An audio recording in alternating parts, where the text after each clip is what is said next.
right, folks, since we launched this show, we were always focused on Black-owned businesses. And what we've now done is partner with another Black-owned company to create a shopping site. So go ahead and put the site up. And so and again, so on this site, which you can access through Black Star Network, you can access through Roland Martin Unfiltered. It allows you to be able to shop these products. So it's shopblackstarnetwork.com, shopblackstarnetwork.com. And we're going to be featuring different guests every single day this week, but also every Tuesday in our marketplace segment, giving you an idea of these Black-owned products. We see what's happening with Target, these other companies ending their DEI efforts, not supporting Black-owned businesses. And so this is a way where you can actually support them directly. Well, a former educator turned her passion into purpose by launching a company that combines her two loves, teaching and coffee. Ezra Coffee is a premium brand where every blend tells a Black story. From 64th and Tulsa to Lord Baldwin, Jessica Taylor merged her love of coffee with her passion for empowering young people to finish college. For many young adults, financial woes put their degree completion at risk. Well, Jessica found a way to build a business and break financial barriers for students. She joins us right now. Jessica, how you doing? I'm well. How are you? And thank you for having me. So, look, the people, look, we know people drink coffee. And so why did you choose this avenue to go in? Yeah. So I grew up enjoying coffee with my siblings. So we started drinking coffee about 7 years old. We were dropped off at my grandparents' house. Oh, hell. Y'all probably have been ADHD from the beginning. Look, I understand my grandparents drink coffee every day. So I think I probably stopped at about 9. Praise the Lord. I ain't had coffee since. But I know exactly what you're talking about. They drank coffee. We drank coffee. Right. So you can imagine when we got back to Atlanta after summer break, my mom was like, what are these kids doing drinking coffee? So she calls my grandparents and it's a whole uproar. However, fast forward, I started traveling, noticed that coffee tastes different in different places. And so during my sister, she suffers from lactose intolerance, which is what 64% of the community suffers from, with the largest group being Black and brown people. So she can't have any milk in her coffee. She also has a soy and a nut allergy. So she can't do any of the other milk-based additives too. So we provide our mixed-based origins in which people can enjoy the taste of coffee with the boldness and low acidity without the bitterness of it as well. So all of our blends, we have an Ethiopian Sumatran, an Ethiopian Colombian, a Kenyan AA. We have a cognac flavored blend, candy yams, and all those different things as well too. And so when I started this, go ahead. Well, for folks who don't know, coffee was founded in Ethiopia. Correct. And it's the most exported item in the world as well, too. So when we think about that, I wanted to make sure we connected those things. So the one thing that we wanted to do within this coffee was we were founded in 2021. So this is the height of the pandemic, but it's also around the time where this erasure of Black history and critical race theory is going on. So I really wanted to combine that and also coffee, and where we're continuously telling the stories of Black people that are not rooted in adversity or slavery, but really kind of highlight the beauty of them.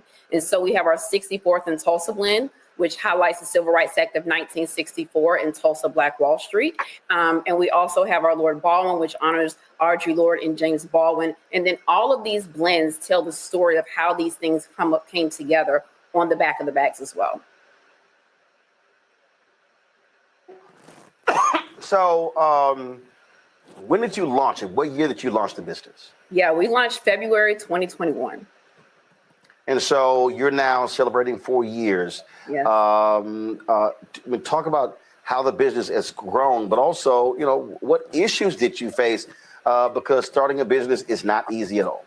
It's not easy. And we, like I said, we came during the height of the pandemic. So we launched February 7th, 2021. In March, we got a phone call from a representative from Target. And so in June, we were in their first accelerator program, their Forward Founders program. So we went from there, we were accepted that, we completed that program. Fast forward, we went to Amazon, we were on their platform. From there, we got picked up in retail. We were in HEB. From HEB, we went to Central Market. From Central Market, we went to Bridge Street Market. And now we just launched again in Fresh Market here in Texas.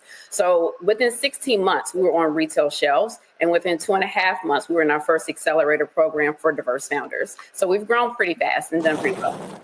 Now you're based where in Texas? We are in Houston, Texas. All right, cool. Good city. Me being a native of it as well. How large is your company in terms of employees? Yeah, so we're just at 5. So we are small, but we are scrappy, and we're continuously growing as well, too. And one thing about us is we really utilize, I used to be a higher ed administrator. I used to work at The Ohio State University and Purdue University. So I understand the importance of internships. And so we provide internships to students within our program, within our company as well. And we also do senior capstone projects with students, too. So we've done those with Southern Methodist University and also Baylor University as well. So giving students the opportunity to work with us hands-on, gain academic credit, and really see if this is something that they want to do working in the CPG space long-term. Questions from my panelists. Let's see here. Joe, Candace, Randy, which one of you is a Rabbit coffee drinker? I am, but I'm going to qualify it by saying that I drink decaffeinated sometimes because the regular is kind of hard on my stomach. So I got a 2-part question. Okay. First of all, could your coffee be for me? Because I love the kids at Starbucks, but the coffee don't taste that good. Okay, that's thing one. And then here's my second question. Talk a little bit, looking at your website, you talk about your blends, but you also talk about your impact. And I really want you to share that because people need to understand that you're your company that is really looking and very serious about making your impact in the community, even as you sell coffee. Absolutely. So the first question, yes, you can drink our blends. I would say get a medium blend, and you can brew those at home. You can use them in a K-Cup. If you have a K-Cup machine, you can use them on your Mr. Coffee. You can brew them anywhere. I actually have a bag here. So you can brew them on any of your platforms, however you take your coffee, even in pour over. And if you want whole beans, we have that as well. You can grind those down for your espresso machines. And like I mentioned before, the stories, all of these blends are told on the back of the bags as well, too. So you mentioned our impact. So Ezra means he who helps in Hebrew. When I was thinking about a name, I wanted something significant, something biblical, but something that really spoke to the people. And I landed on Ezra. And so what we do is we use a portion of our proceeds to provide scholarships to students who have holes on their account that are preventing them from graduating. And so our scholarship opens every year on Juneteenth. And so we'll be opening again this year. And what we do is we pay off those holes on those students' accounts so they can return to school without leaving with student loan debt, graduating with a degree. And so I came with that because I used to be a lead reviewer for Bill and Melinda Gates. I used to do UNCF when I was with Toyota, Push Excel with Jesse Jackson. If it's a scholarship, 9 times out of 10, I've touched it. And there was a lot of scholarships that students were able to get to campus. They had tuition while they were in campus. Some even had books. But when you're working with first generation low income students, there are also ancillary fees that may come to their accounts or holes that are placed on their account that scholarships typically do not cover and the families are not able to cover. And so when you're looking at retention and attrition, you're seeing students leaving campus, not because they're homesick, not because they don't have good grades, but there's a hold on their account that's preventing them from graduating. And so what we do is pay off those holes so those students can actually leave and finish their degree. And so one of our students in 2022, she attended Howard University. And her parents lost their job during COVID. She was going into her senior year. She only owed $793. So if we did not cover that fee for her, she would have had to leave school, sit out for a year so that she can come back and take school the next semester. So we look to make a difference and allow our customers to be a part of that as well as we send out who they were able to support, what students they were able to do. And so we've supported students at Howard University, Spelman College, Southern Alabama State, Miami University, Ohio, East Texas Baptist University as well, to name a few. Amazing. Thank you for that. Of course. Randy? First of all, congratulations. I just love that your brand has just put so much of you throughout it and what matters to you. What's next? How do you see yourself? It seems that it's very important to you to work within your community or to elevate your community. So what is your vision to carry that even further? Yeah, so our goal from my lips to God's ears and us here being 2 or more gathered is that we will have a brick and mortar store and it will continue to expand our retail footprint.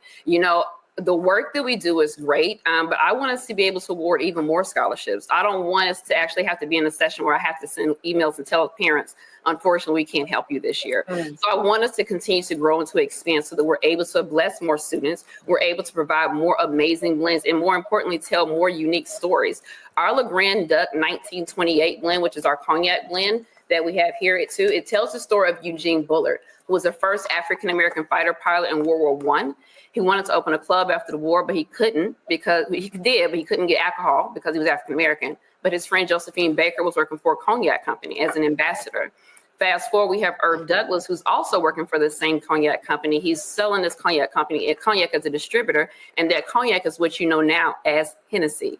And so what we want to do is continue to weave these stories in about us that are kind of unsung and people don't always know about, but always be able to uplift our history in spaces where they're trying to erase it.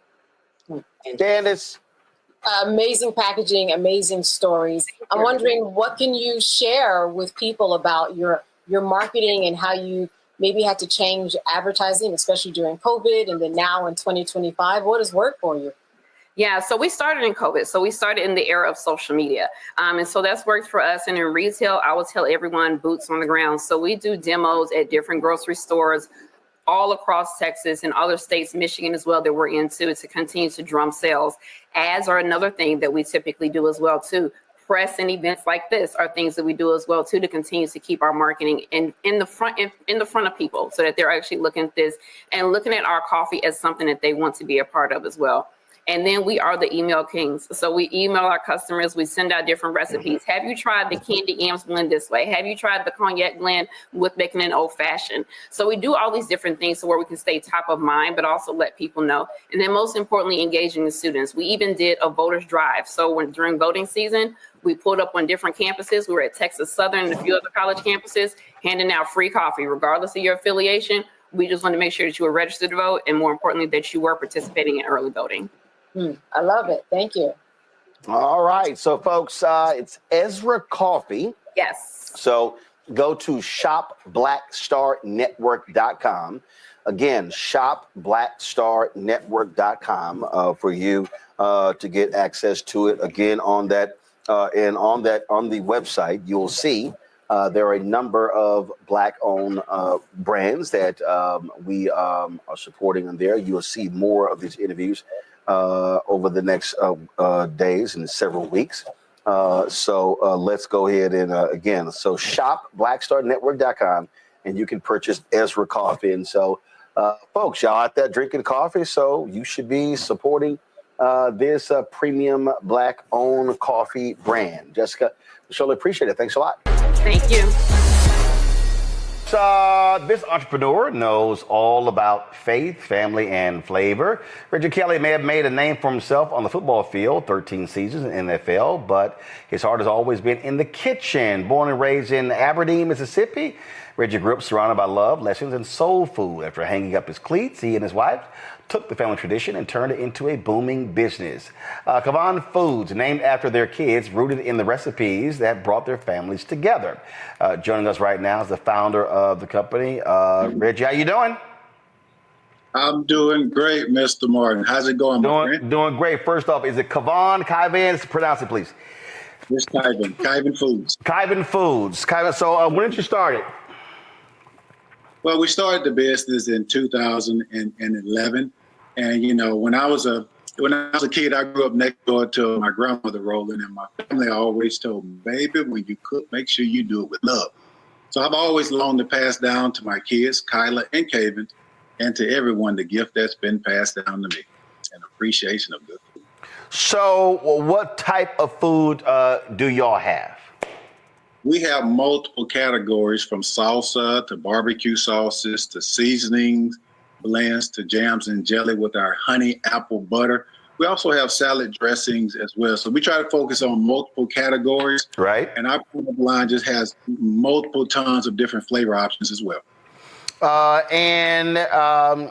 did it come about? How did it start? Like what was the spark to say, you know what, let's do our own thing? Well, you know, first I would like to say I've had a smooth transition rolling from football to food, or as I like to call it, from the gridiron to the cast iron. You know, when I was a player, I used to throw free football camps for the kids in my hometown of Aberdeen, Mississippi. I wanted to reward the kids who exemplified great academic excellence. So I want the kids to understand that when you work hard and when you do good, expect good, and hard work pays off. And so I threw a free football camp for the kids. I flew my teammates down to reward the kids, gave them free NFL gear, free paraphernalia, and the kids had an absolute blast. After the football camps were over, and for that matter, after any event in Mississippi, oh, you're going to have some good food. So my family and my wife's family cooked for all the volunteers. And I tell you, my teammates couldn't stop raving about our family recipes to the point. When one of my teammates' wife called my wife and said, you guys really need to do something with these family recipes. I had no interest in being an entrepreneur, had no interest in the food industry. As a matter of fact, around that time, my head coach, Marvin Lewis, convinced me that my next plan of action should either be an NFL executive or either the league office in Manhattan or be in basically the front office of an NFL franchise. So that was the course of action that I wanted to take, but mulling it over and talking to my wife over and over again, we decided to become entrepreneurs and then name this business after our kids. So the word Kyvan basically comes from our kids. My daughter, her name is Kyla. My son's name is Kaven. We combined the two to come up with Kyvan. So just like any parents, we want to leave a great legacy behind to our kids, a tangible legacy behind to our kids. We're definitely trying to do that. What year did you open the business? 2011. 2011. So here we are now in 14 years. Greatest lesson you learned last 14 years? Marketing. Obviously, marketing a brand is definitely the life, and it's also definitely can be the death of a business. And you have to make sure that you establish great relationships. Through marketing, we do understand that some of the big brands, the Fortune 500 companies, they have the working capital, right? Also have the personnel, they have the experience, they have the marketing strategy to ensure that they're going to have longevity and sustainability within their company. But one time long ago, they were small companies as well, and they had to figure it out. And so for me, my company being a small company, we had to figure out the marketing piece. We had to find our hero product. I liken it to a franchise quarterback. We had to find the actual demographic of people to market our brand to, and then the correct content that's going to encourage consumers to take a chance on our brand. And if we do it right, which we have done it right, it equals to great ROI, customer acquisition, and a high customer retention rate. Now, are you in stores or are you doing direct to consumer? We do both. So the thing that I really like, the sector that I really like, or the industry that I really like, Roland, is the food service industry, where we service a lot of hotels like the Hilton, Hyatt Regency. My biggest distributors are Cisco and then also U.S. Foods. So that's the sector that I really like, shipping our bulk products to executive chefs. And then they come up with creative plans to come up with creative menu items using our products, creating masterpieces. I really enjoy that. We also focus on the online and e-commerce platform. And yes, we do also do business with brick and mortar retailers. Questions from the panel. Let's see here. Avish first. You know, you said something about your origin story, those after camp good eating that people were having in Mississippi. So I'm just curious, because I know y'all do it right in the South. So I'm just curious, what's your favorite product that you sell? And what does your family make that you absolutely love? You know, I get that all the time. And I would liken it to a parent, right? A lot of people ask me, as far as with my food company, what is your favorite product? What is the best product? Well, sometimes, you know, if somebody may ask a parent, who is your favorite child? Well, I'm not Deion Sanders. I'm not going to say that. Both of my kids are absolutely my favorite. So when it comes to my food line, they're my babies too. And they all are my favorite. But I will say this, our mild honey apple salsa is our hero product. That's what we started the brand with. And why don't you just take a trip with me? This product has robust tomatoes, golden honey, crisp apples, beans, garlic, and peppers. Oh my. We call it a salsa with soul because it would jazz up any meal. So our honey apple salsa is definitely our hero product. It's our franchise product, and it definitely turned heads. Wow. It sounds amazing. Cameron. Pleasure to meet you. My question is, being a former athlete, being at the highest level, the discipline, the hours, the behind the scenes work that really goes for you to be able to play in the NFL for so long. What lessons and what lessons did you take from your football career that you've been able to apply to starting a business and growing it and becoming successful as an entrepreneur, especially in such a tough market like the food industry? Yeah, very simply put, those who succeed on a consistent level, right? Those who succeed on a high level, doing it right and on an upward trajectory, they succeed because they do the small things that those who fail won't do. Success has always been wrapped around doing the small, tedious, minute things that those who fail either make excuses why they can't do it or simply too lazy to do it. One of my old teammates, Terrence Mathis, told me this when I was a rookie. He said, listen, Rook, if you do the little things right, the big things will always follow. We always want to look at the masterpiece, the big picture. But what we fail to realize, if we just do the small, minute, strenuous things that pull your hair out, as you can see, if you do those things right, the big things are going to automatically follow. So for me with football, I learned to be extremely disciplined. I learned to do the small things right. They ended up giving me 13 seasons in the NFL. I'm in my 14th year. I'm in the food and beverage industry as well, and we follow those same guidelines.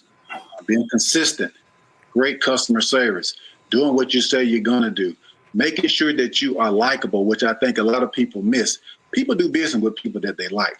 So it's important to be likable, be personable. If you do that, it'll help boost your business well and take you to the upper trajectory also.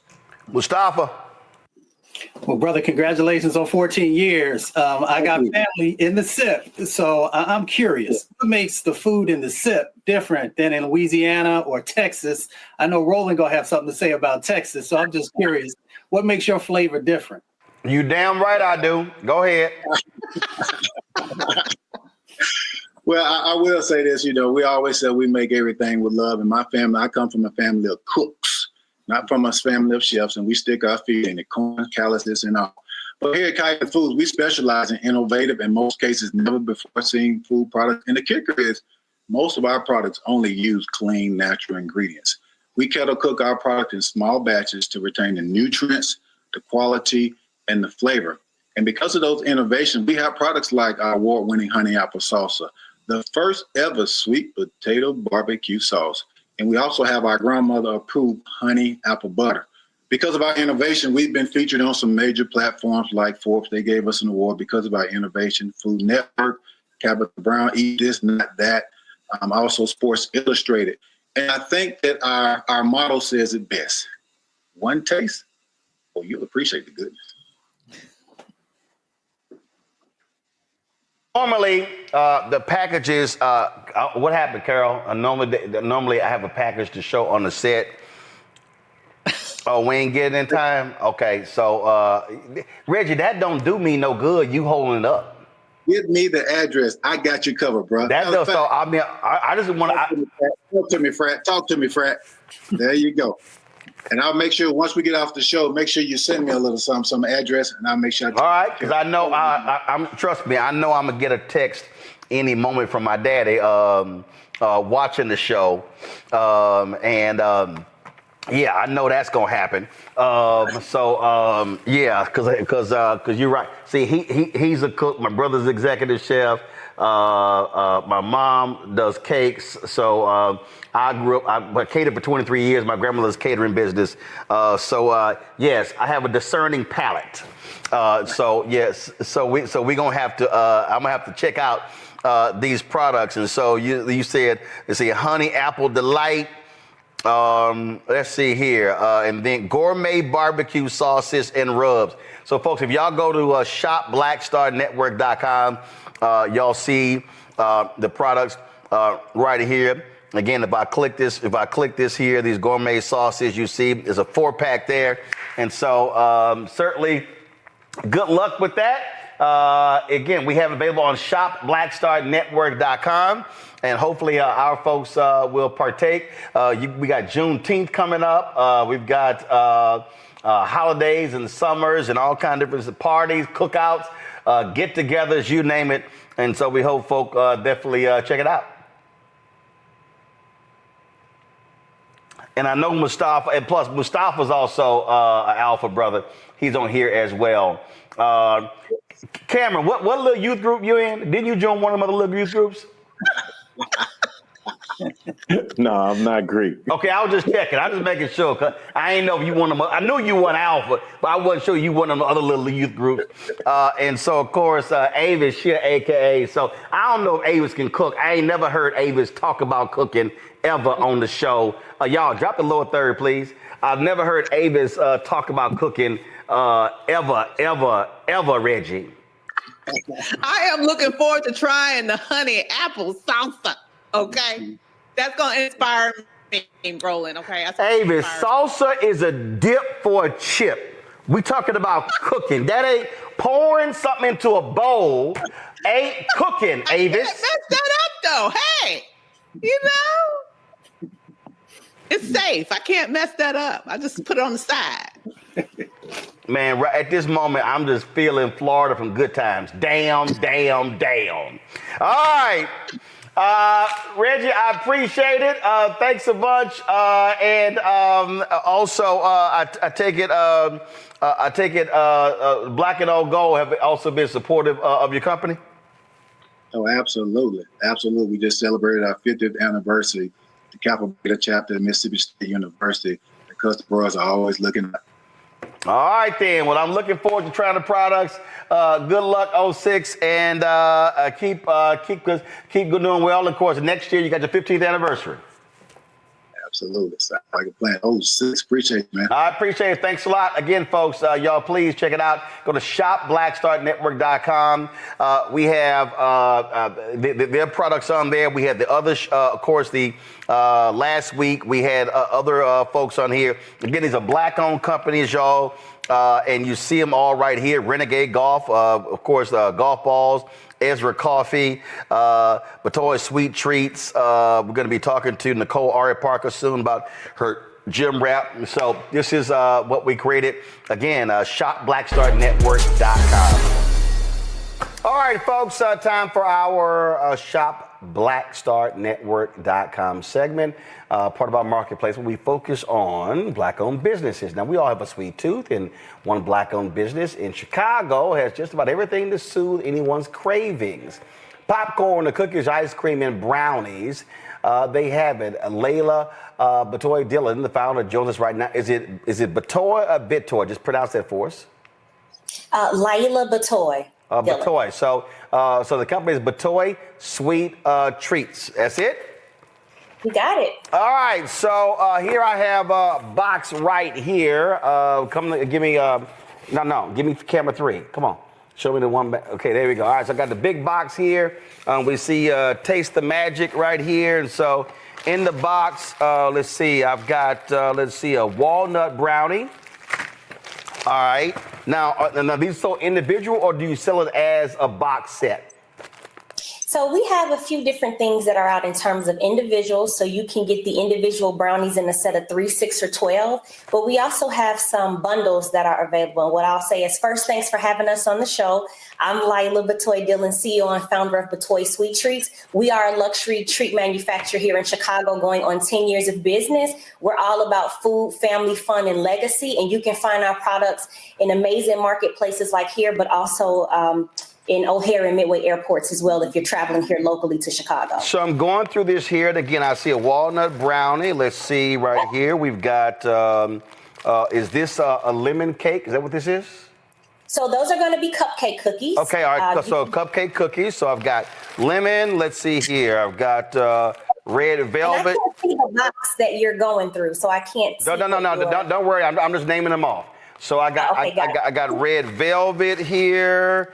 I got lemon blueberry. It's another lemon blueberry. Let's see here. I also have in here. Let's see here. Gourmet Chicago popcorn. I got that. And that's a small bag, but then we have the larger bag of the Gourmet Chicago popcorn. So how many different products do you have? So we have over 127 SKUs that are in the marketplace. Wow. We narrowed it down to we've narrowed it down to our top sellers for here. So a few things that I want to go ahead and highlight, as you can see here, some of our key sellers are definitely going to be our brownies. These are one of our signature. It's going to give a combination of delicious ooey gooey fudgy, but also cakey. You can get that again in a combination. I'm sorry, did you say ooey gooey fudgy and cakey? Ooey gooey fudgy and cakey. We use cacao and semi-chocolate chips. So if you heat this puppy up, it is giving all the things that you need, and you can slap some ice cream on it if you're into that kind of stuff. Okay, well, I don't have any ice cream. Yo, Terrell, come here. Go pop this in the microwave. Also, we also have a sweet and savory bundle where you could either get, as you mentioned, either the large bag of popcorn or the small bag of popcorn, and a variety of our best-selling baked goods, which could either be a combination of the brownie and or some of our delicious cookies. So we've got hitting you with our best sellers. Also, if you are old school and you like the traditional Pixies, we're hand dipping everything delicious in Chicago. This is going to be our pecan turtles. This is going to be house-made caramel over pecans and dipped in either semi or milk chocolate. So this is also one of our staples here in Chicago.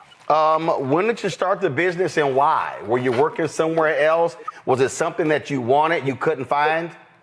So by trade, I'm actually a management consulting girl. So I've lived, traveled, and worked for the top 3 consulting firms. And I just got really tired of wheels up to wheels down, always traveling. With the support of my husband, I was able to come off of the road. And a little bit background about my family, the Batoys. I come from a line of entrepreneurs, from small mom and pop shops, restaurants, barbecue shacks, things like that. So I wanted to come 360 to where my father started his business, and where I'm sitting at right now is a block from where he started his business back in the 70s. So I wanted to also focus on providing jobs and economic development in the underserved community. And for me, doing that through fun, sweet treats, and the universal language of food was the way to do that. And also sharing magical memories from recipes that brought my family together over the years. Okay. All right. That's cool right there. And so let's see here. You ain't bring me a napkin, dog? Give me that napkin right there. Come on, Terrell. You gotta think this thing through, my brother. Well, sometimes, Roland, you just gotta get in and get messy. No. I understand that, but I still gotta punch my iPad and my phone's here. So but he a Sigma. He don't know better. So all right. So you chose to go the sweet route, and how many employees do you have? We currently have 5 folks that are working inside of our production facility. All of them are minorities that are local here to Chicago's West Side. And then we have an additional 3 that will be doing what I would call like corporate functions, including myself. Okay, now first of all, let me be real clear. Everything for me is black. I like chocolate cake. I like chocolate ice cream. All my cars been black. All my women been black. So that's how I roll. This is a good, if this was with some ice cream, this would be the bomb. Yeah. Our brownies are, you ain't lying. Really some people like, why you heating this? I'm like, y'all don't understand. I said a brownie or chocolate cake heated up changes everything, but this is damn good. I'm sorry, go ahead. Heat it up to taste the magic. Those are also going to be made with natural and fresh ingredients, so you don't have to feel as guilty as you're enjoying every bite of that. All right, then. Greg, you still there? You got a question? Hey, yeah, Greg. man. Well, I wish we can tell by the sound of your voice as you chewing on this how delicious you do. Folks in chat talking about don't smack. Man, what the hell you think I'm going to do? What you gonna do? Sister Layla, first of all, congratulations on 10 years. I was looking at your being recognized by the Bears back in 2022 in Small Business All Pro Game Days Eats Of edition, and winning that competition. Congratulations on that as well. And it was an interesting line in terms of kind of the origin story of this work. You talked about being in Italy and learning how to make gelato, but then, and I love how you combine this with the question of legacy, saying, yeah, this is delicious and gelato is all good, but I'm gonna integrate some sweet potato, peach cobbler, and red velvet. Could you talk about this gelato experience you had and then how you blacked it up? Yeah, so at the time that I was expating for my work. Sweet treats wasn't even the thing at the time. And traditionally, Italians are a very close-knit culture. So I was very grateful that they took me in and even allowed to show me how to do that. But for me, again, my flavor palette, though, I've lived, traveled, worked all over the world. What resonated with me were some very special things that the people in my family made. And that was peach cobbler, sweet potato pie, red velvet, lemon pound cake. Those were the things that we were doing on Easter, Christmas, and Thanksgiving.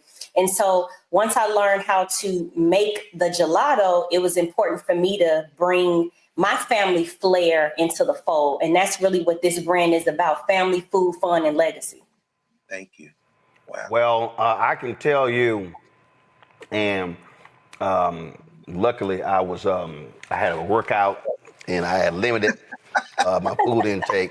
So we ain't gonna go because, first of all, the lemon blueberry looks fire. The lemon is fire. Only thing, my wife, she do that gourmet popcorn. I don't do all that. So she crazy about Garrett's and all y'all people in Chicago. Look, I eat regular ass popcorn, so I don't need all that extra stuff on my popcorn. I keep it real plain. Just give me some damn butter and salt, and we good. But this is fabulous. So someone in the chat wants to know what terminal are you in? You at O'Hare and Midway?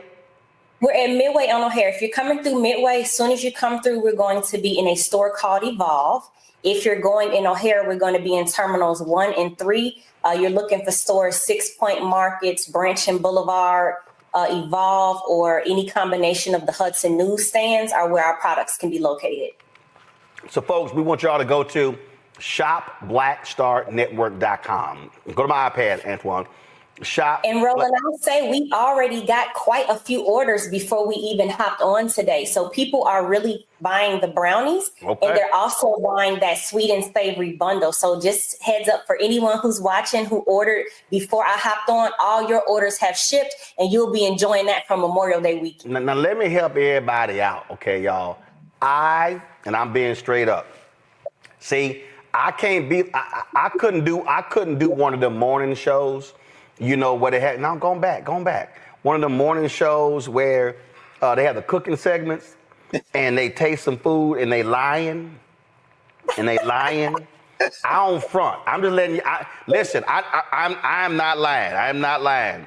Again, I appreciate Layla being here, but I'm telling y'all right now, if this brownie was not good, if this brownie was not the bomb, I would have ate a corner and I would have pushed that sucker aside. I'm telling y'all, I don't front. This a damn good ass brownie. And the brownie, and again, now there's some brownies y'all eat where you need the ice cream to go with it to offset it. No, you can eat this plain. Heat it up. This is lit. So again, I don't front. I don't play. If it wasn't the case, I'd be sitting here like, okay, we appreciate it. I'm just saying. And so Carol just got my ear. Are you sharing with us? No. Let's see. Hold up. Let's see here. Y'all can have the popcorn. And let's see here. I leave with y'all one red velvet. Let's see, there's a lemon blueberry. I leave y'all one of those. There's a lemon. I'm gonna leave y'all one of those. Let's see how many people in there. Let's see here. There's another red velvet. So that's, let's see here, that's 4. There's a lemon blueberry. So we're gonna do this here. I'm gonna put the lemon back and and I'm gonna take the lemon blueberry. But the other 2 fudge brownies, y'all, they staying with me. And Roland, may I ask, did you just get your box that you're opening it for the first time? Yeah, Carol brought it out here. Carol brought it out here right before the segment. And I want to just highlight the quality of our freshness. That box was delivered to you last week. So everything that you're eating is already 6-7 days old. Wow. So that box was sent out to you last week. We really pride ourselves on freshness and quality.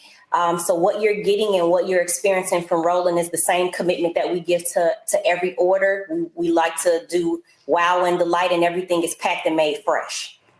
Okay. All right, go to my iPad. All right. Yeah, I'm smacking. Batoy Sweet Treats on shopblackstarnetwork.com. Y'all see it right here. You see the items. You can order right here. Remember, y'all, Father's Day is coming up. You got birthdays. Y'all want to hand out some Juneteenth. If y'all going to have some Juneteenth celebrations and parties, here you go right here. Y'all support this Black-owned business. That's why we created this marketplace segment specifically to give an opportunity for Black-owned businesses. Marketing costs are real. And so we have, of course, a massive audience. You know, we're now sitting at 1.8 million subscribers on our YouTube channel, on our way to 2 million. I think we'll be there by our 7th anniversary on September 4th. And so I want y'all to, again, pass the word. Go to shopblackstarnetwork.com for y'all to enjoy these treats from a Black-owned company. And listen, I ain't got a problem saying it. PepsiCo, they ain't spending no money with Black people. And y'all eat all these snacks and stuff along those lines. And this, Antoine gonna keep it on the sister, bruh. Thank you. Okay? Y'all stop switching. So listen, support.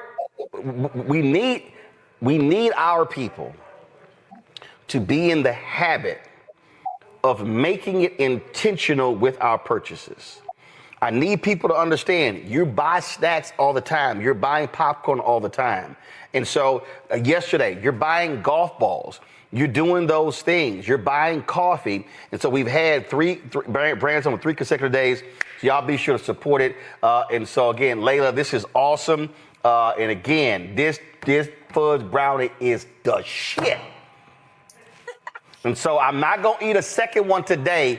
I ain't going to send a second one today, Layla, so I'm going to hold off. And I ain't going to do it tomorrow because I'm trying to sit here.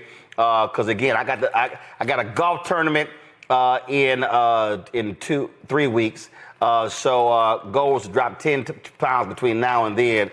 But we're going to hit this weekend with some ice cream. But again, absolutely great job. And you were talking about, you about to make a point about the packaging. Yeah, this is not flimsy packaging. This is, and listen, I understand when it comes to business, packaging costs money. But this is some really good packaging. It will protect your stuff. So congratulations again on this here. And so appreciate you coming on the show. Thank you for having me. Thanks a bunch. Again, folks, pull it up. Go to shopblackstarnetwork.com. Shopblackstarnetwork.com. And you can sit here and you can check it. You can check it out right here. The products. So, Layla, we appreciate that. Greg, I ain't lying, Greg. This brownie is okay. I know, Greg, you super black too. So get you a black brownie, Greg. All right, Layla, thanks a lot.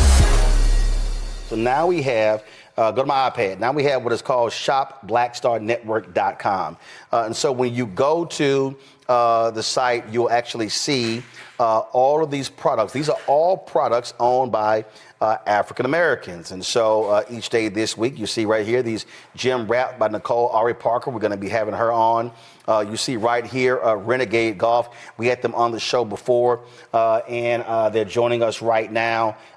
This is a Black-owned company out of Atlanta, make their own golf balls. And so when we talk about Titleist, we talk about Callaway, we talk about Trixon, all the different golf balls, they make their own. I was in the Anthony Anderson Celebrity Golf Classic, and I actually played their balls, and they have two different types of balls. But last time we talked, they had 2. I think they now have 3. So joining us right now is Kenneth Duncan, CEO of Renegade Golf Company. Kenneth, glad to have you here. So again, last time y'all were on, you had a couple of balls. So where are you now? Because you see right here, we got Renegade Blueprint. Y'all are featuring the 3-time long drive champion, Maurice Allen, on here. Then it says Renegade MBU TR3. So what the heck is that? Talk to me about these golf balls. first of all, you see the black and gold. You know, I had to represent there, but come on now. Yeah, but the Embu tray was an exciting development for us because that became our flagship premium golf ball. So you talked about Titleist, you talked about TaylorMade, you talked about Callaway. You know, we wanted a ball that could compete on tour and for all the best players. So for anybody looking for, you know, a high performance, high spin, great performing golf ball, this one is it right here, the Renegade Embu tray. Embu is actually a Nigerian word from the Igbo tribe. It means first of its kind, first of a line. So the Embu line of golf balls, we came out with 3 different in that line: the Embu Black, and the Embu Tray. The tray is, you know, in Greek life, the number 3, and now we have our 4th SKU, the blueprint referenced before. Now we know how things work in golf. You know, Golf Digest has their, you know, always their hot list. Have you guys been a part of that testing? Any kind of ranking, anything like that? Yeah, actually, so last year after we run the show, our flagship golf ball, the Renegade Embu, was on the Golf Digest hot list, top golf balls in the world. You know, they haven't released the list yet for this year. We expect Renegade to again be on the list. So Golf Digest has recognized us now as one of the top golf balls in the world for both performance and innovation. You know, we've been in Golf Channel, we've been in Sports Illustrated. So no, it's definitely becoming something that people are seeing and recognizing. Yeah, well, I'm looking here. It says 2025 hot list, but they've got drivers, fairway woods, hybrids, irons, wedges, and putters. I'm looking for the balls. Let's see here. Oh, let's see. Well, that's best new golf balls of 2025. That's their list. And to tell folks again, look, I've been playing golf since 1987. So tell people, I mean, how huge of an industry this is. Yeah, it's a multi-billion-dollar industry, and for a long time, it's been dominated really for 2 large players. You know, Titleist and Callaway own about 70% of the golf ball market in the world. So when we started this company as a black-owned brand, the first ever black-owned golf ball company, we went directly head-to-head against those 2 behemoths. Now, there's a lot of smaller companies that are starting now, your Vices, your Cuts, your Snells, Kirkland, that are producing golf balls at a high level. But it really is an industry that's been dominated by 2 or 3 players for a long number of years. Again, so look, golfers are very particular about golf balls, and so explain. So, are the difference between, are these 2 different type of balls, or is this a different branding of the same ball? Yeah, so the blueprint golf ball, so we did something unique. You know, we really target, you know, 3 different types of golfers as our core base: millennials, moms, and minorities. And we found a lot of those emerging groups in the game of golf weren't looking for the premium golf ball. So our Renegade Blueprint golf ball is an entry-level ball. You know, think like, you know, your Titleist Tour Soft. That's meant to be an entry-level ball, cheaper price point. It's still urethane, but it's a $25 price point. So it's kind of designed for people to... Yeah, so let's say, so the Blueprint, you did with beginners. Yep, beginners, slower swing speeds, juniors. You know, parents are buying a ball for their kids. Whereas the Embu line is really designed for high-performing players, collegiate players, professionals, looking for more performance to compare against your Pro V1, Pro V1X. So I'm looking on the back here, and I see Embu Black, Embu TR3. So I'm a 4.5 handicap. So which of your balls should I be playing? I think really the Embu series, all of them offer something unique depending on your swing speed. But handicap-wise, I think the Embu tray would be a good fit for you. It's 90 core compression. So we kind of compare that to the Pro V1 and Pro V1X, a little bit higher. See, there you go. So, and Pro V1, Pro V1X is considered that's the ball everybody competes against. That's the one. They ask us about that one every time. That's the one. That's the one. So I can't wait to test these out. Rebecca, you were all excited when I mentioned Renegade Golf, part of shopblackstarnetwork.com. You play golf? So I'm a casual golfer. I'm a lefty. I ain't never seen the video. I need some evidence. I got proof. Where is it? So first of all, is it on your Instagram page? Do you have it on your phone? It will be tonight. Oh hell no! See. That's how I test folk right there, Pratt. I always like, hold up, I ain't never seen your swing. So here's the thing. I don't put all my business on Instagram. No, damn that. That's Gen X. I'm a millennial. No, hell no. Real golfers ain't scared.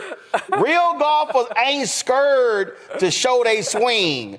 Folk who are marginal golfers, they ain't trying to show nothing. Go ahead with your little question. Okay, I'm gonna be at Langston. I'm gonna be practicing. So if I that means you ain't got no video. See, I told y'all she busted. Y'all, she busted. Look. Gone. Langston is a historically black course. Don't be trying to go historical black. You ain't got no evidence of your golf swing. But gone with your little question. It's Memorial Day weekend coming up. I think it's gonna be sunny a couple of days. I'm gonna go out there. It's been a while since I've been out. That shit don't mean nothing. I haven't been out all season. Real golfers play cloudy. Gone with your little questions. Gone. I'm telling my truth here. Gone with your. See, just so y'all know, I ain't playing. This is from the Anthony Anderson Golf Tournament on Monday. This was a par 5. We'd already hit our drive. We were sitting 220 yards out. And so I needed to drop the graphics. I needed to put this sucker on the green in 2. And so, yeah, I filmed this in slow motion. Don't hate. That's a smooth ass swing. We missed the eagle putt, but we made the birdie. But real golfers got actual video of they stuff. Rebecca, go ahead with your little question. Look, I've been coached by my cousins who they are very much, they are black semi-pros. Yeah, okay, all right. Play. Let's see they swing too. Go ahead. One has a technical approach, the other has a very athletic approach. All right. So that means my swing kind of got to be in the middle. Oh, Lord, here we go. Now, Fran, she tried to put it on her cousin. Go ahead. So that said, which ball would you recommend?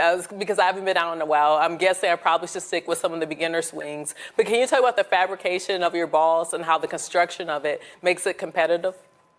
Well, all of our golf balls are urethane, and that's unique. Most brands offer 2 different types of really hard feeling balls that are called Surlyn. We offer all urethane balls, so all of them have a really premium feel to them. We didn't want to sacrifice quality by going ahead and giving you our cheaper ball with a hard cover. So all of them have soft covers. I think if you try the Blueprint as a beginning player and somebody who hasn't played a lot, you'll still be very satisfied by A, the performance, and B, the quality for the price. So I'd say look at that, explore there. We had 2 other SKUs, at Imbu Black and Imbu, that actually sold out. We had them for a long time, and we sold dozens and dozens of them actually at Langston. So we actually sell our golf balls.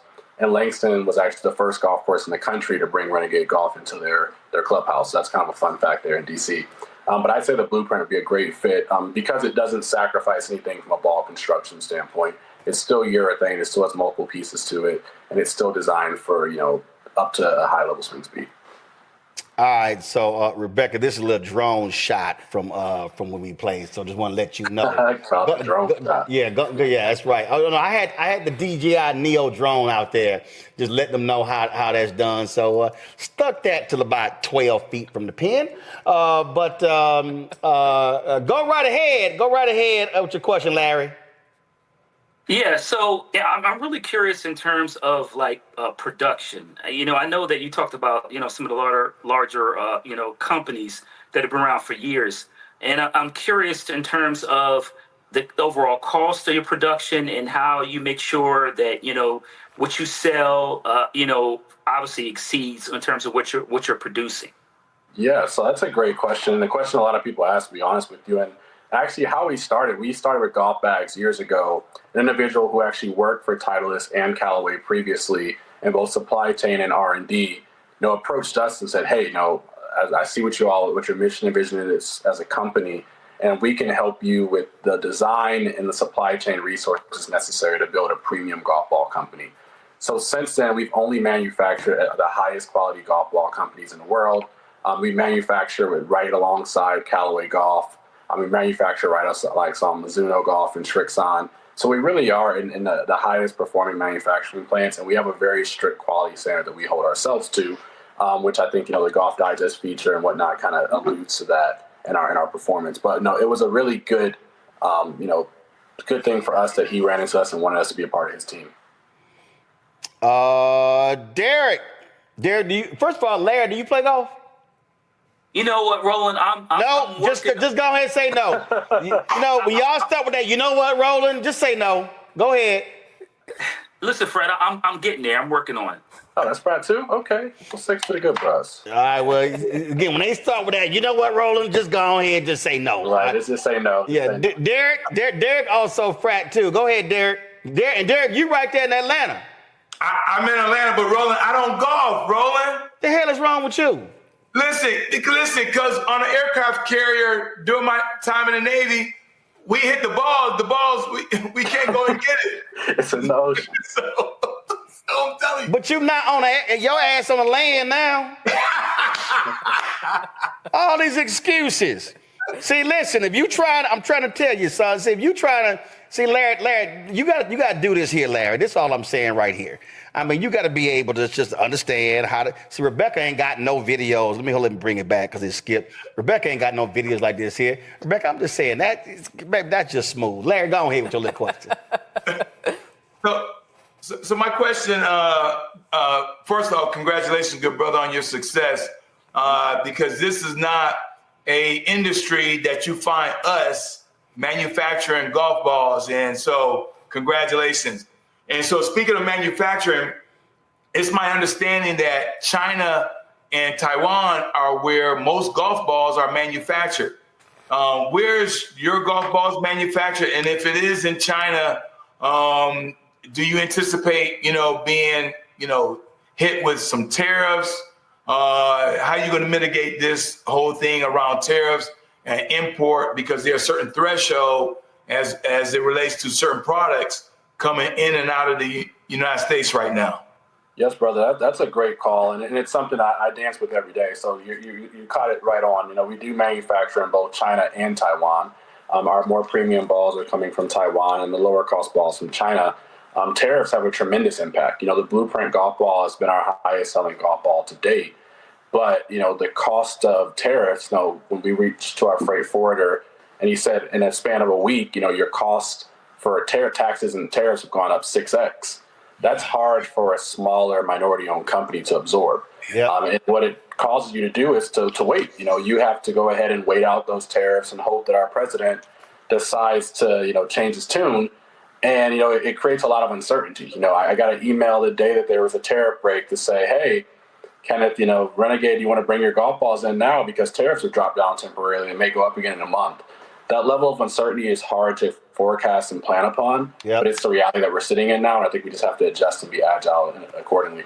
Absolutely. And since Rebecca ain't got no actually videos at all, y'all turn the audio up so you can hear what a well-struck ball sounds like. I was playing Sunday in the practice round with the long driver, Josh Jackson, out of Cincinnati, and we were playing, and he can boom the ball. But, I handle my business.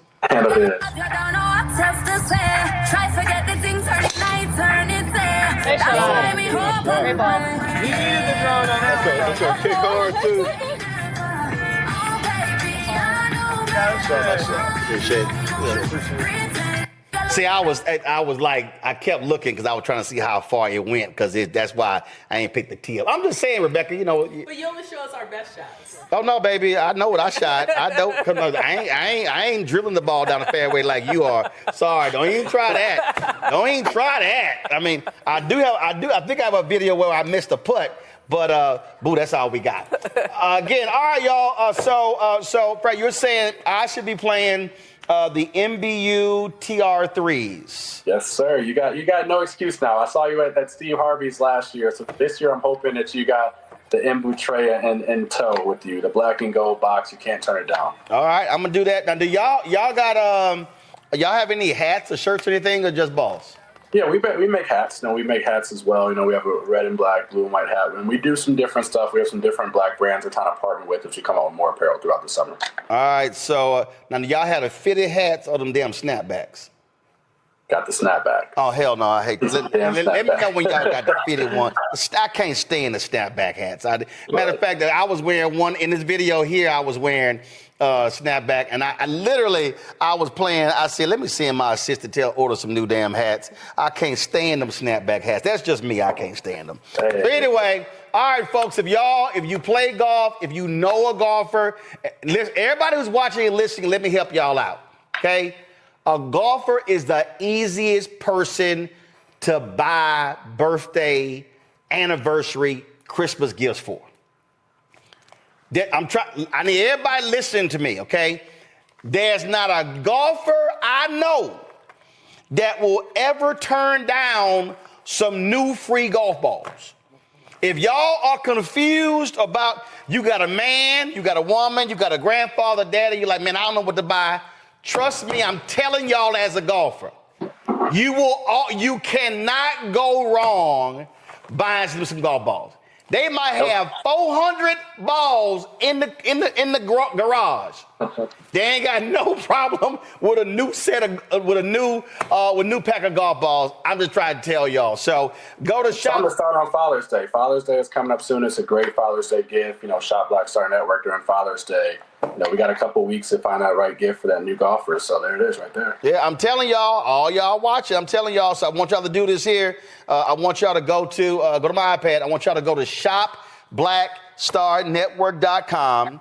And then I want y'all to scroll down and you're going to see right here. Yesterday we had Ezra Coffee on. I want y'all to scroll down and go to Renegade Golf. You see the 3 golf balls right there, the TR3 MBU, TR3 $37.99. The entry-level golf balls are the Renegade Blueprint golf balls are $24.99. When you click the button, it says shop the full collection. There are 3. There's the Renegade Blueprint. There's the Renegade MBU TR3 golf ball. And that's yellow, and then the other one is white. Is that what this other one is? Yep. So we got a yellow option, a high visibility option, and a white option.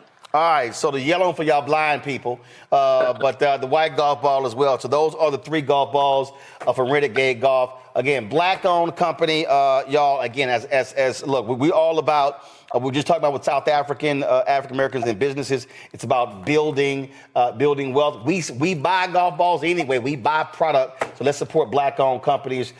Kenneth Duncan, I appreciate you being back on the show. And yes, I will be testing these out. It was raining today. It was cloudy. You see, I'm wearing this thick-ass damn pullover because temperature was 53 degrees. I'm like, what happened to the sun?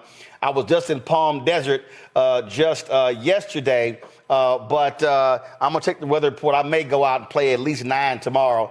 So I will give my report on these golf balls here, the Mbu TR3s. We appreciate it. Thanks a lot. Yes, sir. Thank you. In our marketplace segment, we're shining a spotlight on HBCU legacy fashion. Joining me right now is founder and North Carolina A&T alum, Shailena Foltz. I hope I'm pronouncing that right. Is it Shailena? Shalana, yep. Shalana Foltz. All right, so tell us about HBCU Legacy Fashion.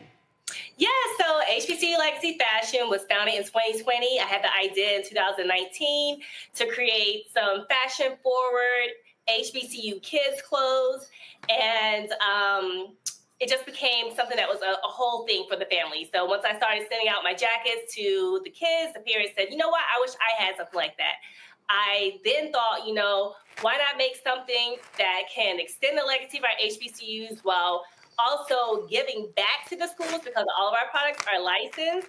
And, as an alum of North Carolina A&T State University, I started with that school first, created these denim jackets that everyone loved. The hoods would zip off. And so it became a whole movement. By 2023 or 2022, we were inside of Belk, Essence, Fest, just doing all the things. And so our goal is to continue to extend the legacy of HBCUs and start with the little ones, to teach them all about their parents' HBCU, in hopes that they will one day go, just to bring a spotlight on HBCUs and to be able to give back. Well, this is the one of the shirts here, HBCU Legacy. First of all, fantastic colors, I must say, and it's raised leathering. This is leather, and it's a really, really high quality sweatshirt. Yes, thank you. I knew that you would love those colors. So that is one of the goals I had for the business, was to create something that was not already on the marketplace. I saw a lot of products that were heat pressed, and I wanted something that would last, through the washes, but not just through the washes, but through the years, so you could pass it on to someone else in your family or another future HBCU legacy. So high quality was one of the things that I really wanted for the products. Same thing. This is a Norfolk State sweatshirt right here. And same thing. It really is high quality. I'll be honest with you. I really prefer, like when I get products, I really prefer raised lettering, stitching, as opposed to your point about a heat press, because when you wash it, you dry it, it begins to break apart. And so this here, really is, and like I say, high quality stitching, but also the fabric itself. Absolutely. Thank you so much for loving it. Yeah, so everything that we make for adults, we make it in kid sizes. It's a mommy and me, daddy and me line. So if you see it in adults, you'll see it in the kid size. So you did, in terms of how many different schools do you have? How many different sort of SKUs do you have? Yeah, so as far as the schools, we have about 21 HBCUs that we're licensed for, and we continue to grow each year. We have a variety of SKUs, so whether it's a denim jacket, a cowgirl jacket, something that's a part of our HBCU Legacy collection, the T-shirts, we have the sweatshirts. Again, here's the kids version of the one that you have. This is the T-shirt, the black T-shirt here, and same thing. Even with the T-shirt, you have that raised lettering. So that's I rarely see that type on a T-shirt. Yes, you don't see it. So you saw it here first, okay? HBCU Legacy Fashion. Absolutely. Absolutely. So, again, folks, if y'all go to shopblackstarnetwork.com for HBCU Legacy Fashion, you can see the various products. Again, and I'm telling you, like really, really, I'm a firm believer when it comes to T-shirts and sweatshirts, really, really great fabric. And I can tell you this feels absolutely great. And I really do love the raised lettering that's on here as well, and that's really high quality. And so I've seen a lot of stuff, but I've never seen, especially a lot of HBCU gear, this type of use in raised lettering. Yeah, the material, the T-shirt material, the sweatshirt material is amazing. Yep. It's not a gilded T-shirt. It's not like your regular tough T-shirt, but it's really nice, very soft, and even like during the summertime, it just feels good. The material feels really good. And you can actually, believe it or not, you can actually wash these in your own washing machine. You can turn them inside out, wash them. They don't have to be dry clean. I've done it several times. Lots of customers do it, and it comes out great. All right, then. Well, look, we certainly appreciate it. Again, HBCU Legacy Fashion. Go to shopblackstarnetwork.com to check it out. And we appreciate the work you're doing. And so keep it up. First of all, how long have you had the business? So I started in 2020, May 2020. So we just celebrated 5 years. Wow, 5 years anniversary. And so things are going well, huh? Yes, they're doing good. We're growing every day. Like I said, we're in bookstores, campus bookstores, Belk, online, and now you can also find us on your platform. So we're growing. All right, then. All right, well, we certainly appreciate it. Thanks a lot. Thank you. Folks, again, go to shopblackstarnetwork.com. We have the perfect gift for the man who wants to take care of his skin and smell good at the same time. Cologne Butter is a homemade infused body butter rich in nourishment using only wholesome organic ingredients sourced from around the world. Mike Snow is the founder. He joins us now from Cali. Mike, glad to have you here. So where did this idea originate from? Thank you. Thank you for having me. So I just love body butters. I get really ashy. So a lot of body butters on the market. They smell like strawberries or mango. And I just don't want to smell like that. So I started mixing in my colognes into just no-scented body butters. And I like really peculiar, interesting, unique scents. And people always ask me, what am I wearing? So I said, let me come up with my own formulas, mix it in some body butters, and put it on the market to see if it sells. And I take it it's been selling. Yeah, so it's been about 1.5 years. And I went to Essence last year. That was like my first event for the brand, and also my first time at Essence. And I sold out pretty much the first day. And I said, I think I'm on to something. So after that, I hired a marketing firm, and everything's been going good so far. Well, I think one of the things that jumps out at me, I mean, first of all, you're right. I mean, when you're shopping mango, kiwi, it's like, y'all got anything else different? So do you use existing colognes? Huh? No. So I work with a chemist. So I tell him exactly what I want. I want cedarwood. I want ouds. I want Bulgarian rose. And then he sends me all of these samples, and then we tweak it. And then that's how I come up with my own particular scents. Gotcha. So when you're rolling these things out, did you run it by some frat brothers, homeboys, brothers, church members, and you were like, yo, can y'all check out my body butter products? And what was their response?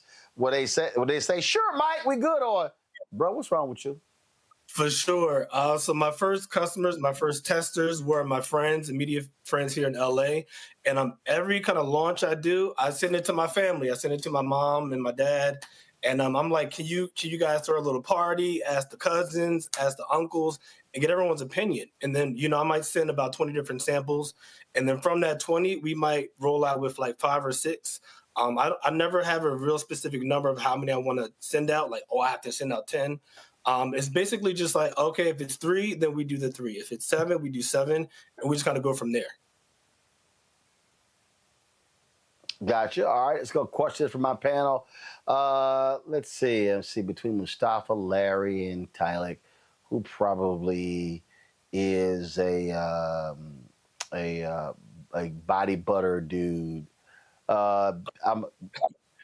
Let's see here. I think Mustafa, you may win out on this one. Okay, well, we'll unpack that at another time. But first of all, congratulations on the success of the business so far. I love to see Black businesses thrive. Thank you. I'm curious, what's your projections look like as you're moving forward over the next 3 years? Where do you hope to be, and how do you plan to get there? Sure. So I've gone back and forth, just staying e-commerce and going into stores. So the first, I would say 5 years, I do want to kind of stay just on e-commerce, really get a good foundation with the brand before I start looking at retailers. I just want to have a really strong foundation. And then from there, I will like to have the conversations with some big box stores because I want to grow organically. If you grow too fast, sometimes it's not a good thing. Thank you. Tylik, you use these too. Yeah, look, I definitely will be supporting. Look, the body butter is what keeps it skin looking good. But my question would be for you. What advice would you give for other young Black entrepreneurs also trying to break into the industry, into different spaces with their ideas? For sure. My motto is, you never know until you try. And, this was just a thought I had. And, just friends and family just encouraged me to okay, give it a shot. And, you really never know until you try. And, my motto also is that, launch and perfect it later. And when I first launched the brand, I didn't really like the label too much. The lid, wasn't right. And, I said, I'm going to launch it. And then, the public will tell you, their opinions, I don't like this or I like that. And you don't change every single thing about it just because people have opinions. But, if you hear from, a consensus of people, perhaps it's something that you should change. And, no product is perfect. And, every product can use improvements. So I say just launch it. Go out there and launch it. You never know until you try. Larry.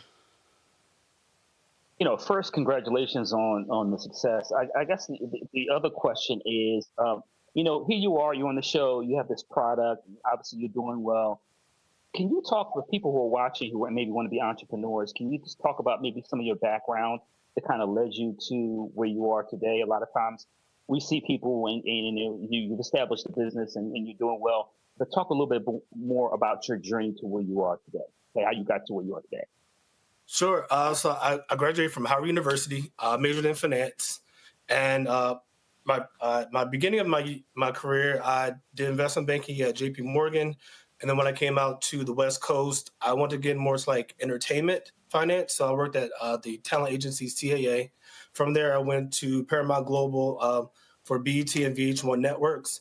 And so I have a finance background. I don't have, I'm not a chemist or, anything like that. I basically just had an idea, and I'm really good at, taking an idea and come up with like a game plan and just kind of like just putting it together and launching it. So from there, I just decided to, come up with the brand. All right, then, Mike Snow, we appreciate it, folks. Go to shopblackstarnetwork.com. Shopblackstarnetwork.com. Folks, your newest product on our shopblackstarnetwork.com site is In Booze. That's right. It's a product that allows you to mix all natural cocktails, all that good stuff. Joining us is Ashley Evans. She's the bold woman behind In Booze. They're all natural cocktail and mocktails infused kits that are shaking up drinks in a healthy way. All right, so break us down, Ashley. What the heck is In Booze? So it's a line of cocktail infusion kits, or you can use it for mocktails. So it's a little pouch of dehydrated fruits and herbs, and then you just put it in a mason jar, and then you let it sit for about 3 days with alcohol. 1 day if you put water in there, and then you get a cocktail or mocktail from it. If you want to mix it with some sort of mixer afterwards, but it's all natural. We dehydrate everything in-house, and it's very clean and easy to drink. So do you mix this with alcohol? Do you mix it with water? What do you mix it with? Yeah, so normally we say mix it with alcohol, but yes, of course you can mix it with water and make mocktails as well. So you want to do about 2 or 3 cups of alcohol with it and let it sit for 3 days, and it'll rehydrate all the fruit in there, and it'll add the flavor for you. So it's just all natural. Most of them are sugar-free. So it's just a really easy way to have nice and light cocktails at home that are bar-style, top shelf style. Yeah. And so how did you come up with this? Where did it start? So in 2018, I just was looking for an easier way to have good cocktails at home. And I noticed when I would make videos, and I was a food writer before this. So when I would make videos, people couldn't find the ingredients that they were looking for. So then I just started kind of dehydrating everything in sight and then putting it in little pouches. And In Booze just kind of came there. I came up with the word, and then I was like, oh, what are we doing? We're putting things in booze. So that's just where the word came from. And then I just ran with it. So we started with 3 flavors. And now we have over 40. So it's just one of those things that keeps growing and growing over time. Questions from the panel. Let's see. Who would I say the biggest drinker on this panel? That would be Randy. I knew it. I knew you were going to come to me, and you're right. Because I want to know where you get these, because I'm ready.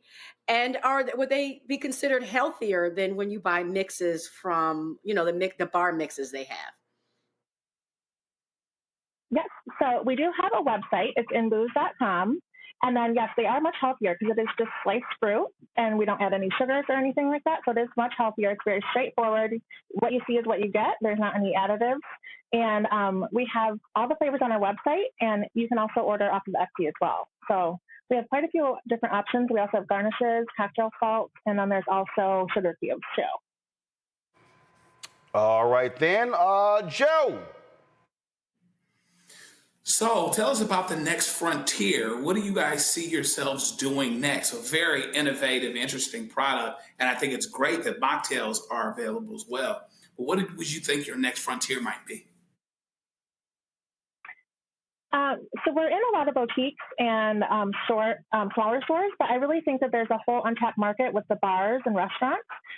We have a really great product that also could be used behind the bar at airports and things like that too. So we're trying to look at like a larger scale, and so like larger cocktail infusion kits and just different ways to help people have great kind of healthier drinks in restaurants also.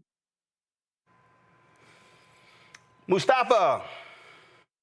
Yeah, I'm out my depth on this one. I'm the mocktail person, but I'm curious, what flavors are the most popular? What seems to sell out the most? So I would say for sure year-round Berry Lavender Lemonade has been a great one that we love to sell. Spicy Margarita, that was featured by Oprah in 2020, so that was a big one. That's always a top seller for us. And we love the Blackberry Smash too. And all these are also great as mocktails. So from cocktails and mocktails, you're really having an elevated drink. First of all, when did you start this, and how have sales been going since you launched? So we launched in 2018, and once COVID hit, I was really, really nervous, to be honest. And with the whole drinking at home, it really kind of helped us kind of skyrocket. But it was one of those things where it's like, what am I doing? It's one of those things where it's like it's a blessing and a curse at the same time. So from 2020 on, we've been really scaling pretty quickly. We are handmade though, so we do have some limitations, but we're just really working with it and just having so much fun. And that's the biggest thing. Obviously right now with the economy how it is, there's always going to be some hurdles that we have to get from packaging or just even with produce and things like that. But we're just kind of hitting those barriers whenever we get to them and trying to work through it. But it's been great. All right, then, folks, if y'all want to try out InBooz, go to, so I'm looking, do I have, I don't have the product, I do have the product, here's the product right here. So hold on, let me just go ahead and grab this, y'all. All right, let's see here. Let me read this here. So, all right, we got InBooz alcohol infusion kit. Now, I don't drink, so it's gonna be the mocktail. So we've got Miami Vice, strawberry, coconut, infusion. It says each infusion makes 8 to 10 cocktails. We've got Citrus Grove margarita and orange twist on our classic margarita. So that's one right here. We got here, Randy getting so excited me reading this here. We got red wine sangria. Okay, we got this one right here.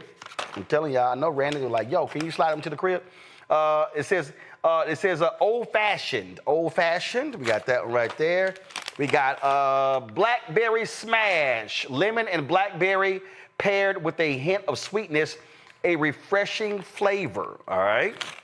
And then the final one is a berry lavender lemonade, triple berry infusion with a lemony lavender kick. And so those are the 6 different InBoozes they have there. So Ashley, great job. We appreciate it, folks. Y'all can go to shopblackstarnetwork.com to check out the InBooz products. Go to shopblackstarnetwork.com. Are you tired of sweat getting in your eyes? Sisters, ruining your hair. You know how y'all like, man, I ain't letting nothing mess up my hair. Well, Nicole Ari Parker, she's been selling these headbands that help you stay cooler, and sisters all around the country have been saying, yo, this is hot. Of course, the Gym Wrap, built with EvapoCool technology. The sweatbands and headgear brand make sure you stay cool, dry, and focused during your workouts. Co-founded by Nicole Ari Parker and her husband, Boris Kojo. Nicole, what's happening? Hey! Boris, what up? What's up, bro? So how you doing, brother? You. Good to see both of y'all. Boris, was Nicole largely responsible for this? Because I don't know how you gonna do some hair wraps. You ain't got no hair. Listen, you know what happens when you're married. You're gonna support no matter what, right? So, but let me tell you, she first she created the first prototype by cutting up my shirt and sewing it together. So that's how it all started. I pulled out my shirt from the drawer and there was a big old triangle hole in it. And that's how it all started. But I'm super proud of her because she created this herself. She has patents. She has so many different products now. She really solved a problem because at the time we met with the Surgeon General, Dr. Regina Benjamin, and she told us that especially Black women were making a detrimental choice between their hair and their health. So Nicole actually figured out a solution on how to be able to work out and still keep your edges under control, which is very important for our sisters. All right, Nicole, so did you really cut up one of his shirts? And if so, was it one of the, was it one of the, like I have a lot of the moisture shirts. Is that what it was? Exactly. Right. They were trying to clarify if I was the founder or I was the creator, Roland. I was trying to solve my. So okay. I need you to take me through this. Were you sitting here going, oh man, this fabric feels kind of good. This might, if this absorbs his sweat on the tennis court, this could absorb my head.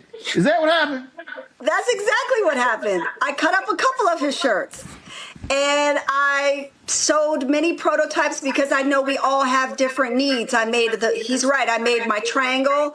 I made wide band and a thin band, and I made everything that I would like on any given day, because I had 2 small children. My husband was trying to go for a run with me on the beach, and I had just found enough time to get my hair blown out, and I had to choose between him, the kids, or my hair, and I was like, there's got to be a way I can do it all. And I just made it. And for all the new entrepreneurs out there who have an idea, I would just tell them to start, because I did not have a business degree. I did not have any marketing connections. I just made it, and I hit the ground running trying to find a manufacturer and all of the things. And here we are, 12 years later, on your show. Bars, did you make her buy you some replacement shirts? Because listen, I tell my wife, stay the hell out of my closet. I sold so many, Roland, so he's got plenty of shirts. I bought him that one. Yeah, she did. I gotta be honest. She did. She worked it out for me. But look, this has really grown into a company that has become a staple in our community. I'm so thankful for all the support that we have gotten over the years, and she has really expanded her product line from the first gym wrap to not just the triangle, but also bandies, the thin ones, the narrow ones, the wide ones. Now hats as well, which I use every single day when I'm on a tennis court. They wick away the moisture as well, the sweat, so the sweat doesn't go into your face. And really, she's allowed us to not have to choose between our hair and our health. We're able to go and work out and take off the gym wrap, blow dry the edges a little bit, and go to work. So it's really done a great deal of service to our community. I'm super proud of her. So Nicole, you just said something I thought was important. You saw a problem. You were like, man, this board shirt feel kind of nice. Oh, let me go ahead and do this here. And so after you cut up the first 2 shirts, okay, what was next for you? Just walk people. Because see, one of the greatest problems that I always tell entrepreneurs is, don't talk about where you are today. Walk people through how you had to get there, because that's where people get stuck. So after you cut the shirts up, then you went and worked out. What was the next thought for you? Like, okay, where do I go now? I love that question because it was really challenging. Just going right to the source, right to manufacturers, and trying to describe to them the level of specific material that I was looking for. And, who has no relationship to hair or sweating or anything. And, I had to pitch myself just to get the first step. And then when it was time to create a website, and I have great business partners, so they handled what they knew how to handle. And it was just, I had to fight for it. I mean, I really had to dig deep and not give up. And, I had wonderful outlets by being an actor like you. When all that was done, I was able to go on a few talk shows and get it in a little bit. But when it was time to expand and get into a store, I had to wheel my little suitcase up and pitch my product like everybody else who had a face cream or a bathrobe, just like everyone else. They didn't care that I was on a TV show. And I think that's what you're describing again. Why it's so important, because that's what a lot of people don't understand. People, it amazes me when people say, "Oh man, I would have been an entrepreneur," and I go, "Do you know what that means? Do you know what it means to? Do you know what it means to?" Yeah, I'm like, I was at a book signing a couple of weeks ago in Detroit. and my assistant didn't ship the books ahead of time. No. And then if we did ship them late, it was going to cost like $400. I was like, well, damn, that's, $20 time each book. That's eating in the profit. And so, oh, hell yeah, I put 100 damn books in a suitcase and wheel that sumbitch into that sucker and pull it out myself inside. I mean, again, that's what you have to do. No matter whether you are an actor, whether you're in media, if you're trying to actually do a business, you're going to have to do stuff like that, and your ego has to get set aside. But you do have to have a little bit of self-confidence, though. It's like being humble and bold at the same time. Like you believe in what you have, and yet you are in the waiting room with everybody else. And it was quite a journey. But it had touched a nerve. I was so blessed that Dr. Benjamin had made those announcements that 90% of the things that we were suffering from as a community were preventable. And maybe my number's off. I think she said 80% was preventable. Strokes, high blood pressure. And most of those things were preventable with watching our food and at least getting some movement in every day. And so I was selling like crazy. And then I had a little bit of money. This is the other thing. I bought some late night media time on the Tennis Channel. So that wasn't really my market, but I knew my product was great for outdoor athletes. It sold out. Tennis players, volleyball players, they loved it. Boys were wearing it under their football helmets. It was like a whole new world opened up, but I took that risk. I had just a little bit to do that, and I took the risk. So did that idea? Did the idea, Bars, for that tennis time come from you? Because you have quite the history on the tennis courts. Well, I don't want to take the credit, Roland. You know how that goes when you're married. But yes, that might have been a conversation that we had before she did that. But look, some of the things that she said is very important. Number one, people just have to try, and they shouldn't be afraid to ask questions, right? Ask 1,000 questions if you want to and if you have to. Also, don't be afraid to make mistakes. You're going to make some mistakes.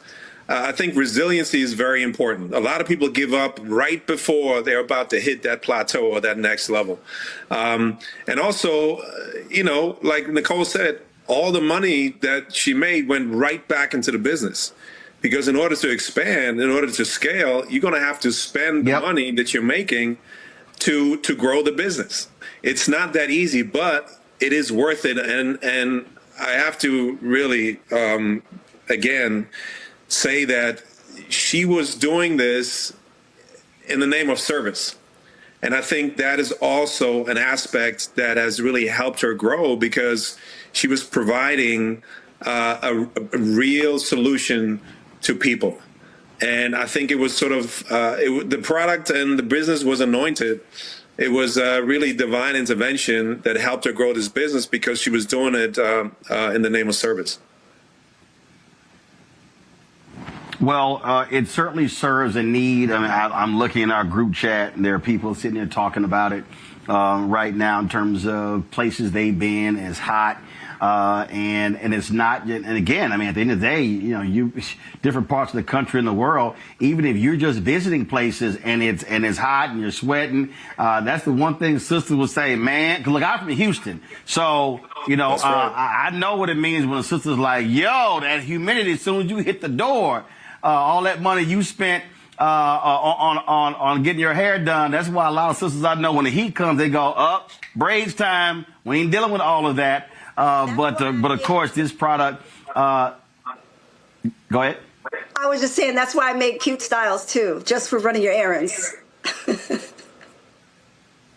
See, there you go. Cause you're going to be out in the heat. You're going to be out in the heat. So folks, the product is Gym Wrap. Again, if you go to shopblackstarnetwork.com, since we launched this show September 4th, 2018, we've always had our marketplace segment, because we wanted to give an opportunity for Black-owned businesses, people who have products, to be able to share with our audience, talk to them guys. Drop that graphic. I need y'all on your end to pull the website up so they can actually see the gym wraps on the website. So again, if y'all go to shopblackstarnetwork.com, we want y'all to let folks know, pass the word. Again, because there are a number of products that we have on the site. We featured other people as well. And I'm just go ahead and cut to it myself. So if you go to the website, you'll see right here, you'll see the different products right here. The hat 2.0, Gym Wrap 2.0, the Pony 2.0, Full Triangle, what's this? Bandy 2.0 set. Shadow Black White Bandy 2.0 as well. And then, of course, the visor as well. So those products are on the website as we speak. It's for men and women. And so, yeah, I might have to try one of these, Nicole, because I play golf. And listen, when I walk in the heat, you're sweating. You should definitely try the hats. The hats, I've worn them, every single day. It's the best hat you'll ever try. It's soft and it has. Which one? The hat 2.0?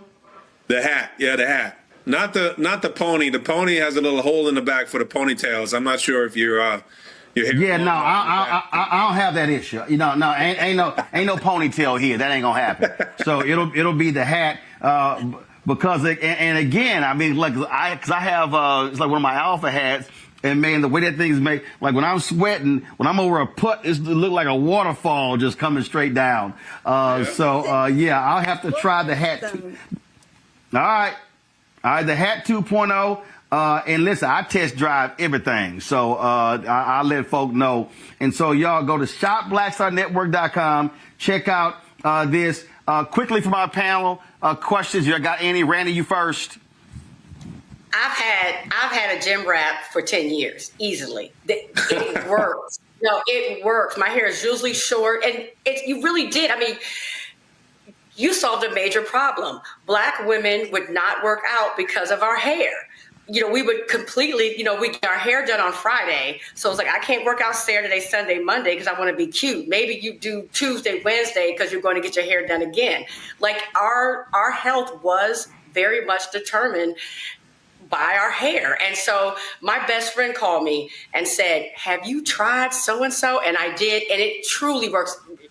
Roland, you don't even have to test drive. I can honestly tell you that it works for real. And so thank you very much.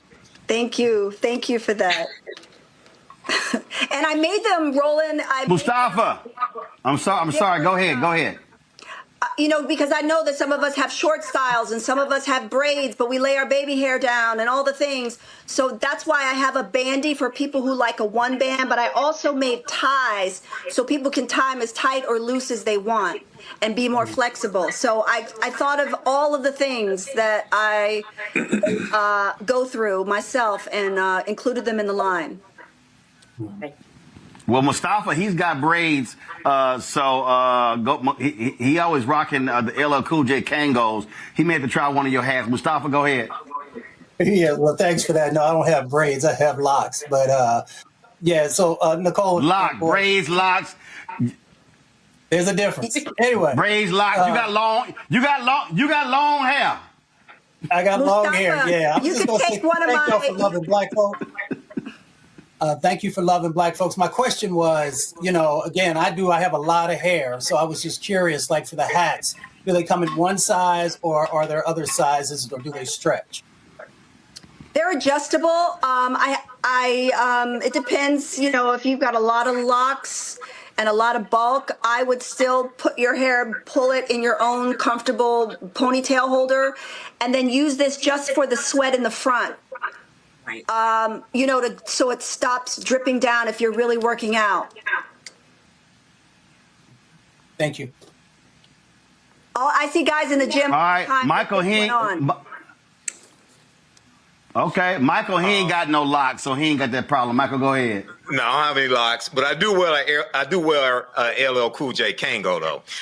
Nicole and Boris, this is fantastic. My question is dealing with your distribution. In addition to the Tennis Channel taking out ads on the Tennis Channel, are you in brick and mortar stores? Do you go to expos and sell? What's your distribution like? And also, loved you all in Soul Food. You are one of my favorite TV couples and real life couples also. Thank you. Great question. So we've gone through various distribution outlets, from brick and mortars in all the big box stores. What we have found is that we are doing really, really well direct to consumer. So online, obviously our margins are much better, and we have a revolutionary conversion rate of 2.5 times the norm, which is, again, due to the loyalty and the support that we've been enjoying from our community. So thank you again so much for that. So it just depends. Every once in a while, we hit our stride in the brick and mortars, and then we go online again. So right now, it's about 70-30 online, because for those of you who don't know, when you're dealing with big retailers, there's a lot that goes with it. You know, we're talking about inventory, we're talking about warehousing. That's additional costs that you have to incur.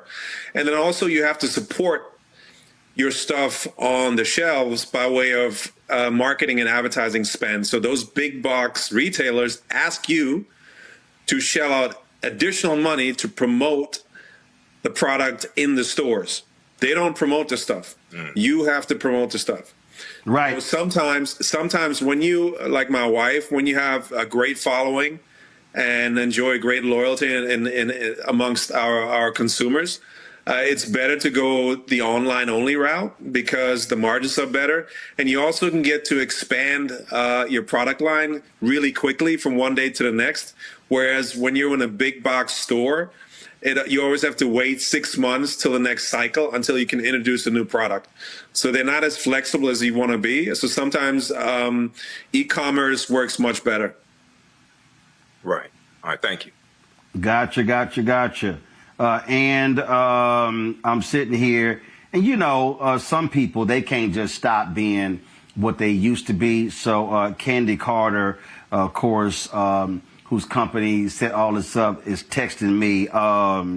Ask about new season of Sex and the City reboot and Just Like That. She used to be a producer with Oprah's show, so she can't stop producing. So I guess she figured she want to produce me. But go on right ahead. Tell me about the season 2 of the Sex and the City reboot. We're in season 3 right now. I think we're on episode 7 aired last week, and 8 out of 12. So she's got about 4 or 5 more weeks. Okay, and Just Like That. What is that? And Just Like That. Yes, it's the reboot of Sex and the City. It's called And Just Like That. It's the, that's what it's called. Got it. Yes. So I'm having a ball. All right, Bars, what you got? Go ahead. Go ahead. You shot what? I was just saying that I shot this season through October, and now it's on the air, and it's very exciting. The fans are from 20 years ago. Okay, and Bars, Candy's texting me saying, ask Bars what does he have coming up that people can watch and support. Well, we just finished season 8 of Station 19, and it's a series wrap. So we finished the show. I spent 8 years on that show. It was a great run. We're in 120 different countries worldwide. So now I'm actually doing a bunch of things in Africa. We're creating content in and for Africa, and continuing a full circle, which you were invited to many times. At some point you gotta come with us, Roland. We did Ghana. Now we're expanding in different regions on the continent for people to reconnect with the ancestry and to counteract old stereotypical narratives about the continent and show people what Africa is really about. He also is. When I get invited, let me check. I'm looking for the email. You better check. All right, first of all, where you going next? I'm gonna look up the emails. You better check. He's on. Yeah, look up the email. I believe in behind the scenes what? Directing and producing. He's got a lot of stuff in the oven, so he'll circle back with you. All right, so here's the deal. Yeah, let me know. Maybe I went to the spam folder because I was in Ghana in 2019. I was in Liberia in 2022. I was in Ethiopia last year. So yeah, let me know where y'all going next. Because I got people hitting me in Nigeria, and somebody invited me to Tanzania today. So let a brother know. But yeah, remember the email is roland@rolandsmartin.com. Somebody may have dropped that S. Okay, I'll check, but I think I got the right one. All right, then. Folks, Gym Wrap. Go to shopblackstarnetwork.com. Y'all can get it. Men and women, absolutely. Let's support Nicole and Boris. Support our Black-owned products. And when you buy on shopblackstarnetwork.com, you're also supporting this network, because we also get a cut as well. And so this is all about supporting the Black-owned business ecosystem, and that's why it is so important. So, Nicole, Boris, always great to see y'all. I'm sure we'll run into each other in an airport again soon. That's right, as usual. Thanks, And Ro. I'll make sure Appreciate you you. roll it. As usual. I'll make sure you get some caps. All right. Well, I walk 18 holes, so I'll definitely be wearing it on the golf course. I appreciate it. Thanks a lot. The boycott against Target continues, but that is going to obviously impact the Black-owned businesses with products in Target. Well, Sisters Media has come up with an idea to help folks navigate that and help those businesses. They've launched Shop Red Bag. Again, Shop Red Bag. It is a one-stop shop for Americans who are boycotting Target and Walmart. Candy Carter, CEO of Sisters, joins us right now. Candy, glad to have you here. So how did you come up with this idea? We know why, but what caused you to say, you know what, we got to do this? Well, what's interesting is my company, what I do is I do online stores for big media partners. And when I was dealing with a bunch of the brands that we work with, I saw the Black-owned brands struggling. I mean, they were just like, there was outrage online. Everybody saw everything on social media that was happening. And I was just like, you know what? I'm not going to be in these streets protesting, right? Like, that's just not my thing. But I actually have the keys to this kingdom. I know how to set up a store. I've got hundreds of brands that I already work with. And we decided to do that. So we sent out a big alert to all of our brands. We searched for brands who either left Target or were dumped from Target and other places. And literally within a week, 80 brands were like, yes, sign us up. And, we're a small company, right? But it was just like, I was like, we have to do this. Like, I'm just one of those people, I can't sit on the sidelines and just not do something, right? And so that's where shopredbag.com started. And you said 80 brands aligned, and I take it they are all different types. Oh, yeah. Well, our goal is we have a lot of Black-owned brands. I think there's 31 pages of Black-owned brands in the store. And so if you go to the store, what's really cool is I said to every brand, this is a movement. It's not a store. It's a movement. And you guys are talking about every headline, something's being erased. Our history is being erased. This person's being let go. All the rollbacks, all the things. But we're not victims, right? So like when you talk about the power of protest, right? And in the first quarter earnings for Target, they're like, look, we got hit hard by protest. It works. But to your point earlier, what happens next? And this is the next. I mean, honestly, to be honest with you, there was a guy on social media. He was literally standing in Target. I wish I could find that video. He was like, what am I supposed to do? Y'all want me to boycott. What am I supposed to do? Where am I supposed to buy my deodorant, my this, my that? And that's what really inspired me to do it. And so we have brands that fall under the DEI umbrella, Black-owned brands, women-owned brands, disability, LGBTQ+. And, those brands have come together. We have toilet paper, cleaning supplies, all the things. And every day we're adding more brands. I would say there's probably 30 or 40 brands still in the queue that we're getting into the store. So it's an alternative. Right? We have to change the way we shop if we want our money to matter and if we want to make a difference with our wallet, because we can. Indeed. Questions from the panel. Rebecca, you first. Thank you so much for doing this. I have been frustrated by some of the folks who, they do have their multiple lines in Target. And I understand that, especially for those who have licensed their image and likeness with the Target, that this is difficult. But I want to hear more of what is the percentage of folks who currently have lines still active in Target versus your overall, manufacturer creators or small businesses that you feature on your platform? Yeah, I don't know the exact number we have. So if you go on the platform, you can shop brands that have been impacted by the DEI rollbacks. So if you click on that, you can see all the brands in there that have been impacted by it. You can shop Black-owned brands. You can shop veteran-owned brands. You can shop generally. But what's interesting is every single founder has done a video in the store because this is a movement. So if you go on the store, you can literally click on the videos and listen to the founders talk about their journey, how the DEI rollbacks have impacted them. I think what people don't think about, and this is what a lot of founders told me, it's not just not having shelf space. There's no longer programs to teach people how to get into retail. There were people who had started deals or were promised entry into large retailers and it just ghosted, went away, right? And then there's the folks that were in retail spending all this money to promote their brands and they weren't being promoted. That's a whole nother story. So I just think in the next, in these times, right, we have an opportunity, especially Black folks, with the amount of money that we spend, we can see that boycotting stores is hurting them.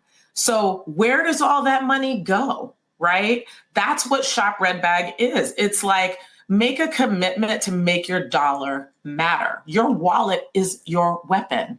If you're not the person who's going to boycott, if you're not the person marching down the street, this is a way that every single time you spend money, you can uplift the community. We all need to grow. We all need our economy to grow during this time. And we have nothing but opportunity. Tyler. Yeah, thank you so much. I like that you said everybody has their role. Always say everybody can't bring the potato salad to the cookout. That's You got to know what your role is. So thank you for highlighting that.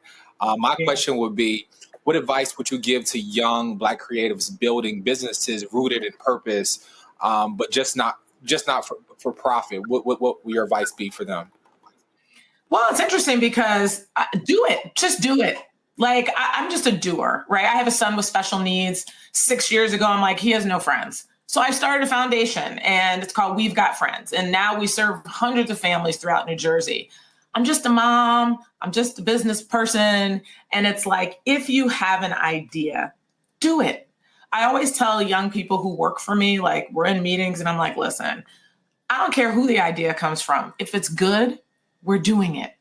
So just do it. I mean, it sounds cliche, but it really isn't. Now, let's just break it down. Do one thing every day. I always say too, let your day job finance your dreams. Don't quit your job, but just do one thing every day towards that thing that you do and see if it works. But I think a lot of people get paralyzed by, the idea of it, the fear of it, and then they just never try it. But you'd be surprised how simple things can be if you take all of that fear away and just go, okay, what's the one thing I can do today? Robert? And on that point, one thing Reverend Jackson would always say is that we can't just boycott, we have to boycott also.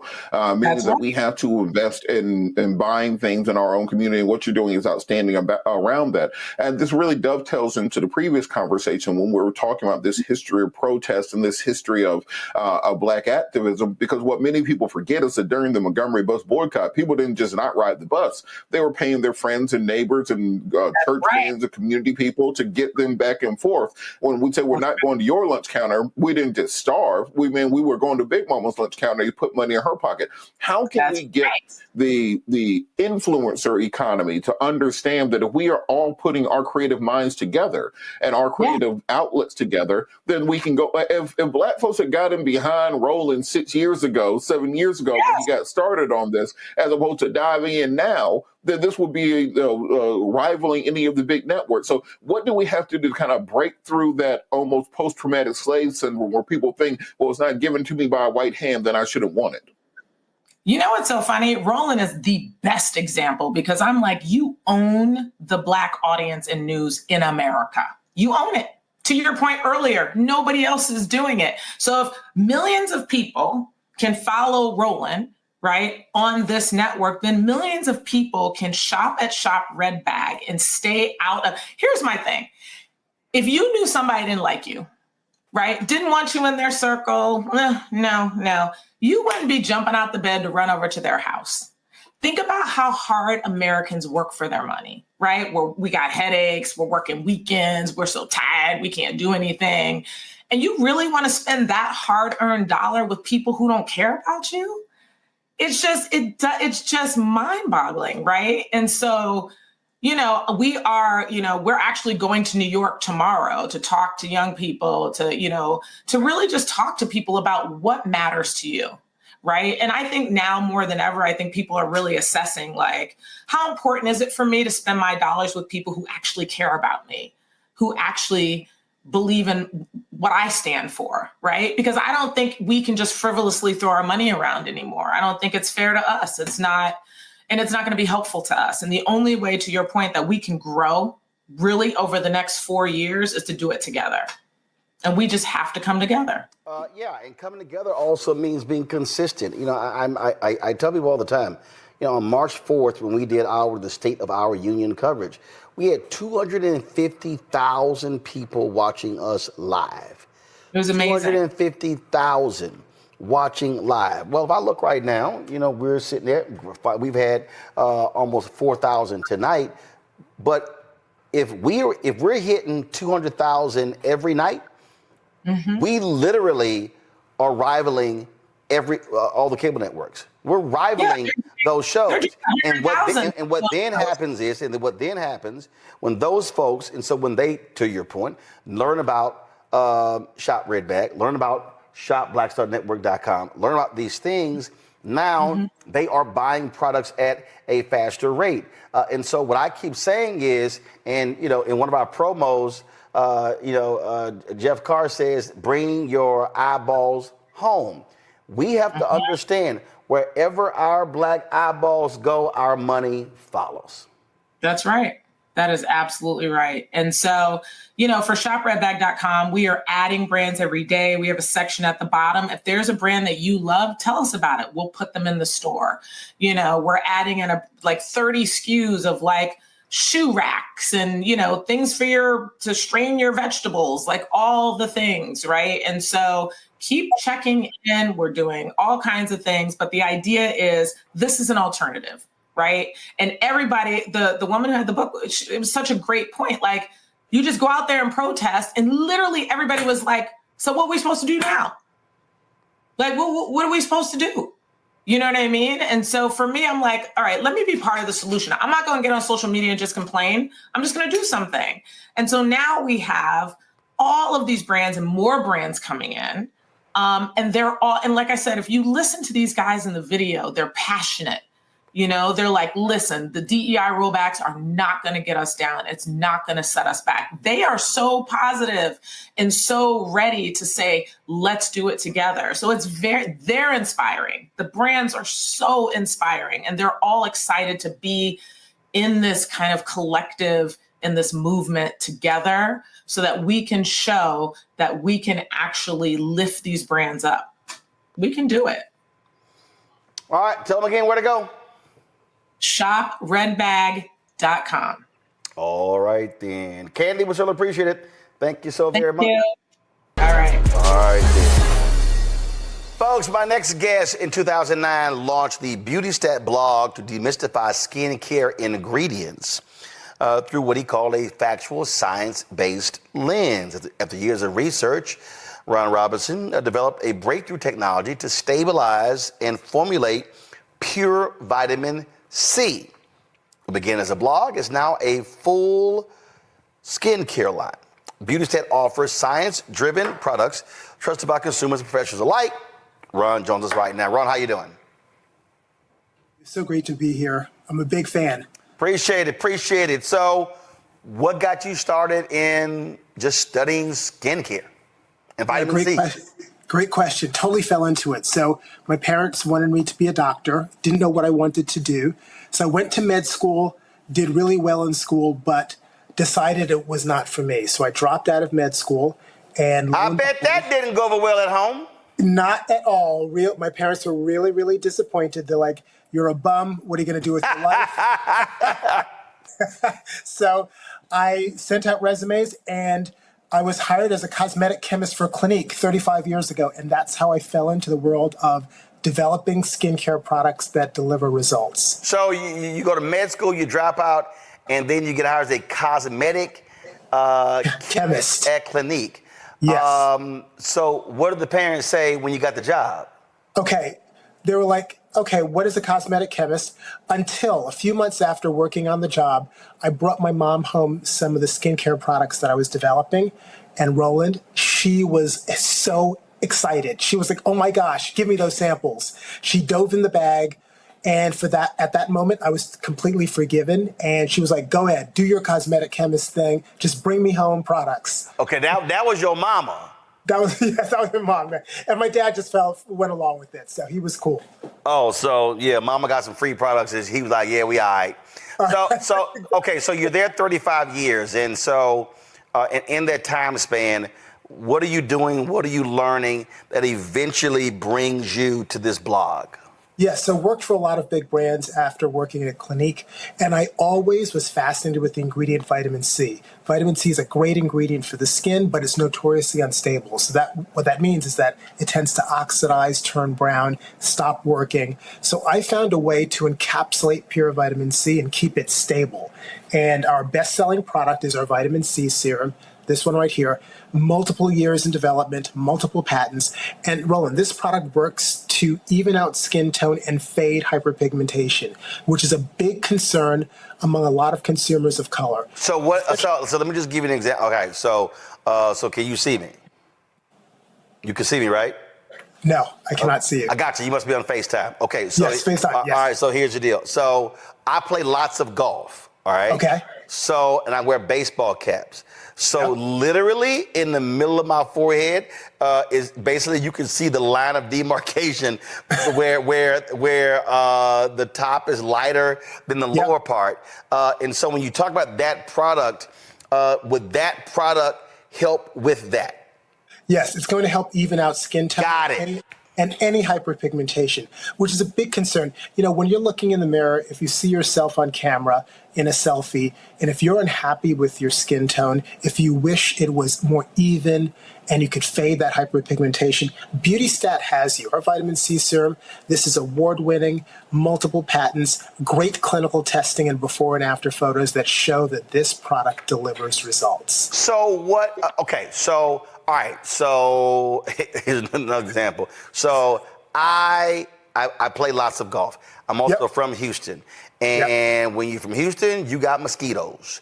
And man, when mosquitoes attack, you're itching or whatever, all of a sudden you have these different dark spots. So which one of your products deals with that? Is that the same product that deals with that? Same product. In any issue around hyperpigmentation, whether that's scars from mosquito bites, acne scars, shaving scars, this product has got you. This product will help even out your skin tone, fade that hyperpigmentation, give you even brighter, smoother skin with great texture. Okay, so we're going to go through, there are several products that you have, and I'm going to, so the one that you just were talking about there, which one is that called? Okay, this is the Universal C Skin Refiner. This is our 20% pure patented stable vitamin C serum. Got it. Okay, got it. All right, I got that one here. That's the Universal C Skin Refiner. Correct. Okay, all right. What is Universal C Eye Perfector? Great question. That's the eye cream. So in this product, this contains 5% pure vitamin C. This is going to work to depuff the eyes and reduce the dark circles under the eyes. So again, as we stay up late, we're stressed, we're looking for solutions, something that's going to clinically work to help even out those dark circles, smooth them out, make them look lighter, and just make your eyes brighter, refreshed, more wide awake, this product is the product. All right. So what is the C-Lip serum? Okay. Big thing now, consumers are finally understanding the need to wear sunscreen. They're wearing it on their face, but they're forgetting about their lips. This is a tinted lip treatment with mineral sunscreen SPF 30. So this is sheer. It's going to protect your lips. It's also going to hydrate. Some people complain of uneven skin tone around their lips too. Vitamin C is going to even out the skin tone around your lips, while the sunscreen works to protect your lips from the damaging UV rays. Okay. The Universal Microbiome Barrier Balancing Cleanser. Yes. Okay. This is your go-to cleanser. You want a gentle cleanser that's going to rid oil, dirt, debris. This cleanser is actually going to hydrate as it cleanses your skin, so you're not going to feel dry or tight. This works on all skin types, all skin tones. When do you do that? In the morning or before you go to bed? This every morning and before bed as well. You could use this twice a day. Got it. Clean skin. And then after this, you go in with your vitamin C serum. Okay. The Triple Plump Coconut Milk Serum. Yes, this is your serum if you're looking for extra hydration, a boost in glow. This contains all aspects of the coconut water, the coconut oil, the coconut juice. This is going to plump the skin, leave it juicy, soft, and hydrated. And you can see, I'm just going to show a little bit on my hands if you could see that. And again, this blends right in and it leaves a glow. You can see that my hands are glowing after applying that product. So that's our coconut milk serum. All right, the Universal Triple Action Daily Peel. Yes, everyone needs this for smoother skin. This is going to retexturize your skin. It's like a facial in a pad. So this is a individually wrapped pad, and you take it out of the packet, and it's drenched in hydroxy acids that are going to work to exfoliate the skin. I'm smoothing it over my skin right now, and look at that glow that my skin has. How often do you use this? Daily? Daily. Safe enough for daily use. So one sheet per day. One sheet per day, and you're going to get smooth skin. You're going to look like you just walked out and had a facial. All right. Peptide Wrinkle Relaxing Moisturizer. Yeah, this is your moisturizer, Roland. For those of us that are a little bit more mature, if we're starting to see those expression lines and wrinkles, this is packed with peptides, which are going to soften the look of those wrinkles. So if you're afraid of needles, you're hesitant about spending all that money on injectable and Botox, this is Botox in a jar. This is going to help smooth out the skin, the forehead lines, the 11 lines. So that's Botox without the shot in your forehead. Exactly. This is Botox in a jar. It also leaves your skin hydrated, plump, and juicy as well. Okay. Lastly, the Universal Pro Bio Moisture Boost Cream. Okay, for those that have sensitive skin and skin that really needs like a blast of hydration in a gentle way. Okay, first of all, what is a sensitive skin? Like, what is it? How do you know you got sensitive skin? Okay, so great question. Sensitive skin, if your skin feels slightly irritated, a little bit itchy, and everything you apply to your skin feels itchy and irritating, this is the product you need that is going to repair your skin barrier, get it healthy, get it intact. This product drenches your skin in moisture. It really it soaks it in when you apply it and leaves your skin hydrated all day long. This is a must-have as well. All right. Questions? I know Randy got a bunch. You only get to ask one, Randy. Hey, Randy. How are you? Good. So happy to meet you. You too. Listen, I heard that vitamin C made our sunblock more powerful and useful. Is that true? So is it helpful on vitamin C first? It is true. It works synergistically with sunscreen to actually boost the protection of both from free radicals as well as UV. So I'd like you to use our vitamin C serum in the morning and follow with your sunscreen to get the synergistic effect of protection from UV and free radicals, all those things that you face throughout the day. It's going to protect your skin. Mustafa. Thank you for that. Yeah, well, thank you. This is a cool product, or set of products. You started the conversation talking about vitamin C as sort of the foundation yes. on some of your products. I'm curious, are most of your products organic? And then I know sometimes with products, when we get down to the binders, you as a chemist will understand what I mean to say when I'm talking about binders. We'll have other types of things that are often inside a product. So how organic or natural are your products? We don't claim to be specifically organic or natural, and I'll tell you why. The key thing as a cosmetic chemist with a fast-growing brand like BeautyStat, I want products and ingredients that are safe and effective. It doesn't matter whether they're naturally derived or synthetic. As long as they're safe for use and effective and deliver results, those are the two things that I focus on. And again, some ingredients we might use are natural or natural derived, like the coconut we mentioned before. That's natural. But a lot of other ingredients we use are synthetic. Again, safety and performance, delivering results. All right then, folks, if y'all want to check out BeautyStat, go to shopblackstarnetwork.com. Pull the website up, y'all. These are the products. You go to the website, you'll see, you can simply scroll. You can check them all out. BeautyStat, all the products that we just covered, and there's 4, 5, 6, 7, there was 9 of them. They're all there on the website. Y'all check it out. And again, listen, the thing here, Ron, a lot of people don't think about, the skin is the largest organ. And a lot of folk just sort of ignore it. And, when we go out and people think that, I'm only going to be out for an hour, no need to put on sunscreen. But the reality is you got to protect the skin. You got to protect the largest organ. It's with you for life. You got to take care of it, and it'll take care of you. All right, then. Again, y'all, BeautyStat. It's available. ShopBlackStarNetwork.com. All of the products on the website, Black-owned companies. We featured all of them on the show. You definitely want to check it out, folks. This is about us supporting our own.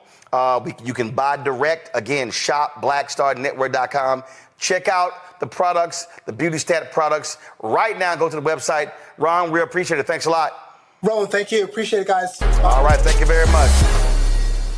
Today's Shop Black Star Marketplace features the resurgence of a pioneering name in Black cosmetics. Once regarded as the first large-scale Black-owned cosmetics company, Fashion Fair is recognized for being the first major cosmetics brand to offer a diverse range of makeup shades specifically designed for women of color. Fashion Fair was initially conceived by Eunice Johnson, the wife of John H. Johnson, founder of Ebony Magazine and Johnson Publications, to cater to the beauty needs of Black women. Although the brand faced challenges and was on the brink of closure, it was revitalized by Desiree Rogers, a name we know well, the company's new CEO and co-owner. Sister Rogers joins us now. Welcome to the Black Star Network and Roland Martin Unfiltered. This is Desiree. How you doing there? Good to be here. We are so happy. I tell you, there's an elder here who was one of Malcolm X's lieutenants who worked for the Johnsons for many years, Peter Bailey, who used to work with Miss Eunice Johnson back in the 50s. With the Fashion Fair. And of course, those of us who are of a certain age, I didn't know anything about the Fashion Fair, but all I knew was when you opened up Ebony Magazine and saw all these cities and all these beautiful Black women and all of this stuff going on, it was like, this is like the traveling Black excellence show, and somebody take me to the Fashion Fair. So please, to see these products, and we have some of them here with us right now on the table, please walk us through, after your long and distinguished career, as your long and distinguished career continues to extend, why you got involved with taking one of our most iconic brands and one of the most familiar things in our community, a symbol of community, a symbol of hope, a symbol of Black self-determination, economic empowerment, and said, let me jump in here with both feet and revive this. Can you give us a sense of how you got involved? Well, I have to tell you, I was certainly very surprised when I found out that the brand was in bankruptcy court. And Cheryl McKissick and I were so lucky to have the winning bid and to be able to bring this iconic brand back. So much of our history is, people are trying to wipe away our history, remove our history. Can't be, reading books are a problem now. You hear all of these things. And so I think it's super important that we maintain the iconic businesses and brands that have always been there for us. And so Fashion Fair is over 50 years old. And it was originally created, as you said, by the Johnsons and Eunice Johnson in particular, because models did not have the colors they needed for their skin tones. And so we are continuing that tradition of ensuring that all of our people, Black and brown, can easily be matched and their shade is available with very high quality products, dermatologist approved, vegan, cruelty-free. So we've completely re-envisioned the line in its glory of the past, let's say. Yes. You know, and it is interesting because, of course, in its first iterations and as it unfolded over the arc of decades, we thought about women. But I love, one of the things I love is that you've opened it up in terms of even our gender kind of imagination in ways that maybe in the 50s, 60s, or even 70s would have been more of a challenge. But could you talk a little bit about now? You know, that is for sure. Yeah. I mean, everyone wants to take care of their skin these days, whether they're male, female, or are not identifying. And so one of the key products we have is this primer serum, which I actually use every day, whether I'm wearing makeup or not. It gives the moisture back into the skin. It brightens the skin, not lightens, but brightens the skin. And so I think we're at a point in time where people really do want to take care of their skin and in particular their face. I mean, we are vain people. We want to look good. We want to look good. I mean, and to that I say, I mean, we know that the Black population spends almost $6.6 billion in beauty. I mean, 6.6 billion, and that's 2021. So my data is a little bit old. We spend about 11% on all beauty products. The real key, and I'm happy that you guys are having me on, is to get our people to buy Black and to buy from Black companies. And so that number is significantly lower than it should be. 2.5% of Black Americans are buying from Black companies. And so we've got to change that. We have to invest in our own communities because we know when we do, that money gets invested back to us, whether it's support of educational systems or mentorships or jobs even. Most of the people that work at the company look like me. You know, it's interesting, and thank you for saying that and putting it in context. Read in one of the pieces where you made the comment that Black folk who carry a bag should maybe try to hit a threshold target. If you're going to buy Black, you don't have to buy everything Black, but I think there was a percentage you suggested. Am I remembering that right? You are correct. I mean, so I think that it should be, probably, 12, 15%. I mean, why not? I mean, I think there's so much history to, us not buying Black. What's the quality like? It's almost like brainwashing. Like we think like if we buy, Black, it's not the same quality as the Chanel or a Dior. Or people will say to me, well, that brand is so, that brand's old. My grandmother used that brand. And I say, Gucci's old. Right. Chanel's old. Dior's old.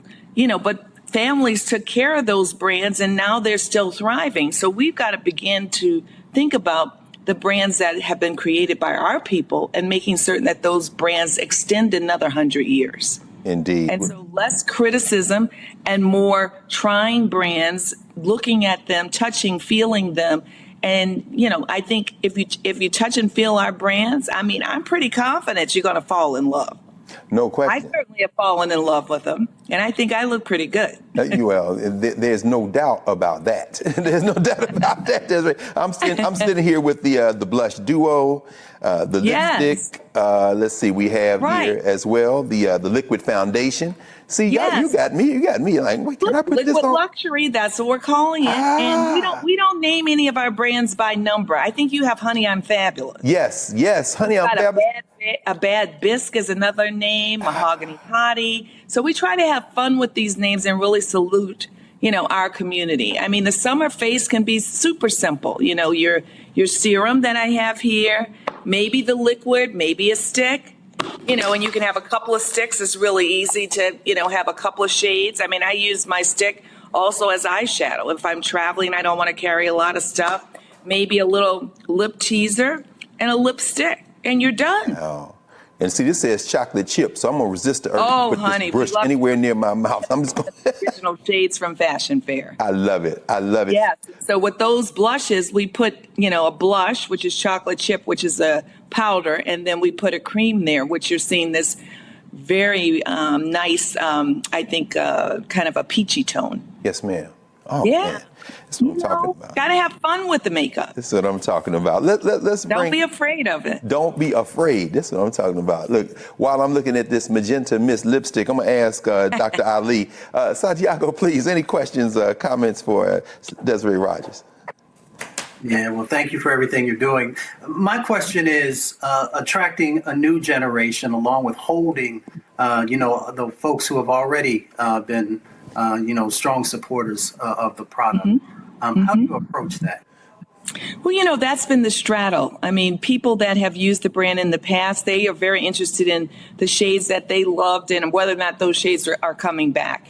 And they want to try, and they've been supporters for a very long time. It's how do we get their daughters in that young generation, to your point. We were recently out with the Black influencers in beauty and talking to them, and we're going to be hiring several of them to provide that message for us and really talk about the newness of the brand and why they love the brand. And so I think it's about introduction. It's about social media. It's about support. It's about being here on this show and talking about the brands and making certain that people are aware of the brand, where they can get it, fashionfair.com, also Sephora, also Macy's. You can go onto our site and you can see where you can pick up the brand because people want to see and feel the brand. And so I think our job is to make certain that they know about it and that they know why it's special. I mean, I think it's special because we only make for brown and Black people. And so our ingredients are handpicked and selected for those particular skin tones. And we know that many times we can have oily skin, we can have very sensitive skin. So there's no fragrance in any of these products because that fragrance can aggravate the skin. We also have great ingredients like vitamin C, aloe vera, all those good things, all those things that are nourishing that keep that skin looking healthy and fresh, because sometimes we think Black doesn't crack. Well, at some point you got to take care of it, honey. Yes. You got to take care of it to have that skin looking good. Yes, indeed. Dr. Larry Walker, any questions, comments for Desiree Rogers? Yeah, so congratulations on this new endeavor. And, we talked about the Johnsons, and I'm wondering if there's something, historical fact that you found out about Fashion Fair. And obviously we know that it's important history that you found out about that you didn't know as you took on this new endeavor. I think what's shocking and surprising to me that in 1973 approximately, Mrs. Johnson, who had the Traveling Fashion Fair show that many of us know about, it was the place to be, the show to be seen. She had models all across this country traveling and introducing high fashion to towns as small as itty bitty Mississippi or as large as Los Angeles and New York. And what she saw is her models were mixing their own makeup. They were actually buying shades and then mixing in brow powder. And so, she thought, well, wow, let me go to the big companies and see if they'll make some darker shades. And none of them wanted to do it at that time. And so what did she do? She created Fashion Fair brand herself. And she sold it in a capsule collection in Ebony magazine. And that was the beginning of history. She was also the first person to put music to fashion shows. So before her, there was no music to a fashion show. Can you imagine? So that was all her vision and her, I would say, just love of the Black culture and really deciding and being courageous and saying, you know what, you guys don't want to do it? I'm going to do it myself. Yes, indeed. Well, Desiree Rogers, now folks who are looking at this and are now on their computers and on their phones and on their iPads and tablets, they're looking to see where they can buy this. Where should we send them? Well, actually, you guys have your own site, right? So Yes. we should definitely send them to that site. And, if they want to try the products, they're at select Macy's and Sephora's. And you can easily go to fashionfair.com and look, in the store locator, and it will put your zip code in and it will tell you a store near you. But tonight we're supporting you guys. Yes, indeed. Well, I tell you, daughter of New Orleans, of course, the first African-American social secretary in the White House, the leader of Black Opal, and the reviver of Fashion Fair, along with her comrades, Desiree Rogers. You've certainly... Oh, wait. Did I miss Dr. Carter? You know Yes, what? I you was saving her did. for last because I wanted to get out of the way of the sisters. And guess what? That was Carol to make sure. Thank you, Carol. Look, hey, when I see you, Niambi, do not whip me because I did that on purpose to save you for last. Dr. Niambi Carter, Okay. I'm going to be quiet so the two sisters can talk and take us home. Thank you. Thank you, Carol. Please, Niambi, please. Thank you. Thank you. As a woman of a certain age, Fashion Fair was one of the first brands I ever purchased of makeup on my own. So I'm very happy to see it back. And so I've been on a Black buying spree for makeup for a while. So this is great to be able to add this back to my repertoire. So I wanted to know, are you bringing back any of the vintage colors? So I was an Uptown Brown. You know what? So Guess are what? any of the vintage You are colors in coming luck. back? You are in luck. We have Uptown Brown. So, honey, we have brought back a number of the new colors. I mean, the vintage colors, the iconic colors, and we'll continue to bring them back. So we've got a wide range of shades in the lipsticks. I think you guys have Magenta Mist. That's one of the earlier shades. Chocolate Raspberry is certainly the most popular shade. So that we continue to sell out of that. And that is a fabulous shade on any skin tone. We have a large series of browns. We have Sepia, which is a great brown with gold flecks. And so I think you're in for a treat. We have mixed in many of the vintage colors with newer shades. Oh, that's awesome. I'm so excited. Yes, and it's very skin light. So it's a much lighter weight than it once was. It looks great on the skin. And as I said, we worked with a Black dermatologist to make certain that it's also good for the skin. So it's like skincare foundations, no clogging of pores, beautiful matches. If you have freckles, you'll be able to see your freckles through. So it feels very comfortable. I was in DC earlier today, and believe me, that heat was something. But I made it, and I was outside, and my makeup, I think, still looks pretty good. It looks great. Yes, a little powder, a little pressed We powder. don't have to search anymore for the vintage colors all over eBay and everywhere else. No, I wouldn't do that because I don't know how old those are. And, you know, there is an expiration date. So I would check out fashionfair.com and also check out the Unfiltered website for colors. And then you can always just send us a note. You know, what are the colors that you would like to see? What are we missing? I swear. Thank you so much. Thank you again, Carol, for making sure that I didn't mess up there, because that's exactly what I was waiting for, that conversation right there. Y'all done gone about 5 levels deep. Correct me if I'm wrong. Our good friend Juliana Richardson and Larry Crow and all the friends of the History Makers noted that you were Queen of the Zulu. Is that true? I was Queen Zulu twice. Can you believe Come on it? now. See there? You want some more history? I'm also a descendant of the Voodoo Queen of New Orleans. And, you know, may even be somehow related to the Pope. He's from my neighborhood. His people are from my neighborhood. And, you know, they're saying he's Black-ish. Black-ish. Black-ish. I know that's right. Louis Armstrong said it was his lifelong ambition to be the king of the Zulus, and you were the queen of the Zulus twice. So I know it's again, thank you for joining us. Thank you for your continued work, not only in Black communities, but really bringing and elevating the best of who we are culturally to the world. And you all make sure you get out here now and continue to take all this stuff off the shelves and buy through the websites. Fashion Fair is back, strong, stronger than ever, projecting into the 21st century. Thank you for joining us, Desiree Rogers. And well, thank you. Thank you. And here's to all beauty. Everything beautiful. Thank you. Thank you. Appreciate you. Talk about going green, but what about when it comes to the bathroom? All right, we're spotlighting Leafy, the eco-friendly brand that's reinventing everyday essentials. And so they've got bamboo toilet paper, they've got tissue paper as well. Joining us right now, co-founders Marvin Green, Charles Peaks. Glad to have both of y'all here. So, all right, so how'd y'all decide to say we're gonna do eco-friendly toilet paper and tissue? I mean, well, funny story. Going all the way back to 2020, I was in a accelerator program for a previous business, tech business that I was funded for.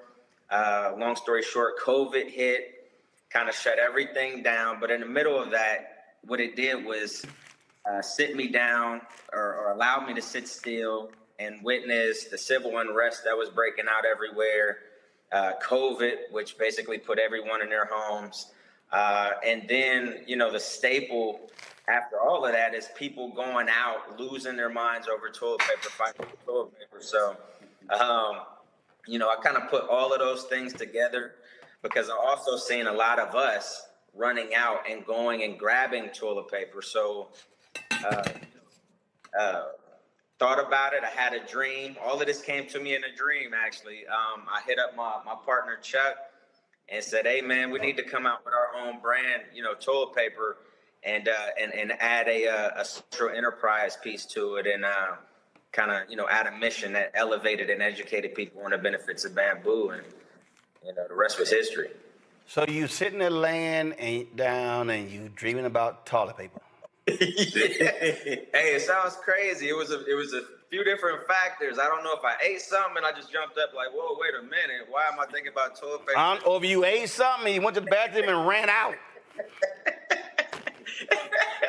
Yeah, but listen, man, it hit me. It was one of them things, though, that once it hit me, I just grabbed my phone, started taking notes, called Chuck. And we brainstorm ideas back and forth. We're serial entrepreneurs. So it was nothing new to us to, bounce different ideas back and forth.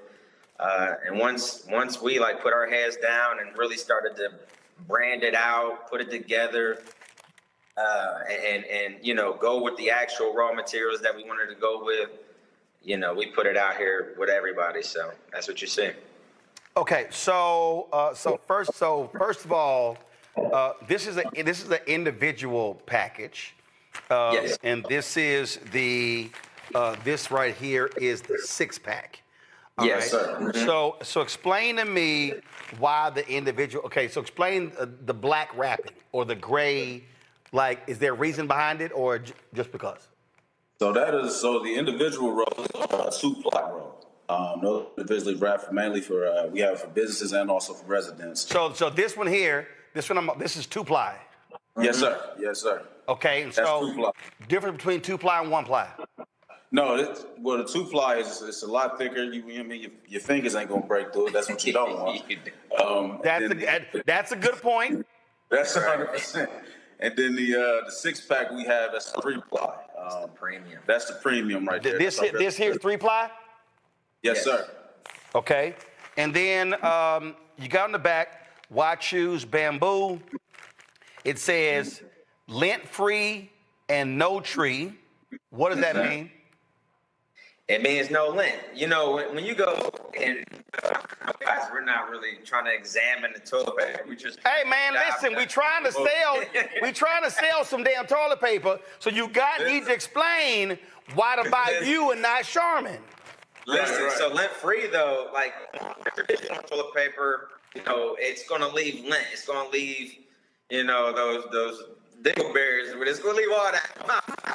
Man, look, hold up, dog. You can't be trying to sell toilet paper and you scared to talk about toilet paper. Listen, it's not gonna leave no lint. It's just, all natural, no lint behind, none of that.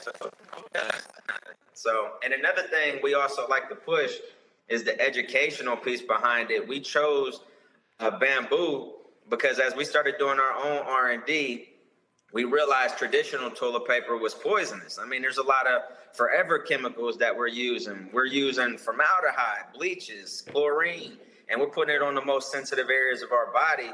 And once you dig into that a little bit deeper, you realize that those are, colon cancers, kidney cancers, things like that are on an uptick. Yeah, or on an uptick. I'm not saying it's because of the toilet paper that you're using, but it can't, the traditional toilet paper can't help you. Or can't be something that's helping you as far as health. So when we went the bamboo route, we wanted to not only just sell toilet paper, not only to add sustainability, we also wanted to add that health cost savings to your life as well, because down the line, you eventually are going to have medical bills. Also, septic system pieces to it. You know, people down the line, you're going to have to replace your septic system. It's biodegradable. So there's a lot of many different benefits when it comes to bamboo opposed to the traditional toilet paper, and why we chose to go, you know, the opposite route. In fact, I came across a video the other day, and I'm trying to find it. I was on, I don't know if it was Instagram, I don't know if it was on Twitter as well, and it was a video of a guy, and he was talking about the forever chemicals that are in toilet paper, and he was talking about that. He was talking about that. Look, you are applying this to a part of your body where it gets into your body quite quickly. And it was the first time I actually had seen a video on that very thing. Mm-hmm. Go straight to your bloodstream, you know, most sensitive areas. So, yeah.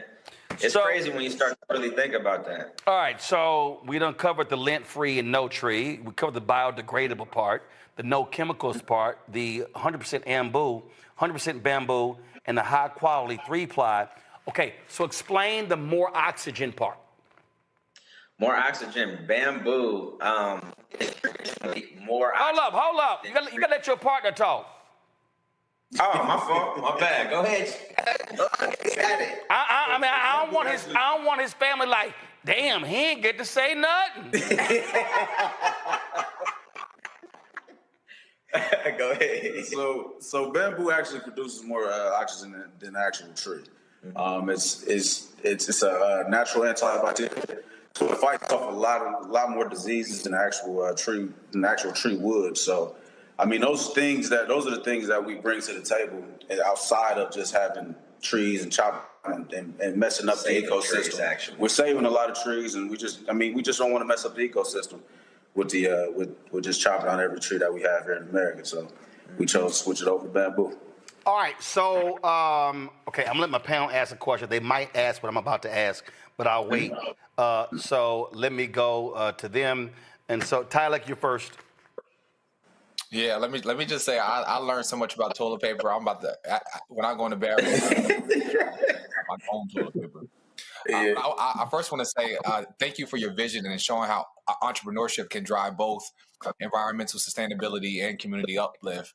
I think you all are challenging the myth that social impact and business success are exclusive for one another, especially during this time when corporations are leaning away from those priorities. My question for you would be, what advice would you have for other young entrepreneurs from underserved communities who are looking to break into this green industry in this space? I would definitely, out the gate, I would just think completely out the box. I mean, me and Mark, we didn't grow up thinking that we would own a toilet paper company. That just wasn't an option or occupation to even pick up. So whatever you do think of, or you have just a weird inkling of, try it. I mean, that's the number one thing I would definitely do is try it. And you never know, it may work, but you don't know until you give it a shot. So just quit. I mean, traditional businesses and traditional jobs and careers and things like that, as we know, I mean, America's changing, the world is changing. You know what I mean? You can make millions of dollars from sitting in front of a computer screen right now.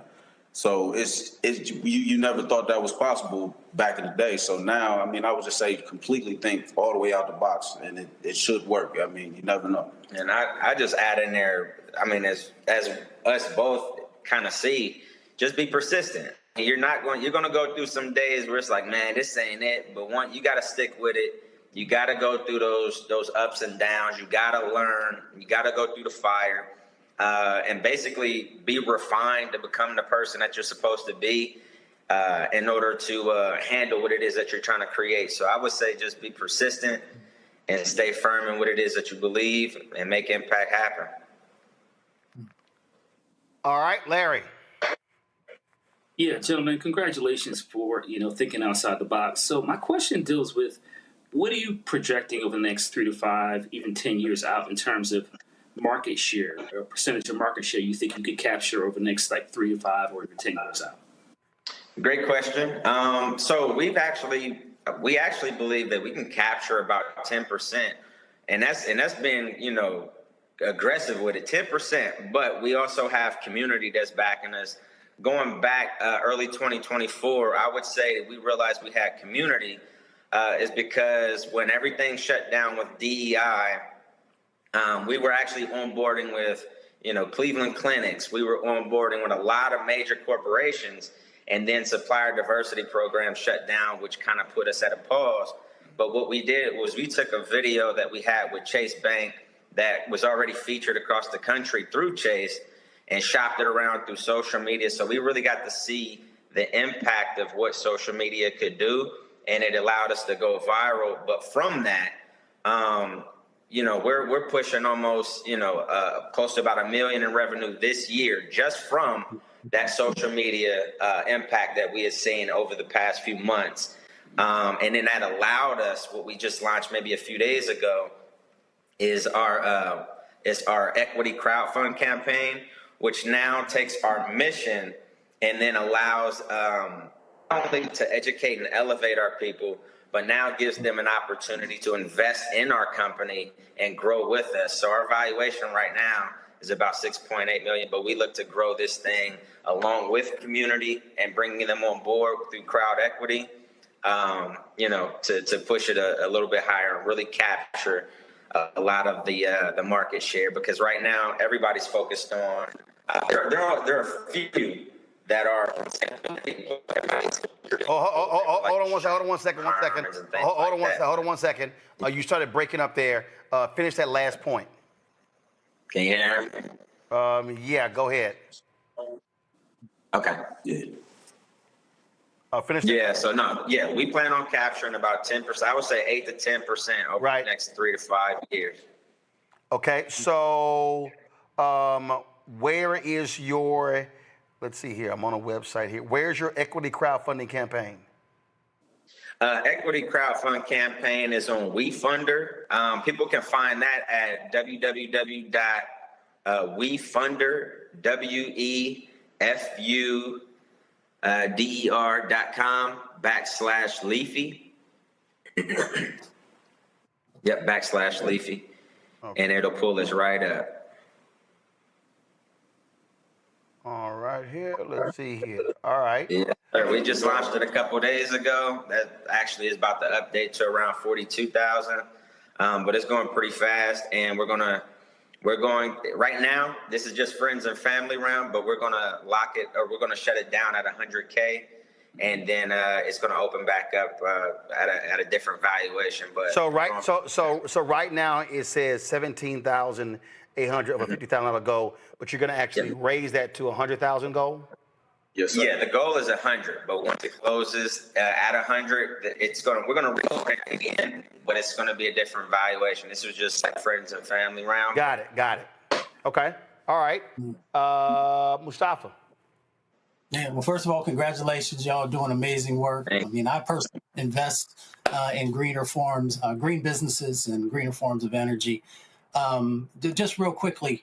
I think it's about 85,000 trees that every day are culled to create toilet paper. It's about 34 million a year. So you all are actually in a really good space and being able to also help our communities both breathe and the waste impacts that often are inside of our communities. I'm curious about, you currently have the toilet paper, but are you also thinking about other products? And if so, what do those look like? Well, here we go right here. We got this is the tissue. That's the facial tissue. Tissue right here. What else you got? So we are working on right now, we're working on our paper towels. Those should be releasing here within the next 3 to 4 months. Then also we'll move over to paper plates and forks and napkins, bar napkins and CFOs and things of that matter. Yeah, the facial tissues are already they're in beta test through our hotel partners. Right now. Yeah, so we're getting real time feedback from the actual people who stay at these hotels to kind of integrate if there's anything that we need to change before we release it to the public. So those are about ready to go. Okay. All right, then. Let's see here. So, again, if y'all want to get the product, go ahead and pull up shopblackstarnetwork.com. That's where you can actually. No, that's not what I want, y'all. I don't want the graphic. Okay. No, guys, y'all gotta do better. When I ask y'all to go to shopblackstarnetwork.com to buy the product, I need y'all to go to the website. Okay. So go to the website. So you see it right here. I'm on the website, and you see right here Leafy Products, and it says co-founded by Marvin Green, DeAndre Martin, Charles Peaks. And you see right here where you can get it. So people have been asking the question. So to get a 24 single roll box is $32.99. To get a 12 single roll box is $22.99. Explain to us how, I mean, obviously, look, people make pricing decisions. And so how do your prices compare to toilet paper that we see in grocery stores or at big box retailers? So right now we're neck and neck with a lot of the major brands. We do have to switch our pricing a little bit due to us not having any chemicals or anything at all. So pretty much like shopping in the organic section of the grocery store. So if you were to go buy organic apples or anything like that, you'd probably have maybe a 5% markup, if that. But with the volume that we're seeing, we're able to fight those type of prices and be able to compete with the major brands as well. So we're right neck and neck with them. Okay. All right. Any additional questions from the panelists? All right, cool. So again, y'all, go to the website. You will see right here where it says Leafy Products. So if you go to the home page, one second, you go to the home page, you will see right there, they are at the top.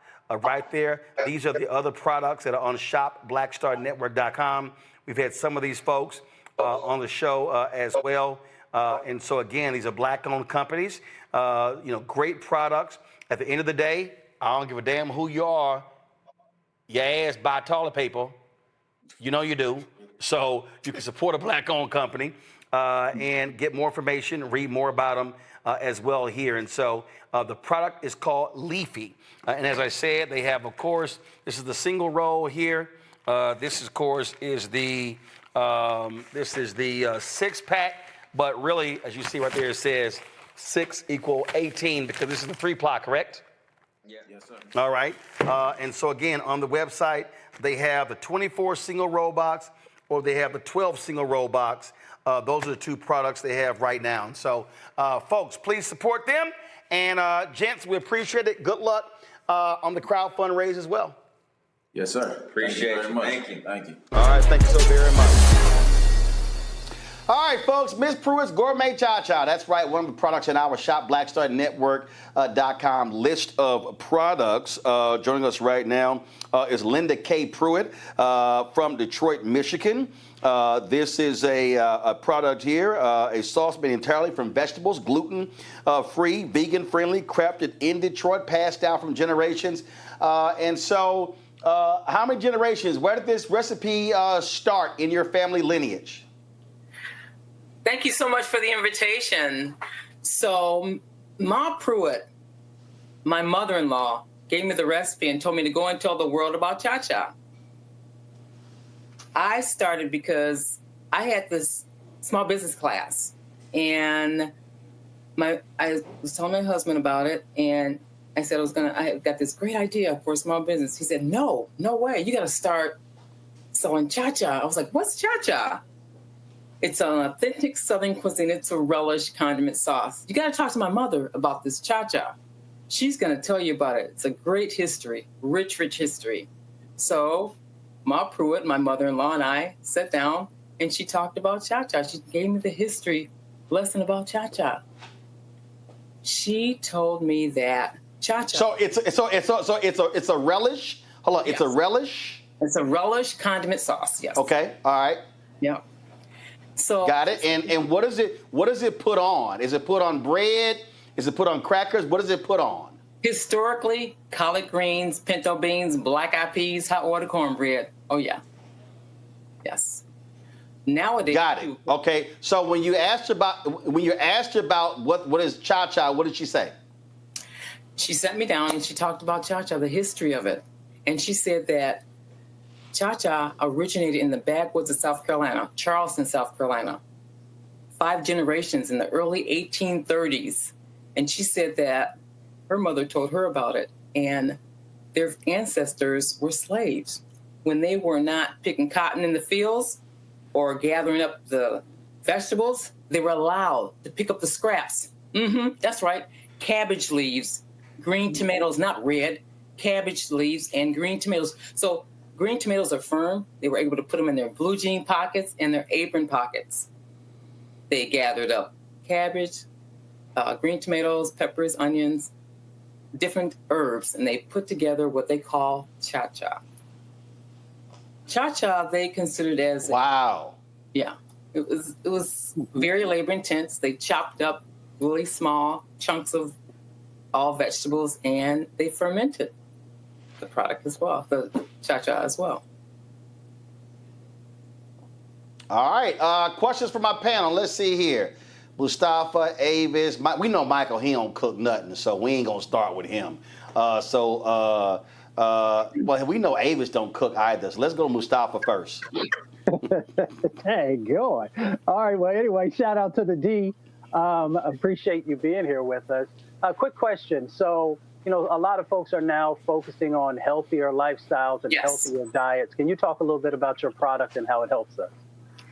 Cha-cha is plant-based. It's all vegetables, gluten-free, keto-friendly, and it's very natural in that it has no preservatives, none at all.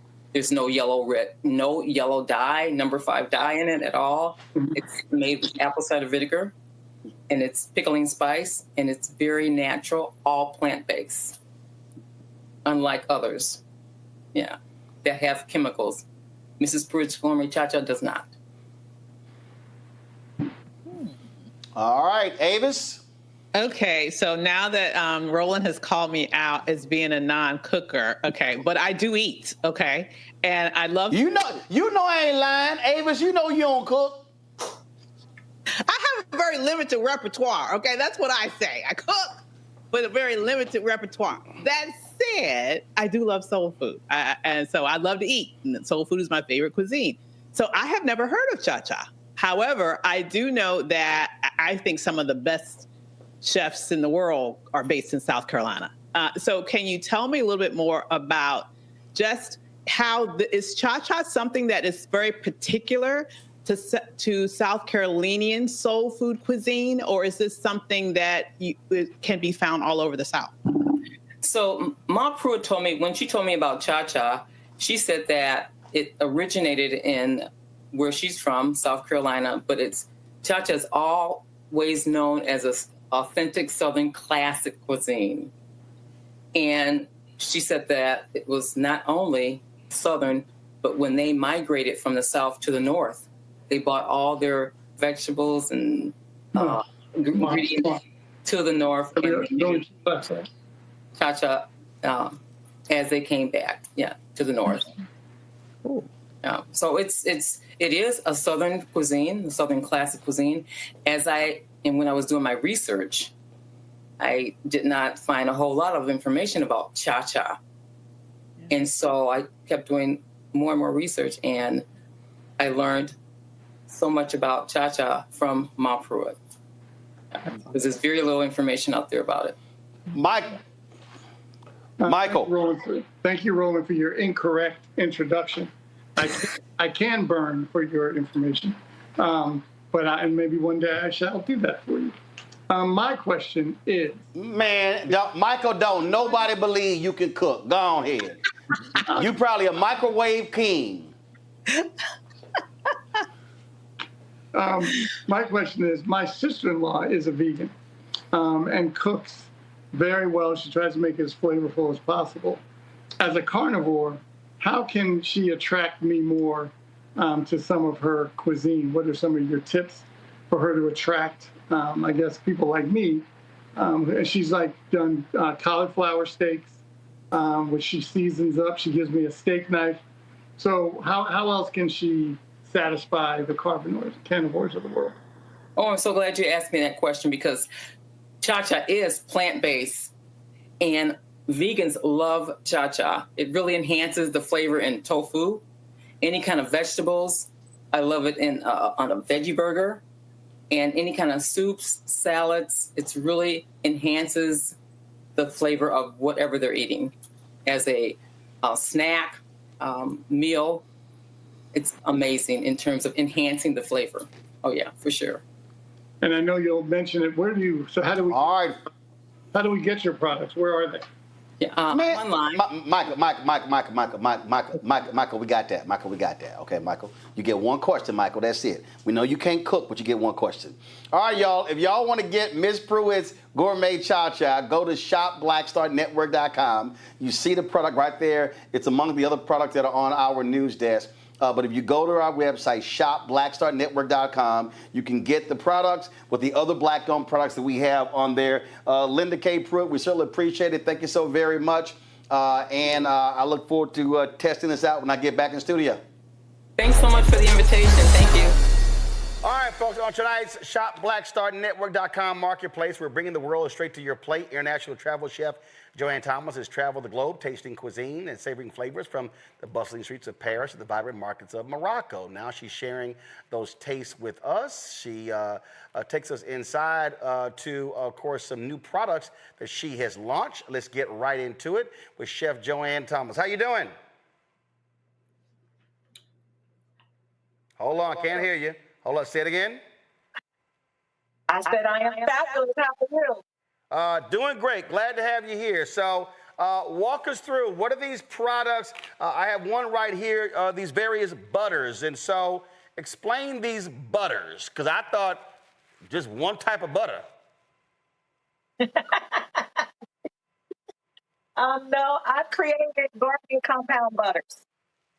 So I have a buttermilk honey vanilla bean butter, an OM garlic roasted garlic herb butter, sweet and sassy honey sriracha butter, brown sugar baked cinnamon molasses butter, and I believe that's the one that I sent you, and then indulge me chocolate butter. Okay, so how are these butters used? I mean, are they used like jelly, like peanut butter? Walk me through how these gourmet butters are used. My brother's an executive chef, so he probably is like, oh, I can tell you, but how are they used? Yeah, most people immediately go to, I'm going to put this on bread.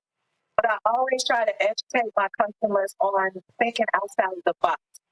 So, for example, the butter behind me, honey vanilla bean butter, I season salmon with my signature spice blend, roast it in the oven, and as soon as it comes out, I put the honey butter on it and let it melt through.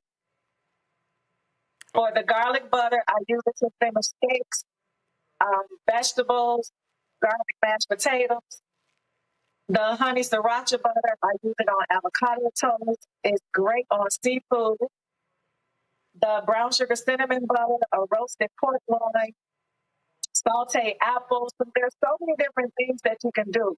French toast, and then the indulge me chocolate butter. I actually put that on a coffee crusted beef tenderloin, melted and tossed popcorn in it. So think way out of the box besides bread. If I look at my panel between Robert, Robert, Yasmin, and Mondale. Robert probably the bougiest, so he probably knows full well about all of these different butters. So Robert, what's your question? One, I am not bougie. Bougie is bourgeoisie, which is the middle class. I'm an aristocrat, so I will just point that out. To black people, that's the same damn thing. Go ahead. No. You got to look at the French Revolutionary history. But on this point of the butter, so I usually use a compound butter on whenever I cook a ribeye. Normally, I will cook it about 122 degrees in the sous vide, and then blacken it on the black top. Then put cowboy butter. When it comes to the compound butters, do you have often I do a whipped brown butter where you leave the particulates in the bottom, you can have the Maillard reaction and the umami flavor in it. Are you planning on expanding out to create more options, or even a whipped compound butter that could be used, as Roland said, to be spread on toast? Well, these butters are whipped compound butters. So okay, so those are the details we needed, Roland.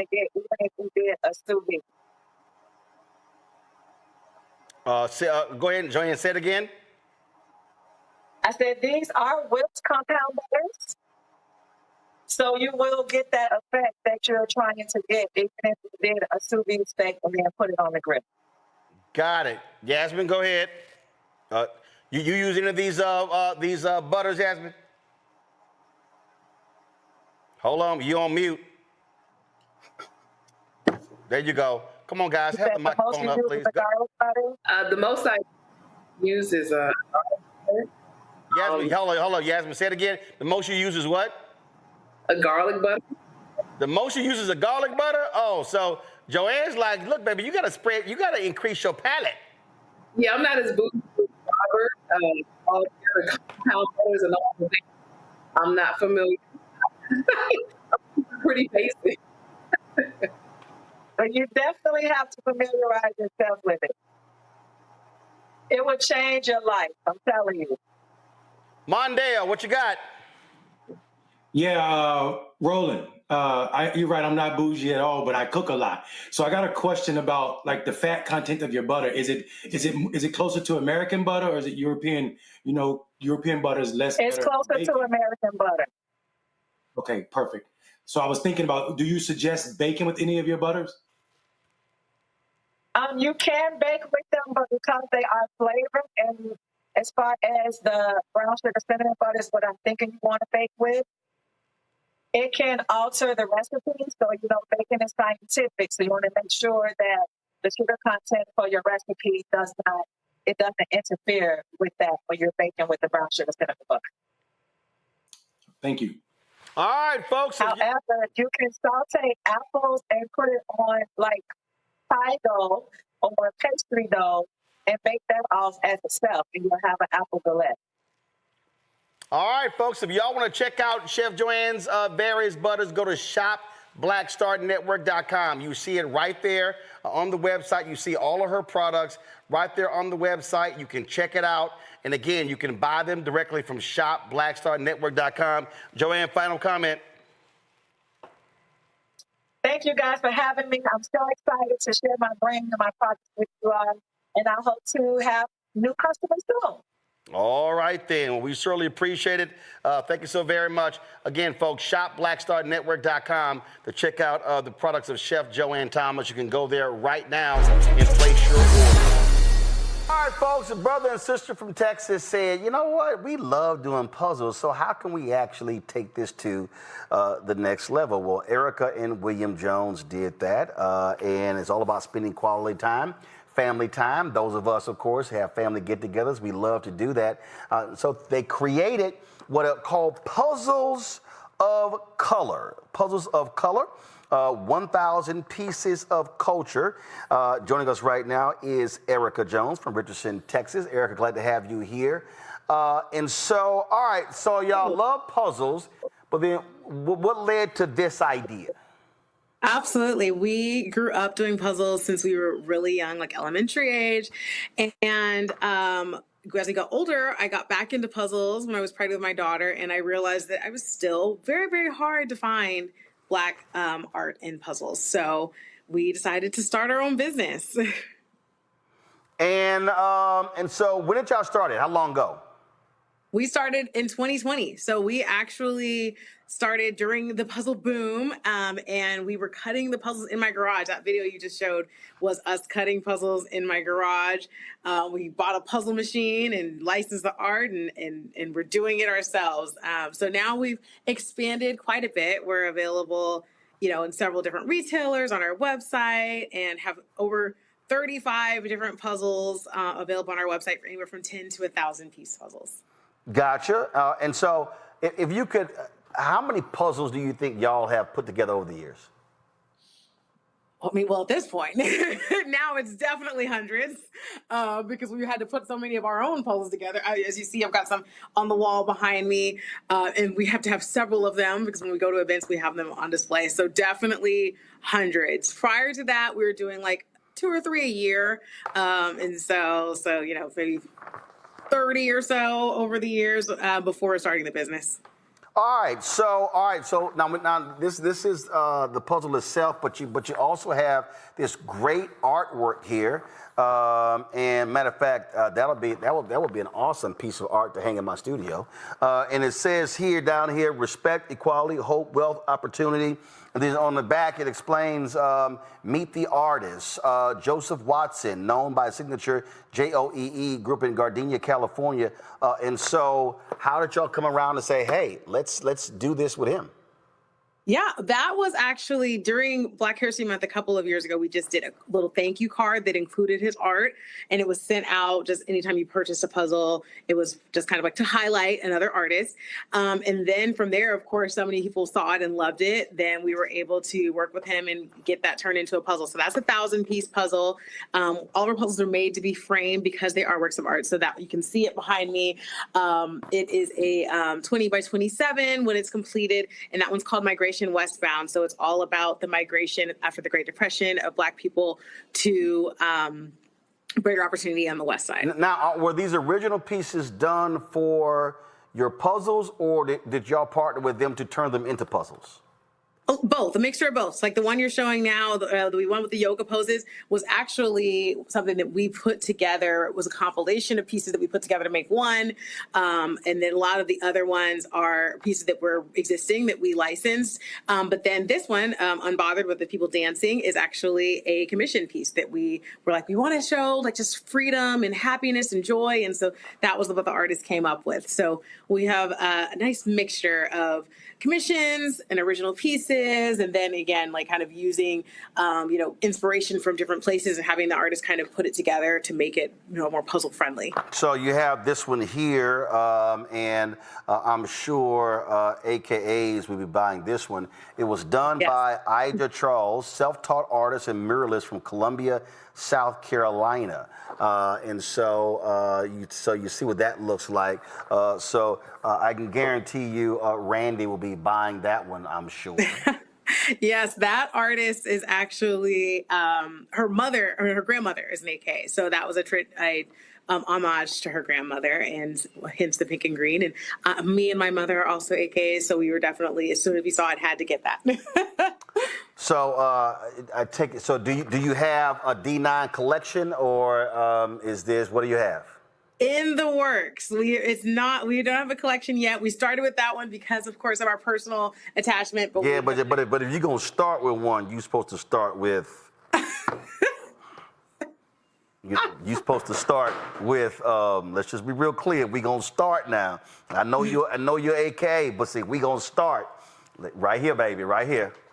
Right there. Right there. You can't, we changed our lighting, so you really can't necessarily see that. So let me just go ahead and just make this plain. If you're going to start, Erica, we going to start appropriately. Yes. My dad is a Sigma, so he would have been like... I don't give a damn your dad is Sigma. He know they ain't first. He know they way back there. They way back there. He know it. I got a Sigma and an Omega in the control room. They know they ain't first. But anyway, Randy, go ahead with your question.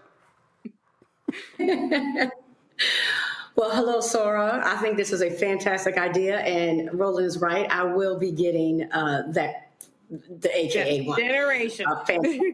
And I'm glad you started there. So is this appropriate for all ages? Because those are some pretty big, a lot of puzzle pieces. So when would you say that a child could participate with the family and, help put puzzles together? Right now. Well, I was going to say, if it's with the family, you can start very, very young. I have a 2-year-old and a 5-year-old. My 2-year-old is actually decent at it. Like she knows at least the colors. I mean, that's the beauty of puzzling, is it teaches you spatial awareness and color and shapes and all of those things. So she can at least say, I can say, pick me a yellow piece, and she can find it. She may not be necessarily putting it together fully, especially not a 1,000-piece, but they've definitely, the young ones have helped me with 500-piece puzzles. And the sooner you give them the exposure, the better they are, and the more they're using those muscles. Fantastic. So because you do do you do the strategy where you put all the, you separate the colors first before you start putting it together? Is that your strategy? Yeah, you gotta get the edges, then you do it by color. Yes. And we also, tell people like if it's something that has like a lot of the same color, do it kind of by more like pattern. You may notice, this one has a swirl and this one doesn't, kind of doing it that way as well. There are little tips, and we actually do have our thank you cards have puzzle tips on there, so they give you a little bit of heads up there. And is there a rating, like which ones are more complicated? Girl, how many questions you got? We got two other panelists, Randy. I'm sorry, I got lost. This ain't your podcast. I got two other people waiting to ask a question.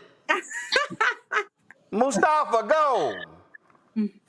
Sister, congratulations, sister. We appreciate everything you're doing. My question is, what are the greatest challenge that you've had starting your business, and what has been the greatest success?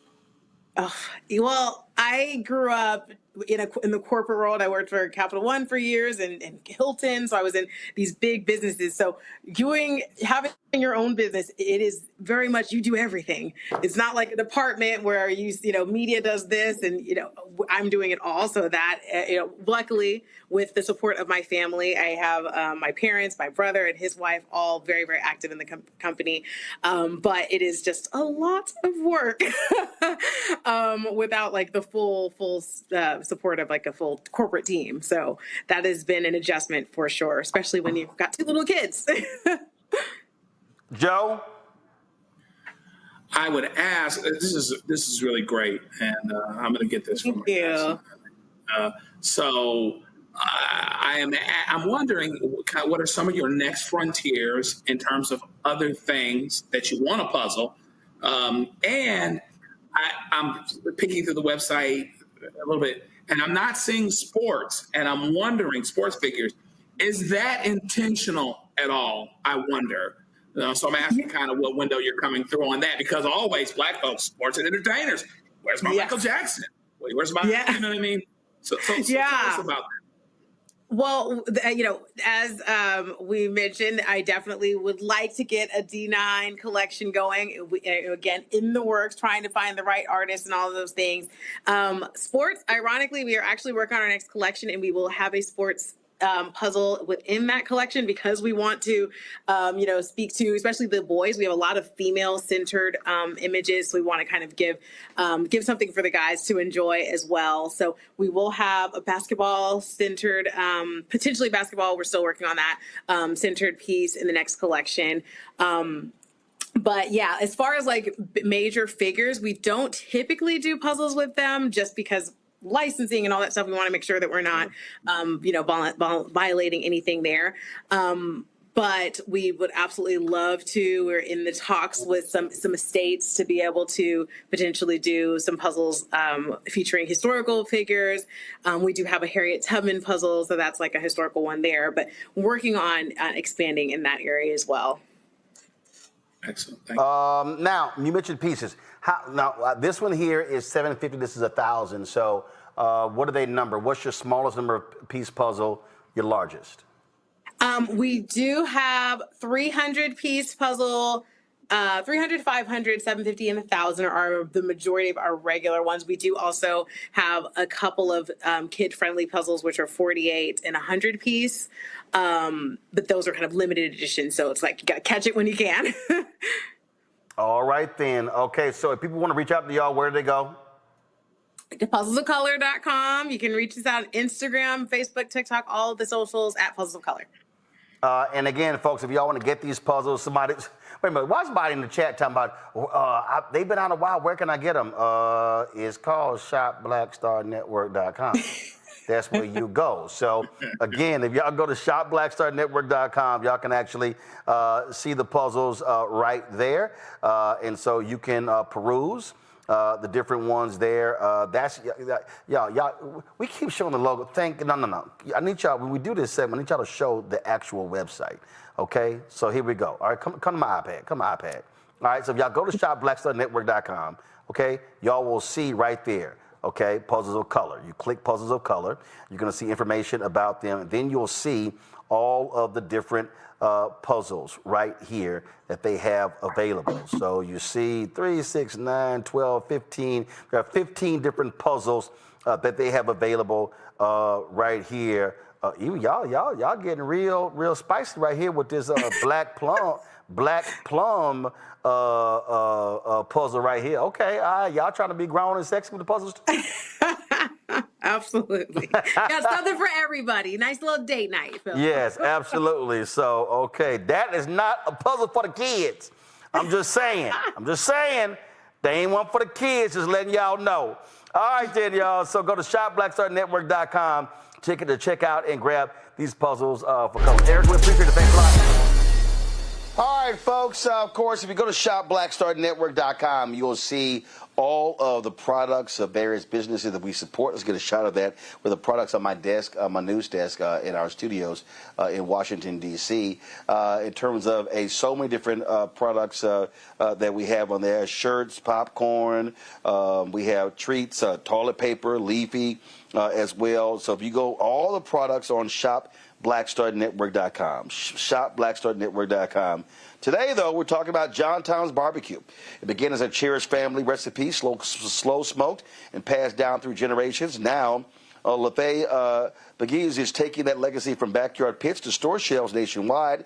It's a story of family flavor and black entrepreneurship. Lefay is the president and CEO of John Tom's Barbecue. Hey, man, how you doing? Doing well. How are you? Doing great. So the origin of John Tom's, okay, where does the name come from? John Tom is my grandpa. It's his first and middle name, and it's what his family affectionately called him. They were Southern from Mississippi, so they pronounced it Joan Tone. But yes, John Tom is his first and middle name. He had created a barbecue. I'm sorry. No, go ahead. No, I was just going to say he had created a barbecue sauce, I think before I was born. So I grew up with this barbecue sauce. The whole family did.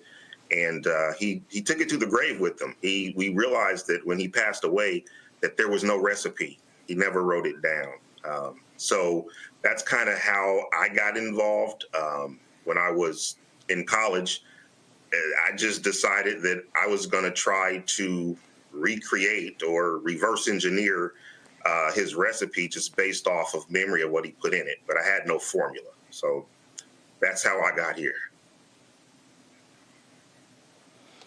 Got it. And so how did you piece it back together? How did you, I mean, were you talking to other family members? Were trying to get people to remember watching him actually do it? How did you do that? So I spent significant time with my grandfather when I was younger. And so I was there most of the times when he would make it. But yeah, you're correct.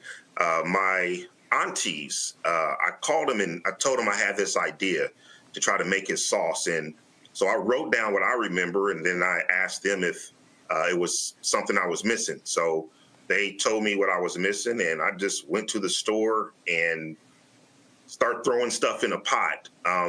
Roland, this went on for nearly 5 years. It became a hobby of mine. I didn't quite get his recipe, but I came up with something that I was pretty proud of, and I let people taste it. They loved it. And so I never thought I would start a business. It was just a hobby. But I guess enough people convinced me that I needed to do something with this sauce that I had, and I did. All right. And so then all of a sudden, so you did the sauce, and then what was next? What caused you to say, all right, you know what? I want to now take this thing national. I want to make it a product for other people to taste. So I was living in Milwaukee, and I was a television news reporter at one of the news stations there. And our general manager walked into the newsroom one day and gave it to us direct. Told us that they were stopping news operations and that all the on-air talent, we would be losing our jobs. And so that's when I decided, really thought about which direction I wanted to go. I kind of thought in the back of my head that starting a barbecue sauce business is something that I could do when I retire, right? When I would have time. But when I was told that we were losing our jobs, I really started to think, why not now? So I thought about it for a few weeks and landed on the decision that I wanted to do that. I wanted to move back to my hometown and start this business. I just had one person to get that by, and that was my wife. She didn't know I was thinking about this. So I approached her and I said, don't think I'm crazy, but what do you think if we move back to our hometown and I start this barbecue sauce business? And without hesitation, she said, let's do it. So once I got her blessing, it was just full steam ahead. I have two business partners. One of them is my first cousin. He shares the same grandpa. And he called me one night just checking on me because he knew I was losing my job. And I shared with him that I was going to start this business. And he said, cuz, you need some help? And I said, I do. And he has a marketing background. And then I said, one more person I want to pull into this if we're going to do it. And that was my best friend, Rodney Robinson. My cousin's name is Terrell Cooper. So I approached Rodney with it. He tasted it and was immediately in. He said, I'm in. And so that was our team. So, look, oftentimes in our segment, we often talk with folks about the product and they're selling it and want people to buy it. But a lot of people just don't understand when you start talking about a product like this here. I mean, you talk about labeling, how's it preserved, where do you manufacture it, all those different things, cost of product, what type of bottle, size of bottle, cost, all this sort of stuff. And so when you were doing your market research, what was that like? And also, where do you manufacture your barbecue sauce?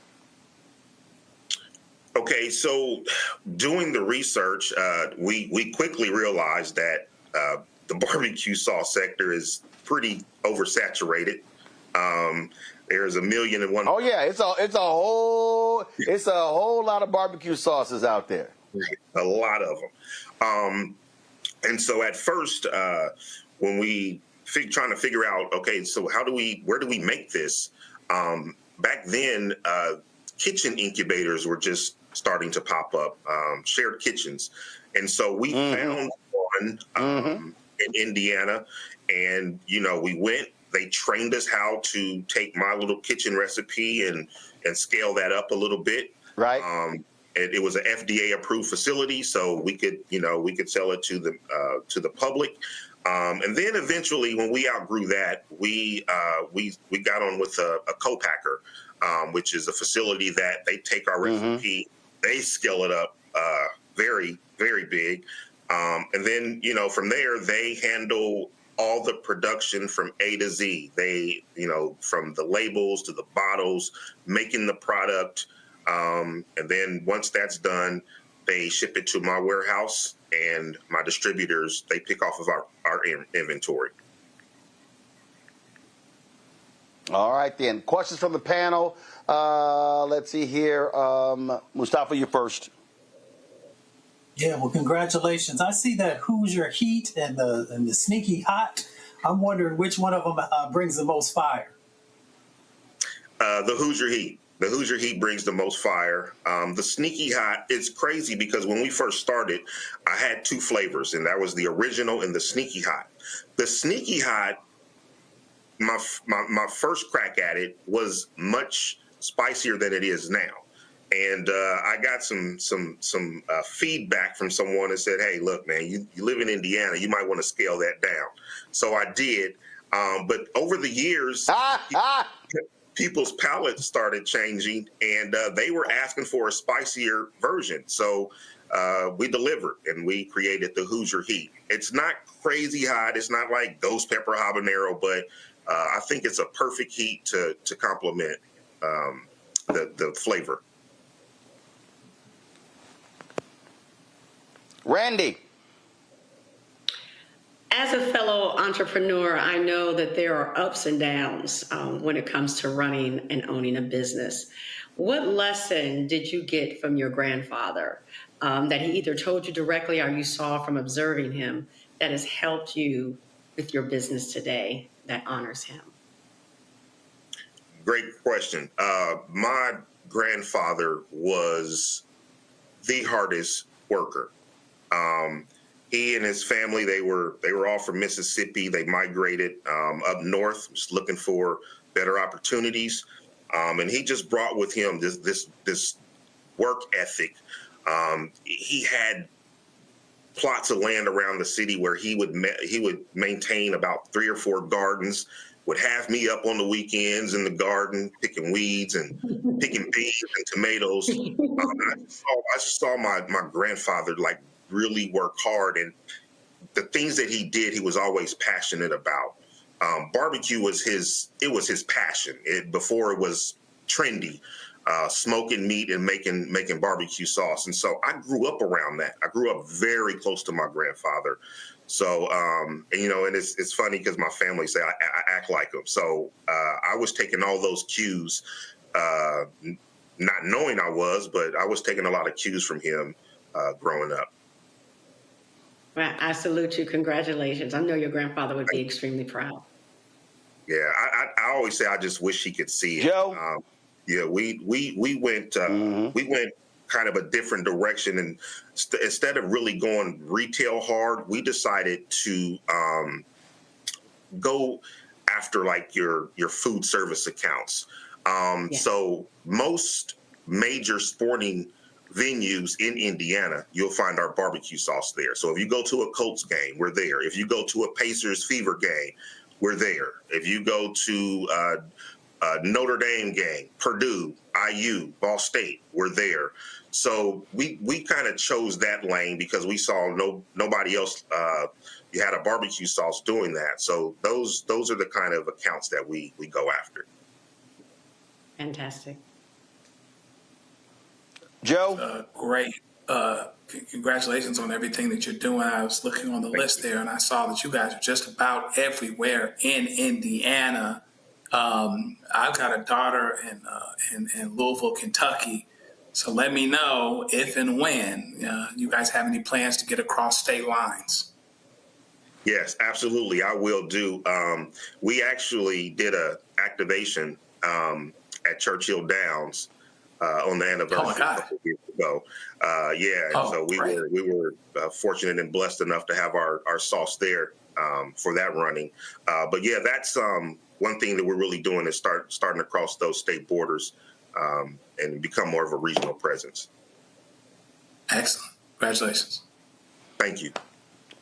All right, then. So, folks, check out the product, John Tom's Barbecue. It's on shopblackstarnetwork.com. Give me a shot of it again. This is a live look of the shot. We have it there on our news desk. This is the website right here. So you go to shopblackstarnetwork.com. This is what the bottles look like in real time. You can try the barbecue sauces, 4 different sauces there, and we certainly want y'all to try those. And, of course, other products as well. LaFave, man, we appreciate it. Good luck with the company, and thanks a lot. Thank you. Thanks for having me on. Folks, tonight in our Black Star Network Marketplace segment, we've got a sweet treat for you. If you're searching for a unique and fun gift, look no further than Whiff and Nibble. They have created handcrafted, food-inspired candles and soaps that look and smell just like your favorite desserts. Cherry cheesecake to fruity cupcakes. These lifelike creations bring joy, nostalgia, and a touch of indulgence to any space. Joining me now from Detroit is Denitra Jackson, the founder of Whiff and Nibble. All right, Denitra, glad to have you here. Okay, how'd you come up with this idea? Where did it come from?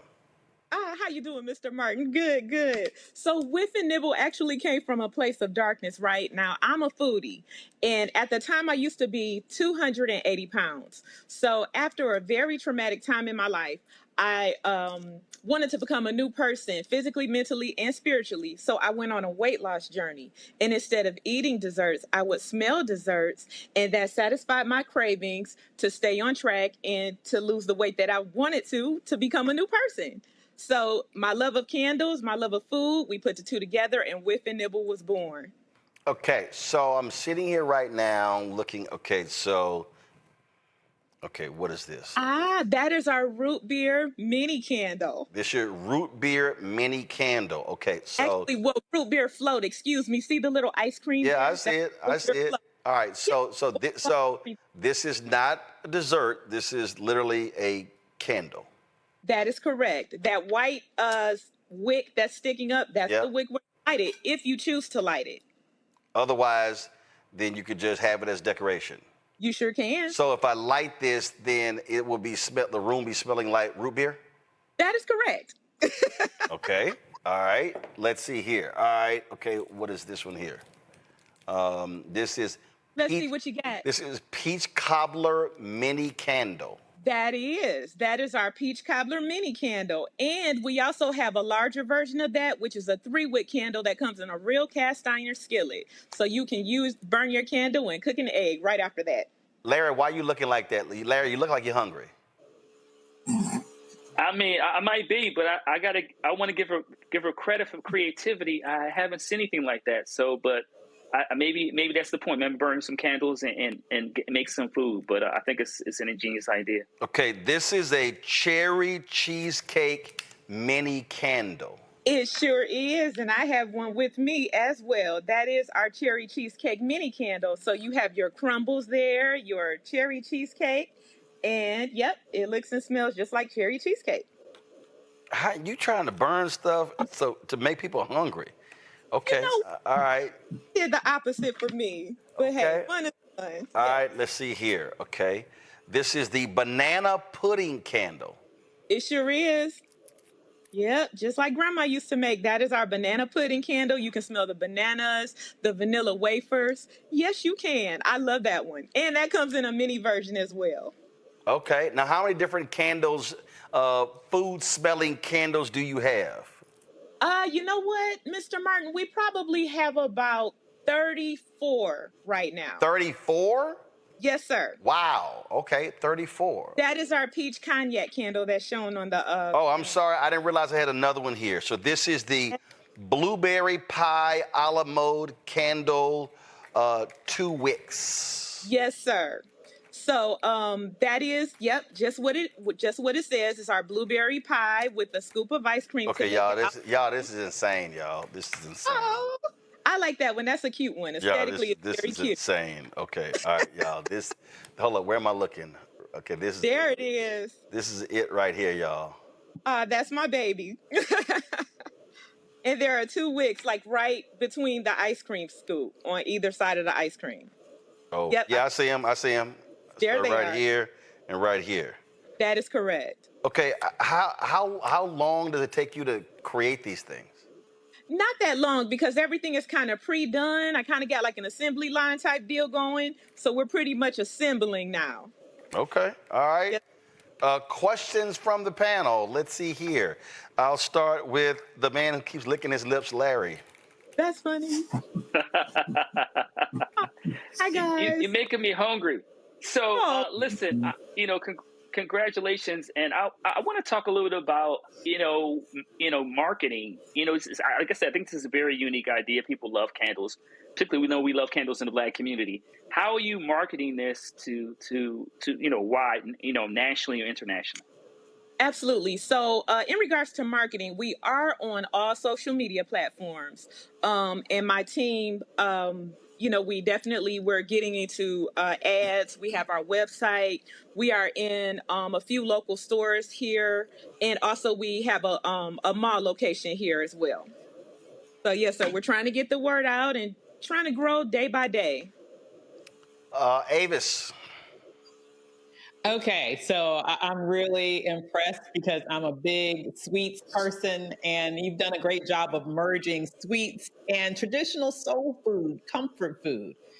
So I'm wondering, do you ever how do you target people like me? I know I hear where you are, but I'm thinking, are you at any sort of spaces where you might find a large number of foodies like myself? And how can we sort of actually get to smell them in person? Gotcha. So, in regards to that, we are still studying our analytics to find out exactly who our target market is per se. But we also do a lot of in-person events where people are able to touch, smell, feel, and also our name. We're kind of getting out now, so we're just trying to grow day by day. Yes, ma'am. Mustafa? Come to learn the brand. Mustafa? Yeah, well, this is amazing. I was going to ask the question, has anybody ever got the munchies and accidentally eaten one of those? But you know somebody accidentally took a bite and they were like, Yes. this ain't going over well. The stories that we have are hilarious. I have a young lady who purchased the peach cobbler skillet candle. She works at a factory. She burned it. Her husband came home from a long day's work, thought she was cooking, and they got in an argument because it was a candle. Oh. what is your favorite? Sounds like to me she should have been cooking. Homeboy came home working. He was hot. He like, listen, I don't hear no pots clanging. What's going on? Man, See, he thought it was a pie, some cobbler. Boy, I bet his mind was dancing, and it was like, I'll be damned, that's a candle. Exactly. That's exactly what happened. Oh, I feel so bad. Amen. Oh. Mustafa, you're the part two. Go ahead. No, I was just going to ask, like, you have 34 different candles. Which ones are selling the best at the moment? You know what? It all depends on the person. So like I said, we're the ones selling the best are the 5 on shopblackstarnetwork.com. Go to my iPad. This is the 5 right here. We got the cherry cheesecake scented mini candle, the peach cobbler candle, the blueberry cheesecake scented mini candle, the banana pudding candle, and the apple cobbler. So these are the 5 best selling right here. Yes, sir. That you heard it, sir. Yep. Mr. Martin has spoken. Cool. All right then. So so first of all, how long has the business been going? Okay, so Whiff and Nibble, we've just turned 2 years old on August 4th. Gotcha. Okay. All right then. Well, y'all just celebrated your birthday. Well, listen, folks, if y'all want these scented candles, right now, go to shopblackstarnetwork.com. Order them, shopblackstarnetwork.com. Y'all know we got our black-owned products. You see all the other products right here to my right on our news desk. So we got all sorts of stuff. All sorts of stuff over here. You see all these products.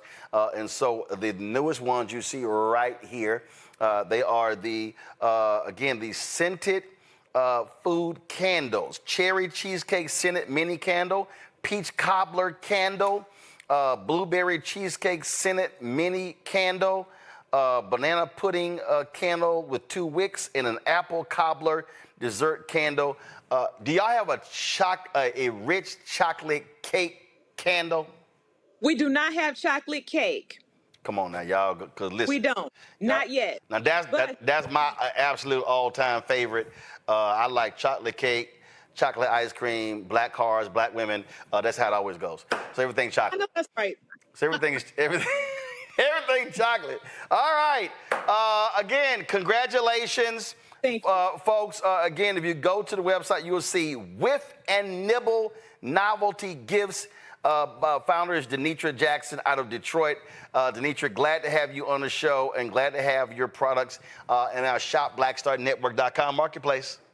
Thank you so much for the opportunity. Have a blessed day. I appreciate it. Thanks so much. Y'all look at the Paul Robeson. I'm not Paul Robeson. You know what? I need to get a Paul Robeson picture in our studio. James Baldwin, the James Baldwin piece that hangs in our Black Star Network studios there. I love that piece. And so one day I was on Etsy and I actually saw that and I hit Dominique Brown and I said, man, I got to get that. And so she sent that to us. I bought it from her, paid for it. And so she's the award-winning artist behind Damo Inc., of course. Vibrant art pieces, unapologetically bold and reflect a creative brand known for modern portraits, cultural textures, and all of that. Dominique joins us right now. Glad to have you here. First and foremost, just folks who don't know, when did you really start your art? Man, I've been drawing since I was a little girl. Like my first image I have of myself, like I guess thought, was when I was in preschool. I did an illustration of a lady on a paper plate. To me, I thought it was bomb. Probably now in hindsight, it probably wasn't. But my teacher telling me like, this is a really nice portrait, I think like basically put me on the path to just always keep drawing.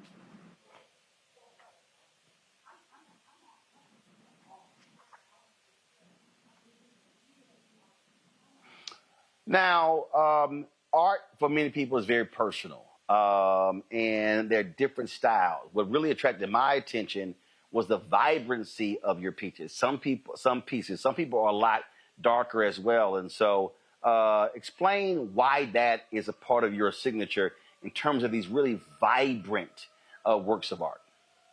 I think for me, I grew up in a very vibrant house. Like my parents had art all over the home. We had figurines.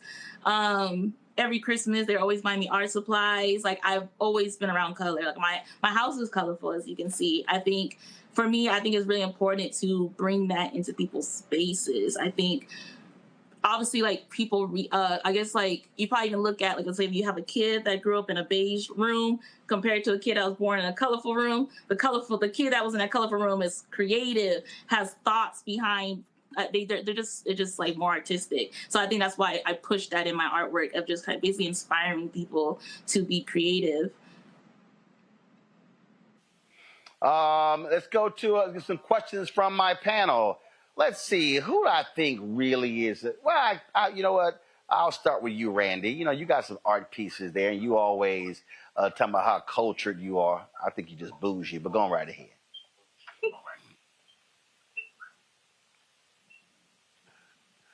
Whatsoever. I got kicked out of my kids' art class, asked me not to volunteer anymore. So I am very inspired and respect all that you're doing. I'm very familiar with your art. Let me ask you a question. When you said, I want to be an artist and this is the living I want to make, how did your parents react? Because I feel that sometimes because, Black Americans, we've had to live in a kind of a place of fear. And we talk about get that good job with benefits. We sometimes are confined and don't feel like we're able to go out and really use our creativity. So was it easily accepted? I like that point that you made. I think I was blessed when my parents were always pushing me. I said one of the big things that my parents did was my mom, she was taking off from work on Saturday to drive me to USC when I was in high school so I can start taking art classes. Once I got to college, you mentioned with art, you start to think like maybe there isn't space for me as an artist. So I ended up going to get my master's, went all the way through school to get my master's in marketing. And then once in 2020, then that's when I really got serious about like, okay, I actually should be an artist. That's fantastic because just your existence is providing inspiration to so many people. Thank you. So thank you. Mustafa. Yeah, well, congratulations, sister. I'm a huge fan of Jacob Lawrence and the work that they were able to bring forward. And their work is all over the place. If there was one or two locations where you would want your work to be, where would that actually be? I honestly love seeing my artwork in retail. I think especially now with all the rollbacks, I think this is a very integral time to where I want my artwork to stay there. Right now I have a collection at Walmart where I'm selling hair accessories, and to be able to see that kids, college students, elderly can go inside and buy a bonnet, hair, I can't even think, rubber bands, scrunchies that are reflective of Black culture is very important. I think it's helpful for people to feel seen in their space. So now we're seeing retail pull back on a lot of Black-owned businesses, and we don't have that no more. We kind of have to go online. So I kind of want to be able to still be able to be in retail over the coming years so people can continue to feel seen. Another place as well, I think it's really good for me, has been in campaigns. I think people really need to see themselves there as well. I recently did a collaboration with the Rams for Juneteenth to where people were able, so in that campaign, I created apparel. Also, we went to Flores Joyner Elementary School where we painted murals for the kids so they can see themselves reflected because the murals had children of all different races. So I think I just really want to kind of stay in those spaces of retail and campaigns. Joe. Yeah, this is really amazing. I'm sitting here looking at the website. You got wall, you got art, you got decor, you've got clothes, you got lifestyle. What is the next frontier? Because you already do so much, and it kind of connects to the previous question. Are there any kinds of products that you don't make already that you would like to make? Yeah, so right now I'm leaning a lot into like plushies. I'm leaning into collectibles. I think that's something I really want to get into.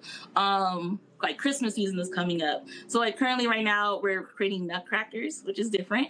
Because I feel like it's still part of the whole like, hey, like let's bring ourselves to spaces. So I think thank you. Yeah, because as you know, if you go to the store, you're not gonna find no black nutcracker. If you do, it's just a white figurine that was just painted black. So I think for me, I just always want to continue to create products that are reflective of our culture, no matter what it is. So I think that's why I'm kind of leaning into more of the toy design, because I want to kind of start getting to the younger generations so that they don't have that same kind of feeling that I had growing up, where I wasn't seeing black art to where I didn't feel like I could be a black artist. So I want to kind of start in that younger space. So that's why I'm leaning into the plushies, as I have right here, which is the Honey Supreme, which is basically... Wow, that's amazing. Thank you. Yes, because it's basically a metaphor to sunflowers, how sunflowers look to the sun. Sunflowers are basically a symbol of resilience, positivity, always looking up no matter what the circumstances are. All right, then. Well, folks, again, Dominique has some amazing pieces. If y'all go to shopblackstarnetwork.com, y'all can certainly get those. If you want to get your copy of that James Baldwin piece we have hanging up in our studio, you can absolutely do so. If you go to the website, you'll see the pieces, Coretta Scott King and Dr. King, Rosa Parks, John Lewis, some others as well. And so it's Damo Inc., and so support her artwork. Dominique, I appreciate you being on today's show. Thanks a lot. Thank you. Folks, hashtag End the Stereotypes is a T-shirt apparel company with a mission to break down harmful stereotypes. Joining us right now from Gulfport, Mississippi, is founder Yolanda Crawford. Yolanda, welcome to Roland Martin Unfiltered. How you doing? I'm great. How are you? Doing great. All right, so where did this idea come from? Where did it start? It started back in 2009 when I was living in Tennessee. And I went through the mall and I saw a gentleman wearing a shirt that said, "I support single mothers." But on the shirt was a woman on a pole, giving the image, she was an exotic dancer. And that image really bothered me because I am a single mother and that's not who I am. So that evening, I couldn't shake it. And so it came to mind, how can I combat this? How can I let people know that is not who all single mothers are? And I just began to sketch out, I am a single mother. I am not promiscuous. I am not on welfare. I am not. And that's how the idea became. And then I just expanded to, I am a Black woman. I am not loud. I'm not angry. I'm not ghetto. I'm not bitter. I thought about my father, my brother, my son, thought about what they are facing as Black men. And the idea just grew from there. And you started this when? 2009 was when it was first started. I launched my first website in 2012, and we revamped in 2021. So you revamped in 2021, and so how's it gone so far? So far, it's going well. We are still small but growing, but definitely we're getting more attention, more sales. We're growing faster now. Gotcha. And what would you say is your most popular shirt? The most popular shirt by far right now are the I Am a Black Woman t-shirts as well as the I Am a Black Man t-shirts. All right, then. Questions from my panel. Mustafa, you first. Yeah. Well, sister, thank you for doing this. It's always important to correct the narrative and to bring forth the beauty that exists in our community. I'm curious, as your business is growing, where do you see yourself in the next couple of years? I I want to develop a full fashion brand. So not just t-shirts and hoodies. We want to be top and bottom in retail stores, in New York Fashion Week. I want it to grow, but not just for, any general purposes. I want people to become more knowledgeable of how harmful stereotypes are and how they affect our community. Larry? Yeah, congratulations on your success. So my question relates to what are you doing? Like you've got some great, very creative T-shirts. What do you do to protect the product? Right, there are a lot of entities out there that replicate T-shirts, etc., hats. What are you doing to protect your brand from that happening? We are still working on that. The brand itself is trademarked. We are working on how we can protect our designs. That's still a work in progress. Right now, it's just, we're just playing, but we didn't want to wait to get our ideas out there, our messages out there, but we are working with attorneys on how to continue to protect our designs and our wording as they continue to roll out. How many different designs do you have? Right now, we have about 14 different designs. Okay, 14 different designs. So, what would, now, did you come up with all of these, or did your users, did your fans also, your supporters suggest different shirts they would like? These are all my ideas so far. We are open to hearing from our fans, from our buyers, of what else they would like to see. But so far, all of the designs that are on the website currently were all born from me. All right, then. Well, folks, if y'all want to check out these shirts, go to shopblackstarnetwork.com. They're on the website. You can check it out, shopblackstarnetwork.com. Hashtag in the stereotypes. Look at all the different designs. You want to get one of these shirts? Please do so by going to shopblackstarnetwork.com. Yolanda, we certainly appreciate it. Congratulations on this, and hopefully folks will buy all your product up. Thank you so much, and thank you for having me. We appreciate all that you are doing as well for the Thanks a bunch. All right, for all of y'all who love to wash your car, that is not me. I'm just letting y'all know. I am not spending all that damn time trying to wash a car. But the creator of 5W Auto Cleansing Accessories provides high-performance cleaning products that deliver showroom results without compromising your environment. Rick Potts is CEO of 5W Auto, joining us from Cerritos, California. Glad to have you here. So let's talk about it. First of all, let me be real clear, okay? All right.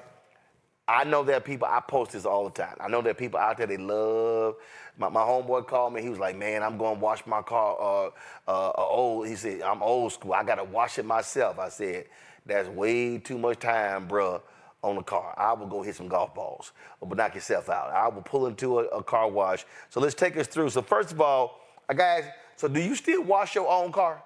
I do indeed. Why? I do indeed. Like, what do you, what does it do for you? I'm just asking, what's key? It's muse for me, Roland. As far as if you're stressed out, it's a way to calm down. It's a way to relax. If you've been to a tonal car wash, it's a way to eliminate complaints. It's to get the results that you want. And if you're environmentally speaking like us, saving 40 gallons of water to do so makes all the sense in the world to us. So how long does it take you to wash your car?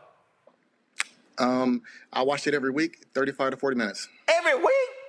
Every week. Man, please. Listen, if I wash my damn car once every 3 months, that's a miracle. I ain't paying no attention to that car. That's just me. That's just me. Roland, on top of all that too, there's a bit of exercise to it. Listen, we're not here to deceive anybody. I mean, there's a little bit of hard work and exercise to it, but I think once you get your car on the weekly regimen, it gets easier. And I say 40 minutes, I can probably do it in 27 minutes if I'm really being efficient about my time. That's why I go walk 9 holes. I get the exercise. All right, so let's talk about here. All right, so we got Tire Shine. We've got waterless wash and wax. Yes. And then we've got wheel cleaner. All right, take us through these products. What makes your products so different and unique?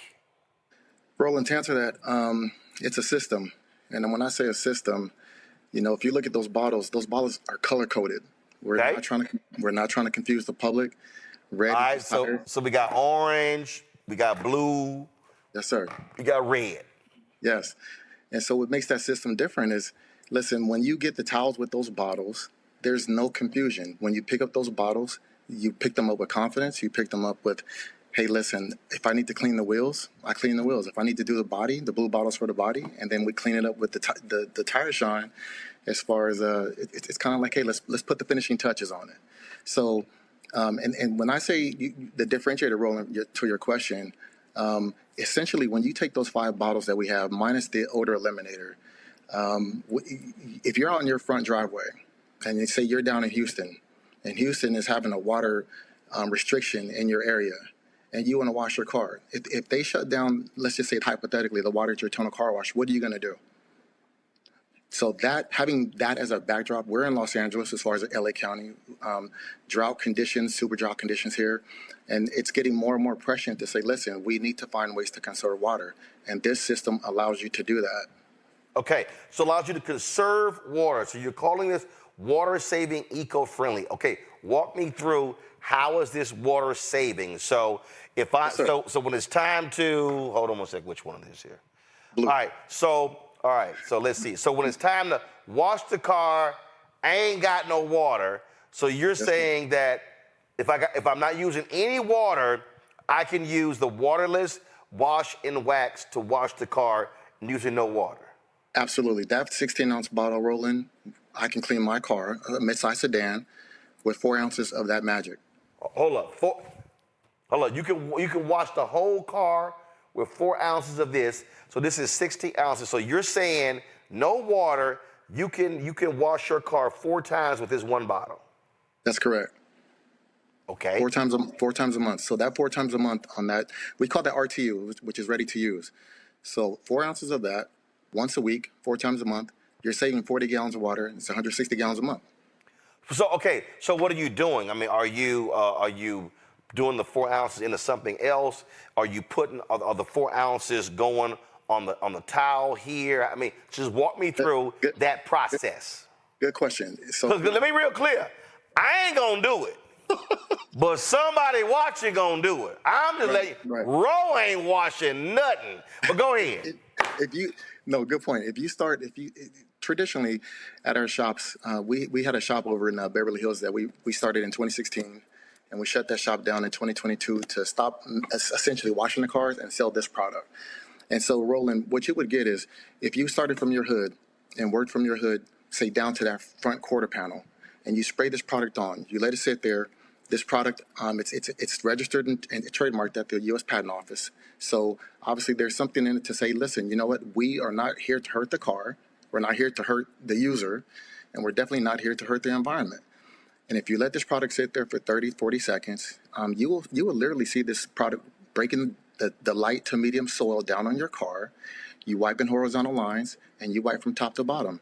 If you just work your way around the car as far as to that front door, the back quarter panel, essentially, and you work your way around to the other side doing the same thing from top to bottom, spray this magic on there as far as the wash plus wax, and you let it work. It'll break down the dirt. We use quality microfiber towels. Roland, that's really important. These chemicals, these formulas, and these towels work together.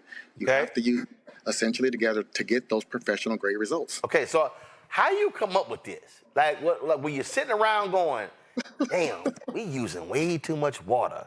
Or were you saying, man, I'm tired of my hands shriveling up because of all this water? What happened?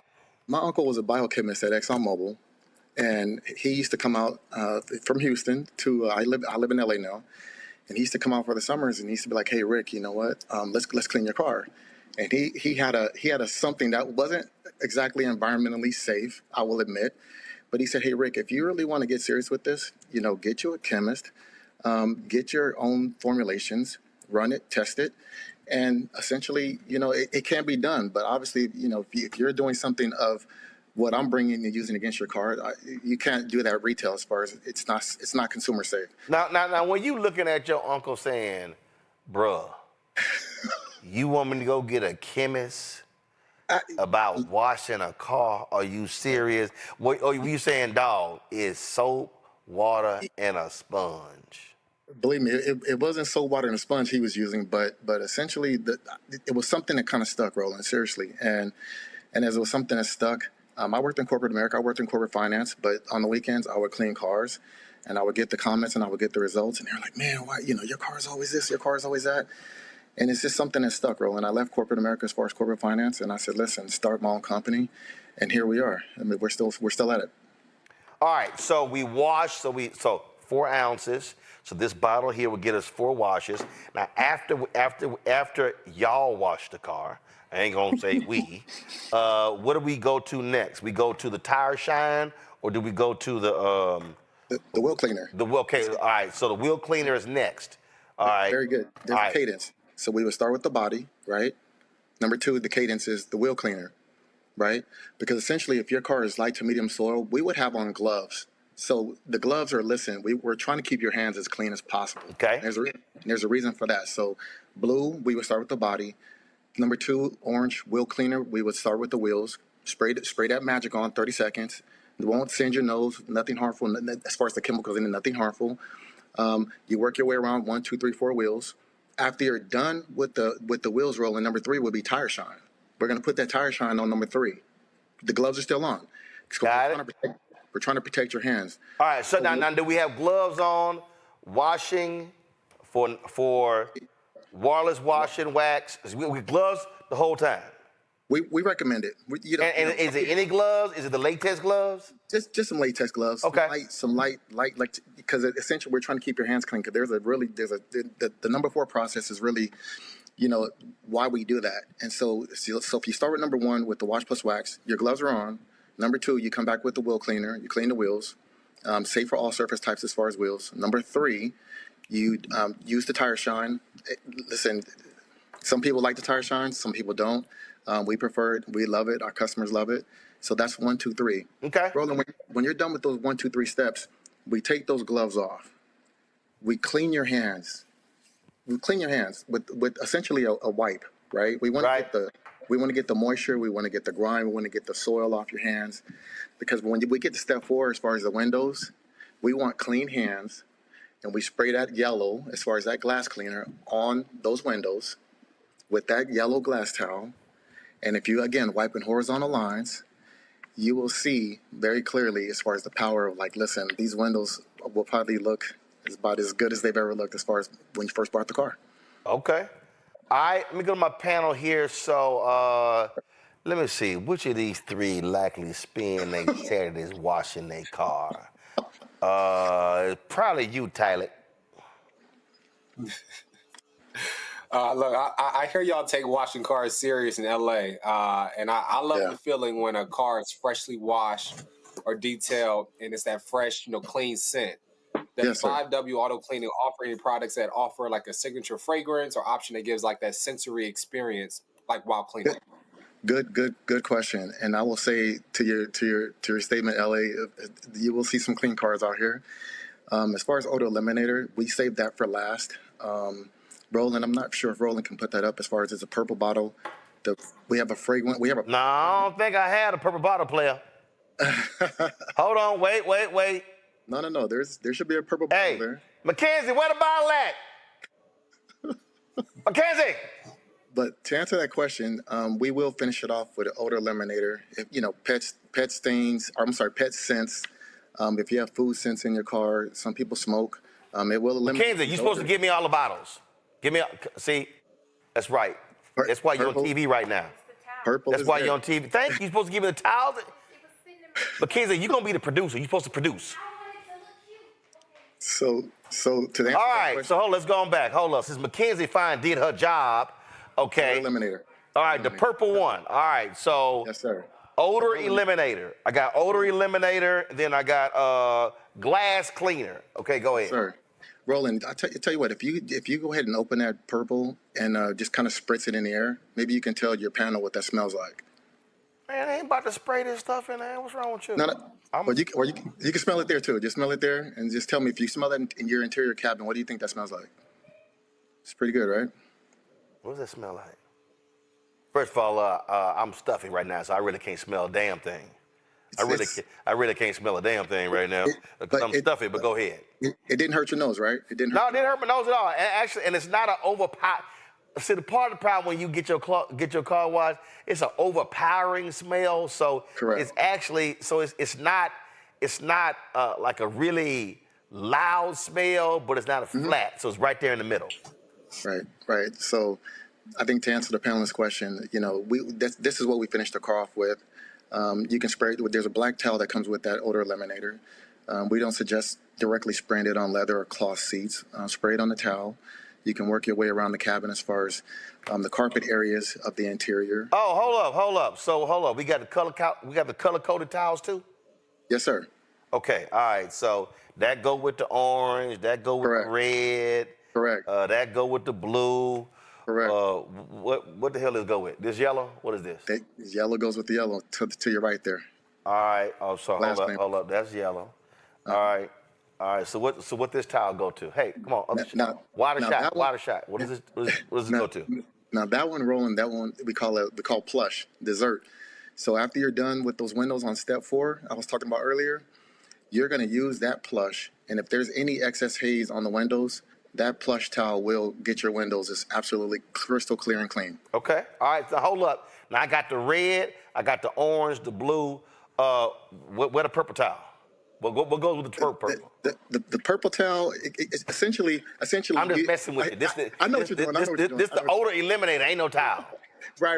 There you go. Essentially, I'm like, you don't put air freshener scents in your car with a towel. But, ain't no towel. But black, as far as black, I mean, purple, we could make it purple, but black, I mean, do you really need a towel to put the odor eliminator in your car? So. Okay. All right.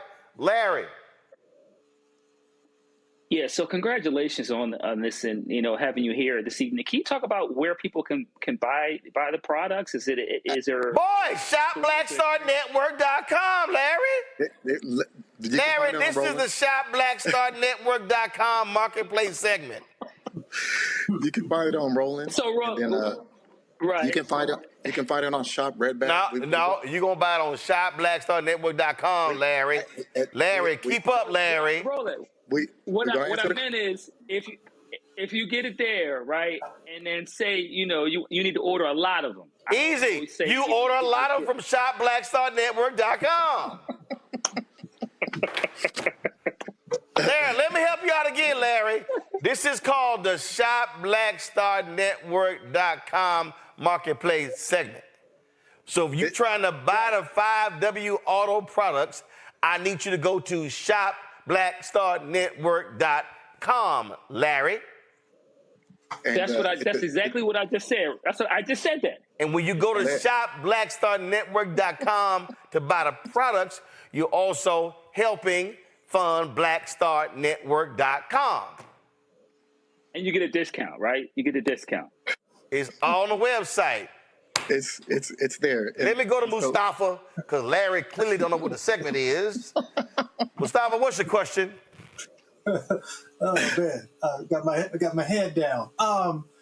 Yeah. So first of all, thank you, brother. This is incredibly important. I mean, getting real serious. 280 million vehicles on the road, 100 billion gallons used every year for car washes and other folks cleaning their cars. And Rick, just so you know, Mustafa is one of the biggest environmentalists, probably the biggest black environmentalist. So you know he is loving the saving of the water with the product. But Mustafa, going right ahead. So please go ahead. No, Brother Mustafa, I agree with you on your social and your environmental concerns because, when we think about future generations, it's not something just we're talking the talk, we're walk the walk, and we are serious about it. Listen, we want your car clean, you want your car clean, but we're trying to find a more responsible, sustainable way to do it, and saving up to 40 to 50 gallons of water per use. Who's going to disagree with that going forward? So y'all, we got 5 different bottles. You've got 5 different towels, the 4 towels. Come on. Anthony, wake up. Come on, man. You got to be faster. Thank you. All right, I got the 5 bottles. I got the 4 towels right here. Then I got the plush towel right here for your windows as well. So Rick, do you sell this as a package or individual? To answer your question, Roland, we sell both. Each one of those bottles you can buy individually, or that exterior bundle, which I sent you, includes the 5 bottles and the 5 towels. Gotcha. All right, then. So, folks, if y'all want, this is 5W Auto. If y'all want to get this for all you car enthusiasts, Larry, where do they go? Yeah, Shop Marketplace. You got to go to Shop. No, Larry. They go to Shop Black Star. Larry. I'm trying to bail you out, Larry. Larry, they go to. I just said that. Larry, they go to the market. No, Larry, no. You said Shop Marketplace. No, Larry, they go to the marketplace at shopblackstarnetwork.com. Repeat after me. Marketplace. Larry, where do they go? Go to Shop. They go to Shop the Marketplace, right? They go to the Marketplace. Larry, my God, Larry. Oh, my God, Larry. They go to the Marketplace at Shop Black Star Network. Tyler, can you please do this for me, please? Tyler. I'm sorry. Yeah, they'll go to shopblackstarnetwork.com. You can find, look, they're already in the comments saying they're already purchasing, so you sold them already. There you go. Oh, my God. How is it? See, Rick, you got to understand, Larry is a professor, so he used to giving damn lectures. He ain't used to having to, do some work like his students. So, my Lord. Y'all, the product is 5W Auto. Show the website again. It's the marketplace, our marketplace on shopblackstarnetwork.com. No, do not show the graphic. I want to see the website. Thank you. Show the website. That's the product. Larry ain't figured it out yet. It's shopblackstarnetwork.com. Y'all, we got a plethora of black-owned businesses on the website. 5W Auto. Rick, I appreciate this here. Man, thanks a bunch. Let's see. Somebody told me, Roland, you can at least clean your wheels. No. See, so what I'm gonna do is, when I go get the car wash, I'm gonna bring this with me, and I'm gonna tell them spray this on the wheels to clean the rims. But I'm Roland. If you need to clean the windows, you get bird droppings on your car. You can listen. We make a 3. Rick, yeah, Rick, you don't Rick, do it. Rick, let me explain something to you. Okay? I just want you to understand, Rick. I want you to understand. I prayed to the Lord a very specific prayer years ago. Okay. I said, God, I need you to bless me with enough money to do 3 things. I'm from Houston. Number 1, run my air conditioner all day. Because it wasn't nothing like growing up in Houston and my dad got that damn AC on 80 and we sweating in the damn heat. I put this sucker on 65, okay? Matter of fact, him and my mama at my house right now, they freezing because I pay the light bill. So that's number 1. Number 2, Lord, I need enough money to valet park when the hell I want to. I couldn't stand having my daddy parking way the hell out. We had to walk to the damn mall at I could valet park. And number 3, Larry, to make enough money where I can call people to do the work that I do not want to do.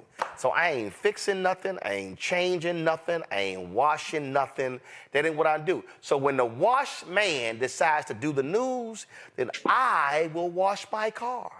I ain't taking money off his table, and he ain't taking money off my table. So that's how I roll. So for the people who love, my man Elroy Saylor, I saw him over the weekend. Elroy loves to wash his car. I'm going to send him send this to him. He will love this here. But no, Rick, I am not washing that car. Understood. It's not for everybody. Understood. Now, Rick, if you had a solution to clean some golf shoes, I'm with you on that. But we ain't washing that car. All right, Rick, I appreciate it. Congratulations. Last question. When did y'all start the business? June 2022. June 2022. All right, then. So, y'all, 5W Auto, again, let me go down the line here.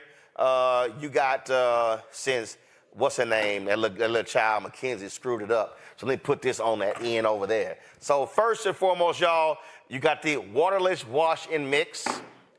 Then y'all can go and move to the wheel cleaner. Then y'all can move to the tire shine. Then y'all can do, y'all can do the odor eliminator. Rick, I spray this, Rick. I go ahead, at least I do this. At least I do spray. And then y'all, for the glass cleaner, y'all can move to that. You got the tiles that color code right here. It ain't hard to mix it up so that way you ain't one going with the other. And then of course you got the plush tile to add that special shine on your glass, on your windows. All right, Rick, I appreciate it, man. Thanks a bunch. Thank you, Roland. Appreciate you guys. All right, that's it for us. Let me thank Mustafa. Let me thank Tylik. Larry, I don't know why you were acting like a Sigma today. Or our older. Hold on, man. Come on now. Oh, that's right. Okay, hold on. You better watch it. I don't know. Come on now. I mean, you act like, you know, I mean, it's like you were giving like this year? You were giving Sigma and Iota vibes today. Nah. Oh, always ice cold. Come on now. It's been a long day. Oh, I forgot. Oh, that's right, Tyler. You in that little youth group? You a little Sigma? Yeah, we stroll the right way. We don't do that stroll you be doing. Okay, first of all, let me be real clear with you. First of all, alphas don't stroll. We step. Sororities stroll. Let me help you out. We step. Sororities stroll. So clearly sororities and Sigmas stroll. Well, you know, I don't think y'all win step shows, do y'all? Boy, you do not want to get your feelings hurt when it comes to stepping. Now you know doggone well. You got three. Plus you got 3-on-1 on here. You know doggone well, y'all. You know doggone well, y'all can't step. Don't even. Meet me on the stage. Boy, please don't even. Between you and Terrell, y'all can roll and stroll, but y'all can't step. So just letting y'all know. Yeah, y'all, Terrell, he in the control. He another one of them listeners. First of all, I'm shocked. I really am, because, you know, I rarely meet Sigmas under 55. So between Tylik and Terrell, that's shocking. All right, y'all, that's it. All right, y'all, Harmonic Chips wants everyone to experience pure joy in every bite of their all-natural potato chips. These are American-made. They are gluten-free, non-GMO, contain no MSG, and are vegan-friendly. Founded by Quanyata Benson, Harmonic Chips is a woman-owned company committed to creating delicious flavors that evoke happy memories. Quanyata joins us now from Snellville, Georgia. All right, so where did these things start? Were you just hungry one damn night and you were like, I am not feeling these chips or the snacks, they ain't right for me? What happened? Well, it basically started my grandkids. My grandchildren are, inspiration for you. Got grandkids? Yes. Yes, I have two. You got two grandkids? I would never thought that, girl. Go on, keep going. So basically with, their snacks and all of those things, I wanted them to be able to have something that, was filling as well as good for them as well. And then I wanted to be able to do something like I did with my grandmother, when she was alive, something that we could share and have some good memories about. Okay. So what? You were just sitting in the crib and was like, you know what? I want my own damn chips. Okay. Like, how did we get there? Well, it started with a conversation with my husband. And we wanted to provide, something to, just everyday people. You didn't have to, have a whole lot of money, but you wanted something that was good for you and delicious at the same time. So did a little research and learned that, hey, there aren't, any Black-owned potato chip companies, especially for woman-owned. Basically, it's just the big conglomerates or what have you. So I decided that I wanted to, provide something great for a lot of people. And not only just, for the kids or what have you, but you can join in with your friends and make great memories together. All right. So we got honey jalapeno, dill pickle. Lord, don't let my wife see those.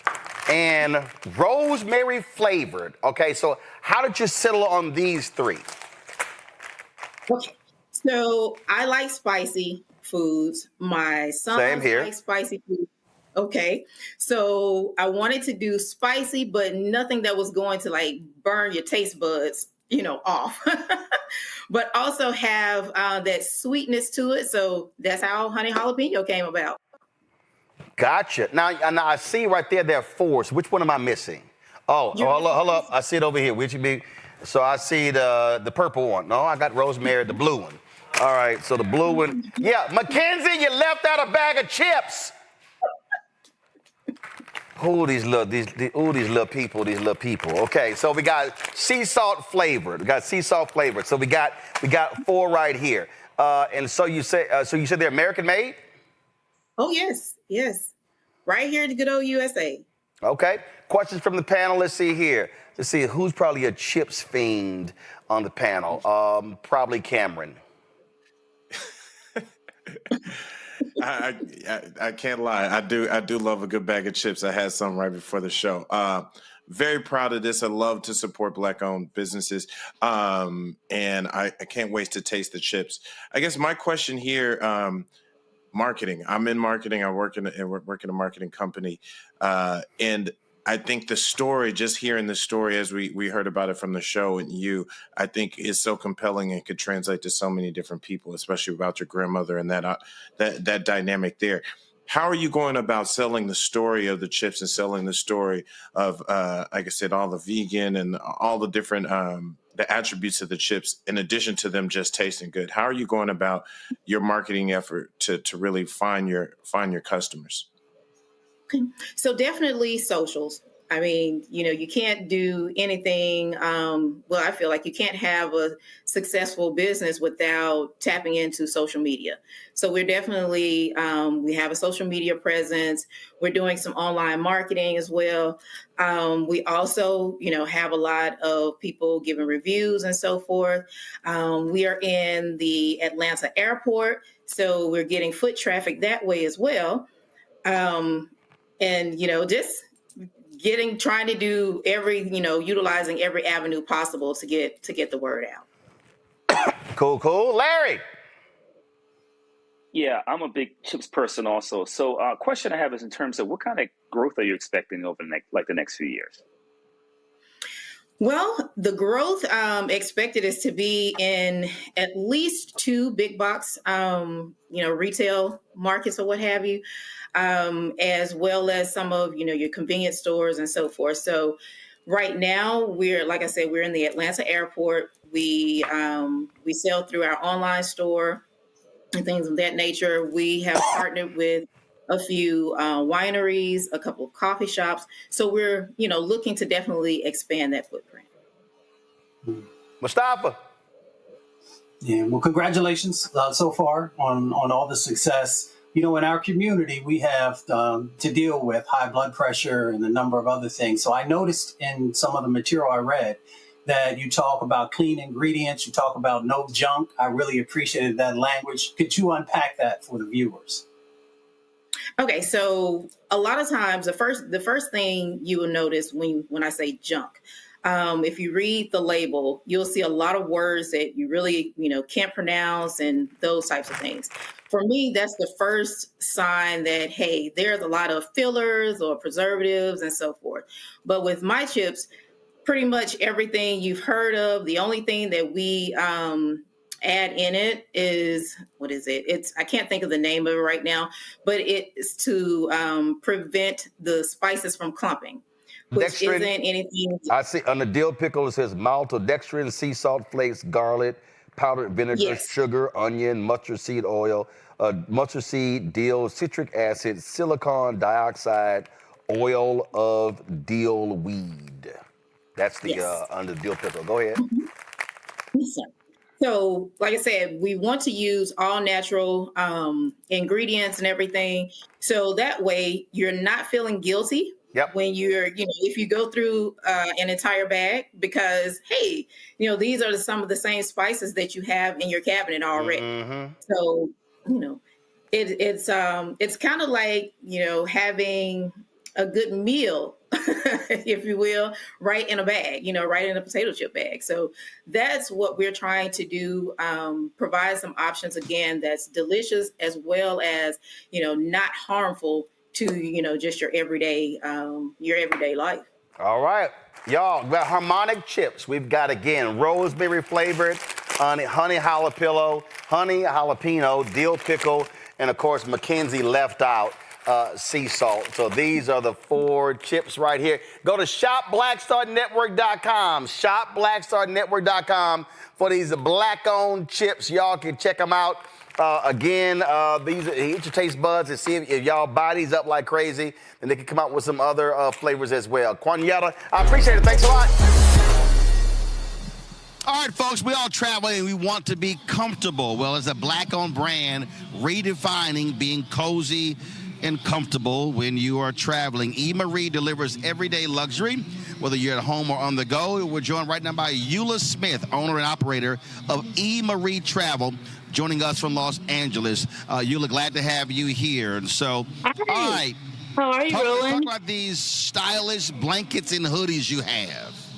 Yeah, so first of all, thank you so much for having me. I'm a huge fan of yours, so thank you for the great work you're doing for our community. Really appreciate it. So I created a travel blanket because I am someone who travels almost every single month from Los Angeles to New York, overseas, just all over. And I needed something that was functional. I was carrying at the time this huge cashmere blanket that was like a $400 blanket. And it was like every time I got off the plane, I had to dry clean it. So I thought I needed to create something that I could use on a plane and also when I get off the plane. So I created the E-Marie Travel Wrap. And it's a 4-in-1. It can be used as a blanket, a pillow, a shawl, and a scarf. And we were on Oprah's favorite list 3 years in a row with it. So we're very excited about it.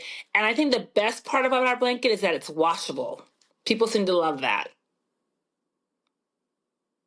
All right, so look, there's a lot of blankets out there, a lot of things out there, but what caused this? And what happened? Were you traveling? You were like, man, this blanket sucks.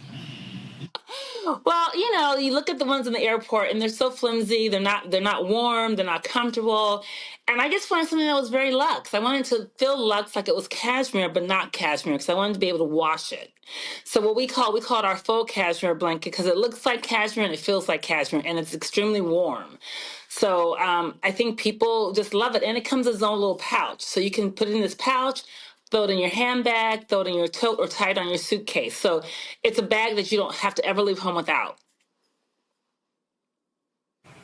All right. Now, when we talk about traveling, size, weight matters because, listen, you're not trying to have a whole bunch of bulky stuff. And so how did you factor that in? Because I travel myself, so I'm good about carrying on. I can do a carry-on and a tote for a 2-week trip, so I know how to pack. So I needed something that was going to be able to go everywhere with me without having to be an extra piece. So it goes into a little pouch, and it ties on your suitcase, or it fits right in your tote or your handbag. So it's so easy.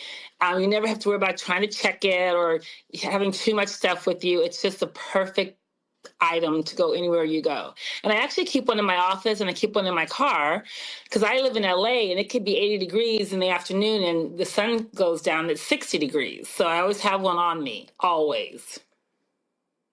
Oh, hell yeah. That is absolutely LA.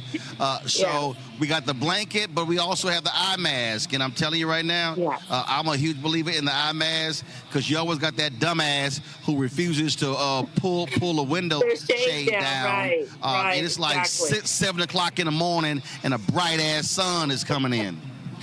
Exactly. And our mask is very comfortable. It comes in the rib. So we have 2 different styles. One is a rib blanket that comes with the eye mask, and the other one's just a solid bag that does not come with an eye mask. So if you're someone who likes an eye mask, you want to buy the rib one.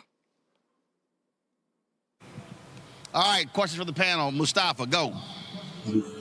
Yeah, Ms. Smith, I'm curious, what are the materials for the blanket and for the eye mask? Because sustainable products are incredibly important in making sure that they're healthy and safe. Yes, absolutely. It's cotton with viscose in it, so it's washable. And the thing about our blanket is that it keeps its volume, its weight. So when you wash it, it comes right out of the wash and dry. It comes right out of the dryer, extremely fluffy still, extremely soft and cozy. Larry.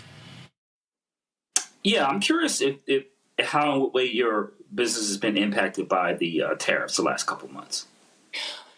Well, fortunately, our blanket is a replenishment item. So therefore, we keep this blanket in stock year round because it has such a high demand. So our warehouse has a nice amount of stock right now. So we haven't had to reorder because we always plan for like a 6-month stock. Our stock will probably dwindle into December when we'll have to worry about tariffs. And hopefully by then, we'll be back on track. Jesse. Do you have any plans to expand kind of the inventory of what you have for travel gear? Yeah, in fact, if you go on our website, we also have these really yummy, comfortable hoodies that are made in the same fabric. It's called our travel hoodie. And we just launched our whole new line of T-shirts and actually loungewear, which is more like a fleece for travel. And we launched it in August, and we've had such a huge response to it that it will be coming out next month in new colors. So we're excited about the growth of the brand. So, folks, we want y'all to go to shopblackstarnetwork.com to get these products from E. Marie. Again, E. Marie Travel. Show the website. Again, you go to shopblackstarnetwork.com. Remember, when you support these Black-owned businesses, you're also supporting this Black-owned business, Roland Martin Unfiltered, and the Black Star Network. And that's why all this is important. And so that's why we do this. That's why we have partnered to do this, because this provides an opportunity for these Black-owned businesses and to be able to get the word out about their products. The reality is marketing is very expensive. And so being able to take advantage of this is really important. And so that's really matters. And so, again, y'all, listen, you got birthdays coming up. Hint, hint. Let's see, mine is in 17 days, so I'm just saying.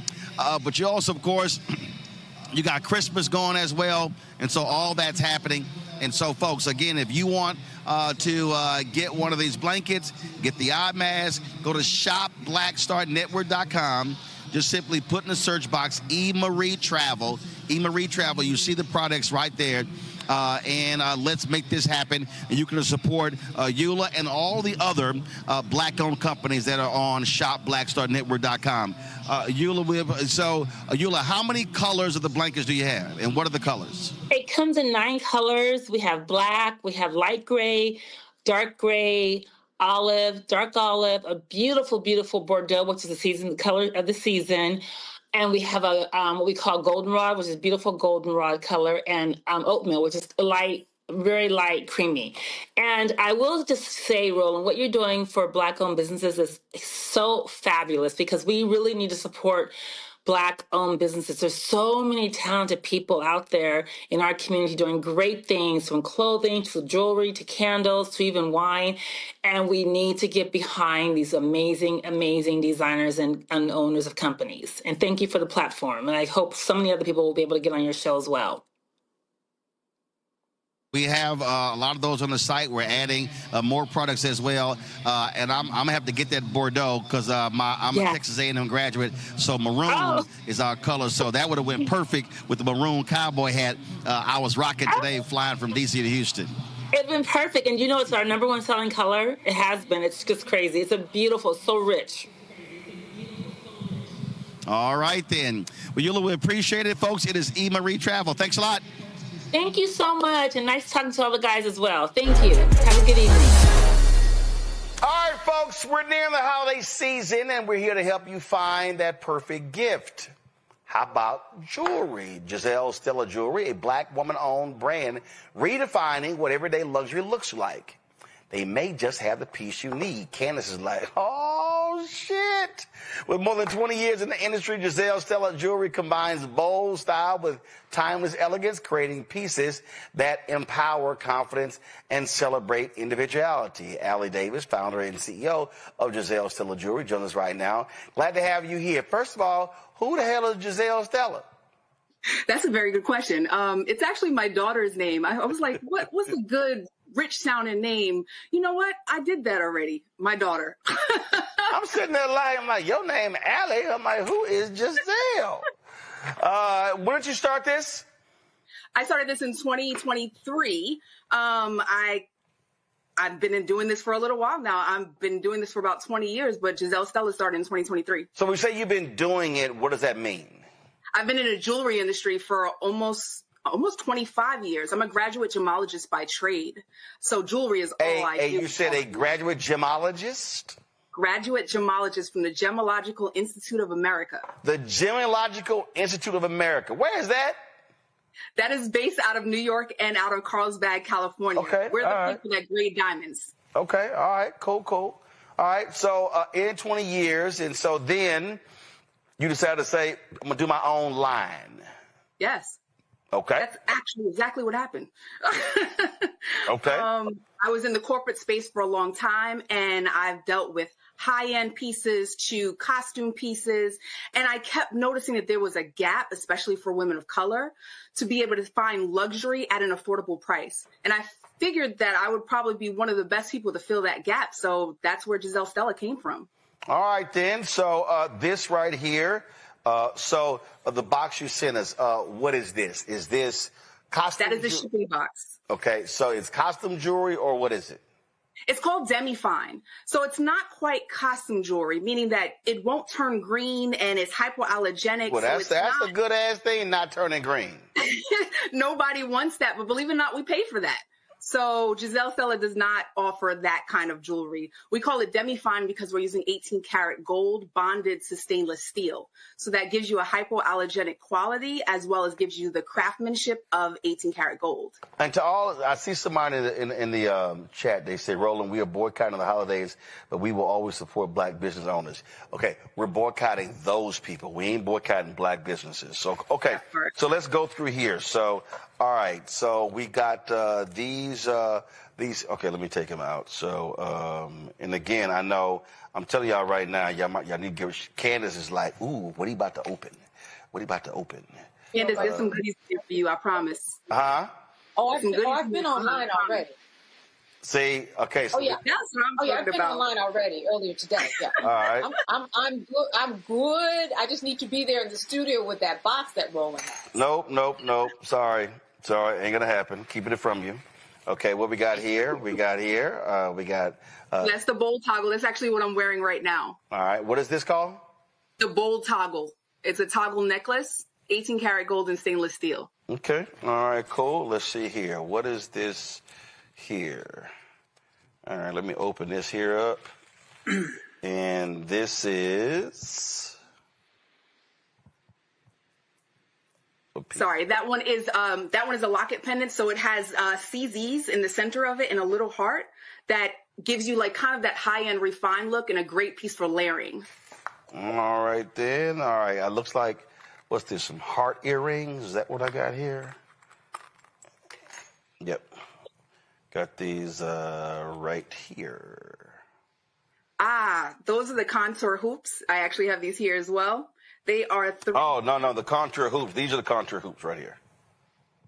Okay, I apologize. So that's these here. I have them in silver. You have them in gold. Yep. But they're our #1 selling hoops. No, these are the heart shaped, heart pearled. The pearl. Yes, those are a hot summertime vibe as well as a fall look. Okay. All right, then. So let's see here. What else we got in here? All right, we got this dainty thing right here. That is I believe that's the I Am Enough pendant. That is our #1 selling pendant. Yep, I am enough. I am enough. We recognize that it's all about people feeling confident in themselves. So we have a whole line of I am enough, I am worthy, I deserve, I'm blessed. Gotcha. Matt probably is going to get one of those, so because he's probably saying they deserve a win. Let's see here. Let's go through here. We've got a bracelet here. Yes, the classic bracelet. That one slides right on the wrist, and you can stack them. All right. Oh, and these are these silver. I believe that's what you're looking for now. Yeah. Look like seashells. Yes. Yes, and they're 3D. That's one of my favorite pieces. They're 3D? Yeah, so if you spin it around in all these different directions, you can see from different profiles. They look very different. All right, cool. Questions for the panel. Candace, you first. Well, let me just say, folks, you got to go to GiselleStella.com. No. They got to go to shopblackstarnetwork.com. Oh, I'm sorry. Yes, shopblackstarnetwork.com. You go to shopblackstarnetwork.com. The cuffs I am loving. I mean, the studs are just really elegant. You've got something called Heart's Desire that my heart desires. I just want to say that it's beautiful, and just learning about your history and what you bring to the table. It is clear when you go to the website through Roland's Network that you have good taste. So I just want to make sure women know before, they just say, oh, that sounds nice. Go online. And then yeah, control room. Pull shopblackstarnetwork.com so they can actually see it on our website. Candace, keep going. Yeah, go online, because the other thing is the price point really is lovely. Now, you might have some people out there say, but $30, $40 for this to look like this and to be that price point. They paying that at TJ Maxx and Ross. Sure are. Tell them what it is. Come on. That's what I'm saying. Well, that's what I'm saying. That it's a good price point. Yeah. I mean, you're gonna have some complaint, but you're right. I'm just saying this economy is crazy, but it's worth it. And the fact that you have that, you bring the expertise and you have excellent choice. I really, really love it. How did you get involved in this whole market space of jewelry? Because it's not easy. I can't imagine that our particular demographic is walking around and there are dozens of us there. How did you do it? I've always been the token in the space, if you know what I mean. And it has been a long-standing time where I'm either the only Black person in a group of Jewish people or the only Black person in a group of Indian people. And that's kind of the space that I'm in. And I've always been able to hold my own, from being a store manager to doing regional work to working in corporate to being a director of merchandise. It has always been a realm I've excelled in, and I've loved every bit of it. I love being a part of people's stories. And honestly, that's kind of why we stand for Luxury Without Limits. It's pretty much my philosophy. I want to keep people, especially women of color, in the luxury space in an affordable time, because right now it's hard, but you still should be able to look good. Yeah, no, absolutely. I just want to tell a really, really quick story. It'll take 20 seconds. I remember there was this woman, and we were in a mostly white space, and the other Black women were looking at her beautiful bracelet.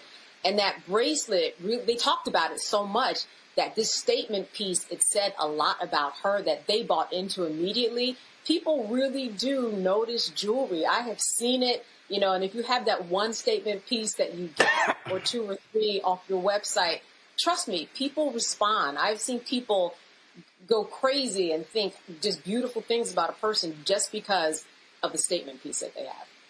Absolutely. And you know how we are. It's like, ooh, girl, earrings. Ooh, girl, necklace. Right. So those statement pieces definitely capture the eye. And if there's no reason we can't own a few nice pieces, if not more. So why can't we make it affordable, and why can't we make it something that it can be to the masses and still look good and still be quality? Exactly. Beautiful. Michael? All right. Yeah. Okay, Allie, I'm on your website, and under new arrivals, I see your Prestige Poodle necklace and Prestige Poodle earrings, and that looks like it's in blue and gold. It's like something for a sister of Sigma Gamma Rho sorority incorporated. All day long. So my girlfriend's an AKA. Do you have anything in pink and green? I do not. Okay. So what she's saying is, what she's saying is, buy the damn gold, alpha gold, buy the silver, you good. AKAs don't only wear pink and green, Michael.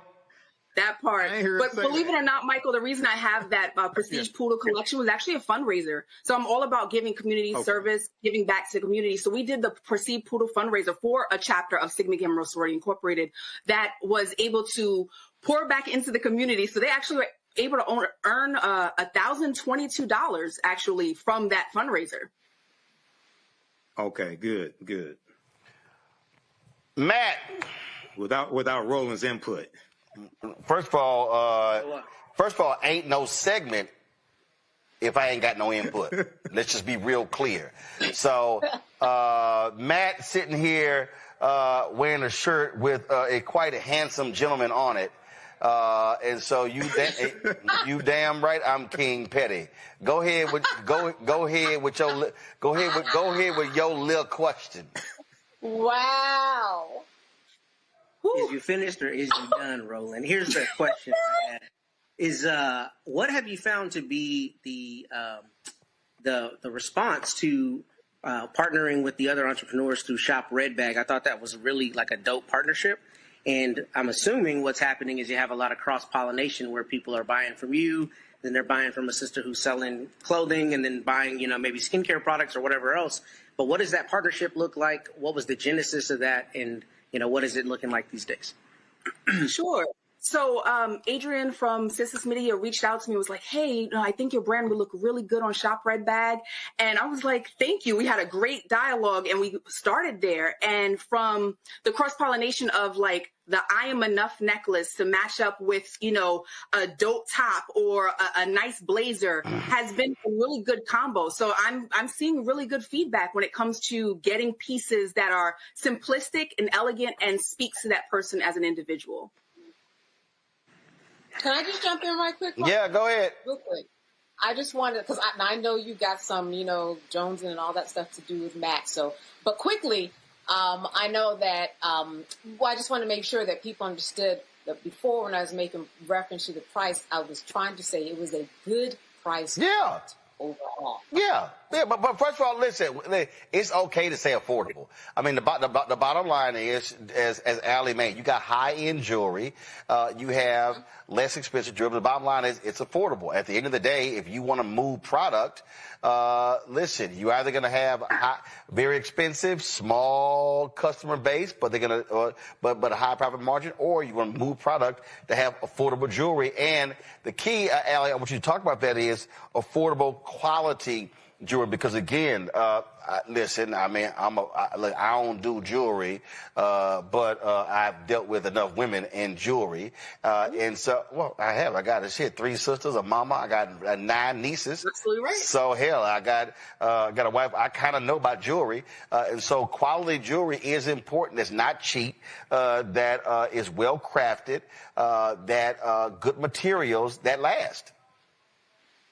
That's it. That is it. That is a summation of it. A quick story. My mother-in-law went to Dubai with some pieces, and she was like, I swim in the water, and I did the salt and the blah blah blah. And she came back and she's like, it didn't turn green, and I'm like, that's the point. Right? Like, that is the point, to be able to have pieces that you could wear that is of high quality that you didn't have to. Now, Allie, that ain't what you said. You were like, hell yeah, my shit didn't turn green. I'm like, how okay. Now, come on. I don't know how you speak to your mother-in-law, but I don't speak to my mother-in-law like that. If I had a jewelry business and said, oh, this didn't turn green, I'm like, what the hell you think it didn't turn? You damn right, my shit didn't turn green. And it better not. Because we test too many things for it to turn green. I work too hard to make sure that this product is worth putting it on the site. And if it doesn't work, then I won't work with it. My daddy always texted me during the show, so he's like, what she got for men? That's literally the text. I have a few pieces for men. So I have some chains, some bracelets. Tell him to check out the Dragon Cuban. I think he might enjoy that. Gotcha. Well, see, I normally don't wear any jewelry except rings, as I'm sure Michael can see this alpha ring right here. I'm sure. Yeah, a little alpha ring. No, I don't think this little, son. I don't think this little. Now, if that was a little Sigma up here, yeah, that would be a little ring. But yeah, matter of fact, you can see this all the way from Detroit without the camera.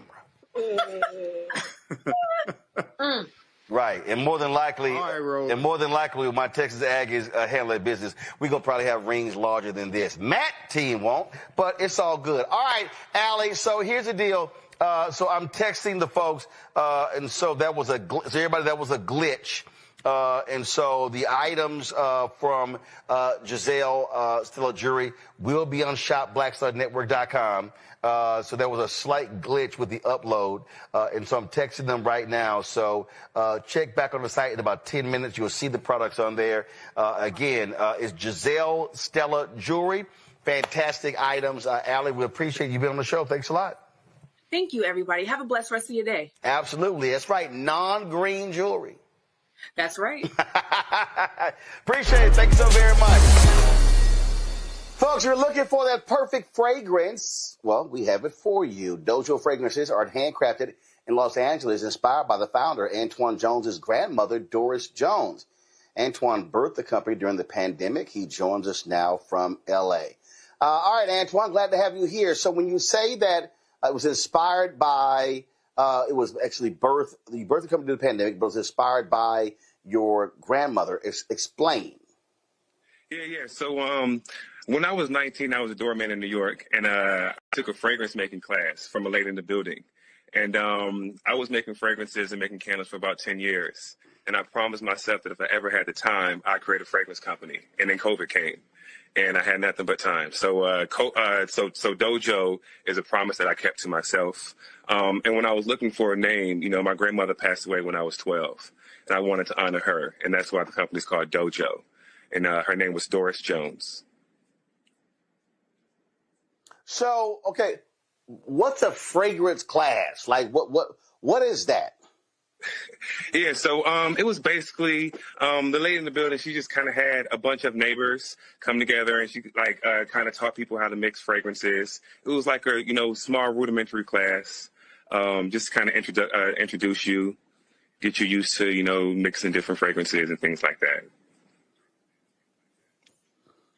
Okay, and so you took that class, and then how long was it before going from that class to actually launching your own company? About 10 years. Yeah. So after the class, I just, experiment with candles, fragrances, and just different things. But I never really had the time to start the company, or I never had the funds. And, with COVID, it kind of gave me a break, so that I can start the company. Gotcha. And so when you're creating a fragrance, what are you looking for? What smell? I mean, is with some too strong, some too soft? What are you actually looking for? Yeah, so with my fragrances, I work with a really good fragrance maker. And so we work together, and we just kind of play around with things. Sometimes we get inspired by things that are already out there. So one of the fragrances that you actually have is very rich, which is inspired by Baccarat Rouge. So I get inspired by things that are already out there. So so you get inspired by these different things that are out there. Yes. And so your fragrances, are they for men and women, or only for women? Yeah, everything is unisex. Yeah, everything is unisex. Okay, so now explain that, because there are some fragrances and perfumes that are targeted to men, others targeted to women. And so how did you come up with this? Frankly neutral, if you will, that can be used and worn. Yeah, so I just chose scents that men and women would feel comfortable using. So that's kind of what I wanted to make sure when I had all my fragrances. Okay, all right. Questions from the panel. Let's see, who probably wears the most cologne or perfume? It's probably going to be Cameron. Here we go, bro. Here we go. I mean, I do wear good cologne. I like to smell good. Congratulations on. Well, I don't know why that's funny. I don't know why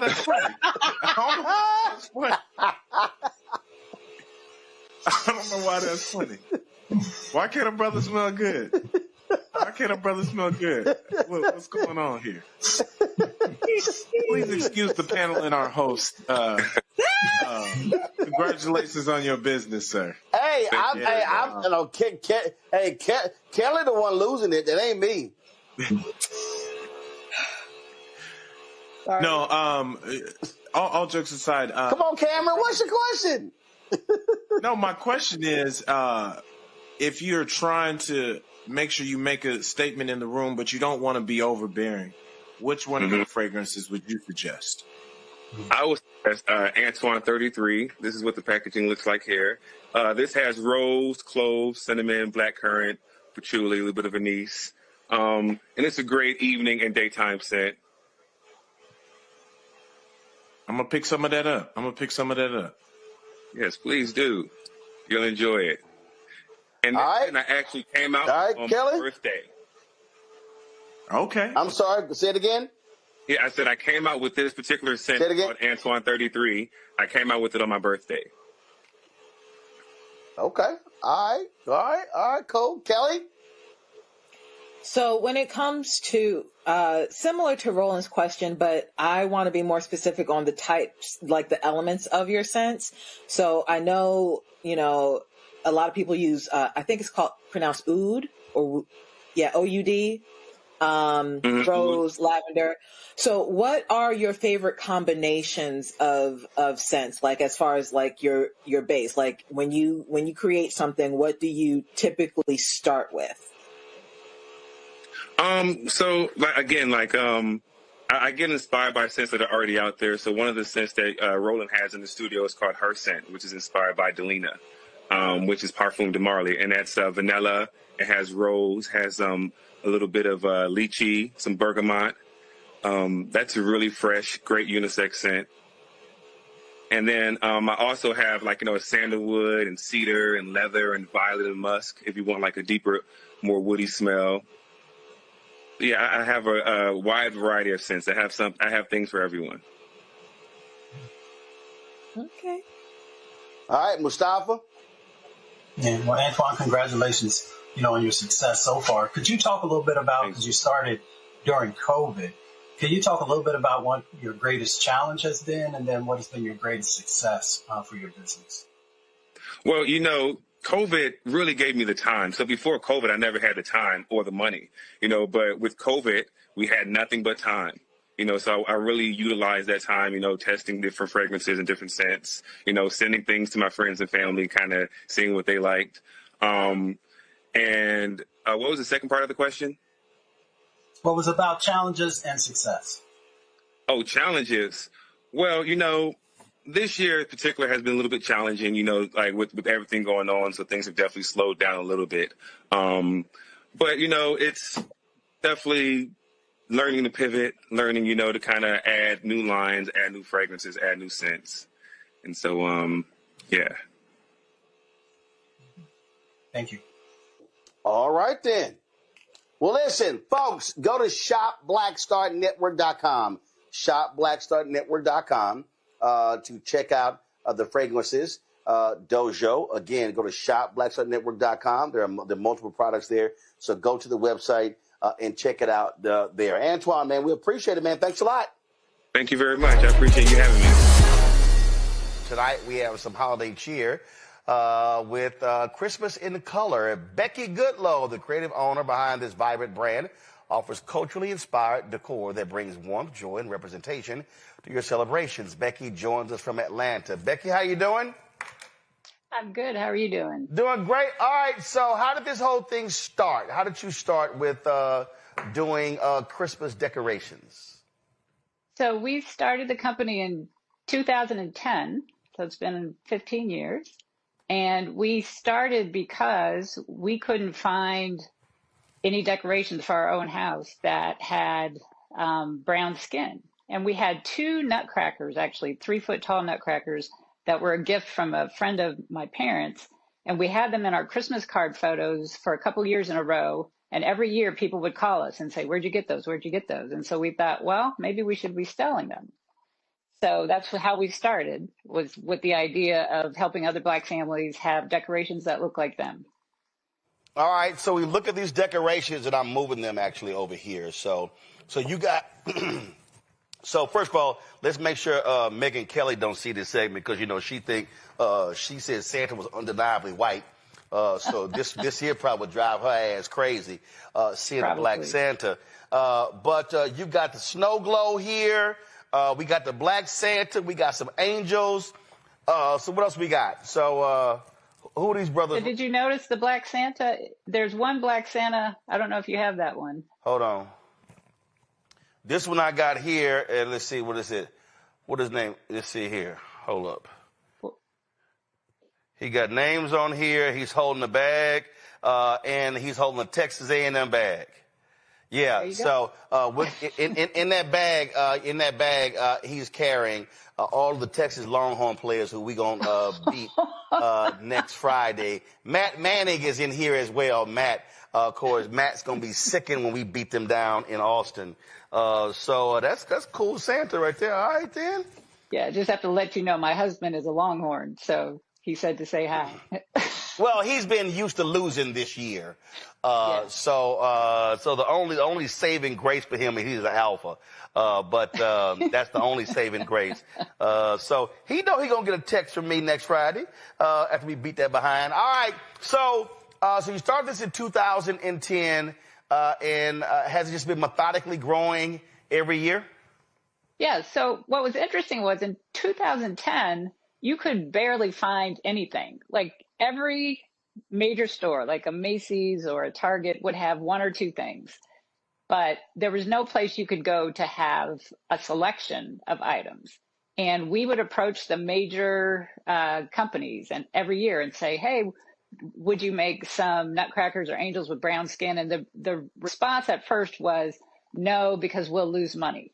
And so they had no interest in that. And I guess at some point they figured out that they could make money, because now a whole lot of those big companies are making the same things that I've been selling. Yeah, well, first of all, let's just be real clear. America has always been defined by whiteness. And what they've always done is force us to accept that. And that's, but again, when you got ignorant ass people like Megyn Kelly who will say, okay, kids, deal with it. Santa's white. I mean, that's their whole deal. So this idea that having a culturally representative Santa matters. Look, my grandmother had a catering business, and my mama did cakes, and used to actually, my mama would paint the bridal tops because they were always white. So it's like, give me that brown paint. Let's paint this sucker here, because again, black folks wanted, they didn't want some white woman, some white dude on top of their cake. Right. So here's a great story. The first year that we ordered nutcrackers from a company that was willing to work with us and make ones with brown skin, we picked the white ones that they had on display, and we said, make these with brown skin. And, we figured out the hair color, all of that. And then when we got them in the mail, and these are boxes and boxes, Roland, all of them had blue eyes. Oh, hell no. It didn't even occur to us that they wouldn't change the eye color. Wow. Right? So they were like, y'all ain't mentioned eyes. Right. Well, there are black folks with blue eyes, but the majority of us are not. Ain't that many. Right. So I had to learn how to paint eyes for that first batch, because I thought I can't, at first we were like, oh, we could sell these and then the next order, but there's no way. So I had to learn how to sit there and paint the eyes. How many did you have to paint? Oh, I would say that first order, which wasn't huge, but it was still, I would say, probably over 500. I bet you were sitting there like, God, every time you get to paint one, but you were cussing every little bit. Like, damn it, I got to paint each one of these. Yeah, I understand. Yeah, it was a lot. It was a lot. Questions? But, then we got it together, and the vendor was great. I mean, it was great to find a vendor who didn't want me to buy thousands at first, so I could just get a few hundred at a time and, and grow that way. So it's been great. I'm sure Greg Carr is looking for one of the nutcracker with a dashiki. You're not too far off, Rat. You're not too far off. But I must say, Sister Goodlaw, I was very happy looking at the website to see Tuskegee, Tennessee State, Alma Mater, Howard, FAM, Jackson State, Southern, Grambling. Can I ask you a quick question on licensing? I know it's very popular now, particularly among young people like my students now. They're all going into business. Our good brother, Lanny Smith, at Actively Black, was able to get the licensing agreement to do a lot of the hoodies from HBCUs. But to see that many HBCUs represented in the ornaments, did you have to work some kind of licensing agreement out, not just with the HBCUs, obviously, but with the other schools as well to use the logos? No, so I worked with Santa's Workshop, which is the company that got the licenses. So that allowed me not, because it's, they're expensive. Yeah. So what you did is you went with a company that already had those very licenses. You did a deal with them. Right. And then I did a deal with them. Yep. Makes sense. Makes sense. Reese. These ornaments are beautiful. I didn't know that Nutcrackers had blue eyes because I only buy black stuff for my house. So I'm curious, what kind of stuff do you have for girls and for the ladies in terms of your products? So that's always a great question. In terms of your feminine, in terms of like female, yeah. Yes. So we have a couple of female Nutcrackers. What you looking for, Miss Santa? You looking for? I do have a Miss Santa. I'm trying to figure out I have a Mrs. Claus. I have a Mrs. Claus, and I have a couple of female Nutcrackers. I also have a lot of ornaments for little girls, especially ballerinas. So I have, because of the Nutcracker, the ballet, you have a lot of the dancers from the ballet. So I have lots of sets of ornaments of little girls. Perfect. Thank you. All right. Joy. I love this. And, I want to know a couple of things. One, just be safe for us where we can buy all of your products and we can see some of those products with women and all the diversity on there. The other thing is, are there any major stores that have offered to put you on their shelves? I know that I remember, Anthropologie sometimes has some things with, African-American products for Christmas. I don't see any yet. They need to be calling you. Well, thank you. You can find everything that I carry on my website, which is christmasincolor.com. And that shows I have, I think, over 140 products. So that way you can see all of them. It's hard to show all of them at once, but I went with just a sample so that you could see the different kinds. And then in terms of going into stores, it's tough. I've done some local things, but it's to do sort of a major thing at this point, because there are so many companies now that are doing it themselves. I'm not sure they need me at this point. And I know that sounds odd, but the product is out there for an Anthropologie to get. They just have to know it exists. Gotcha. All right, then. Well, listen, folks, if y'all want to check out all of the products, simply go to shopblackstarnetwork.com. You will see these. Listen, y'all getting stuff. Look, you got angels and claws and Miss Claus. You got the lantern right here. You got the Nutcracker. This is absolutely fantastic. Y'all know we absolutely believe in supporting black-owned businesses, and so what Becky is doing here is phenomenal. And so again, go to shopblackstarnetwork.com, shopblackstarnetwork.com to check it all out. We have them right there on the website. Christmas in color. And so, and in fact, y'all get gifts. Y'all can actually make this actually a Christmas gift for somebody else. And so y'all can hook them up. So y'all should go to the site now, buy the stuff down. So when y'all getting ready for Thanksgiving, some of y'all gonna be putting up y'all trees the next day or on the weekend. Boom, you can already crack all your stuff out and get ready for the Christmas season. Becky, anything else? I just wanted to say thank you for having me, and also thank you for doing this segment, because there's so many people who do want to shop with Black businesses. So it's nice to have a place to go to have actually a huge list of companies that are owned by Black folks. Well, that's why we started this from the beginning.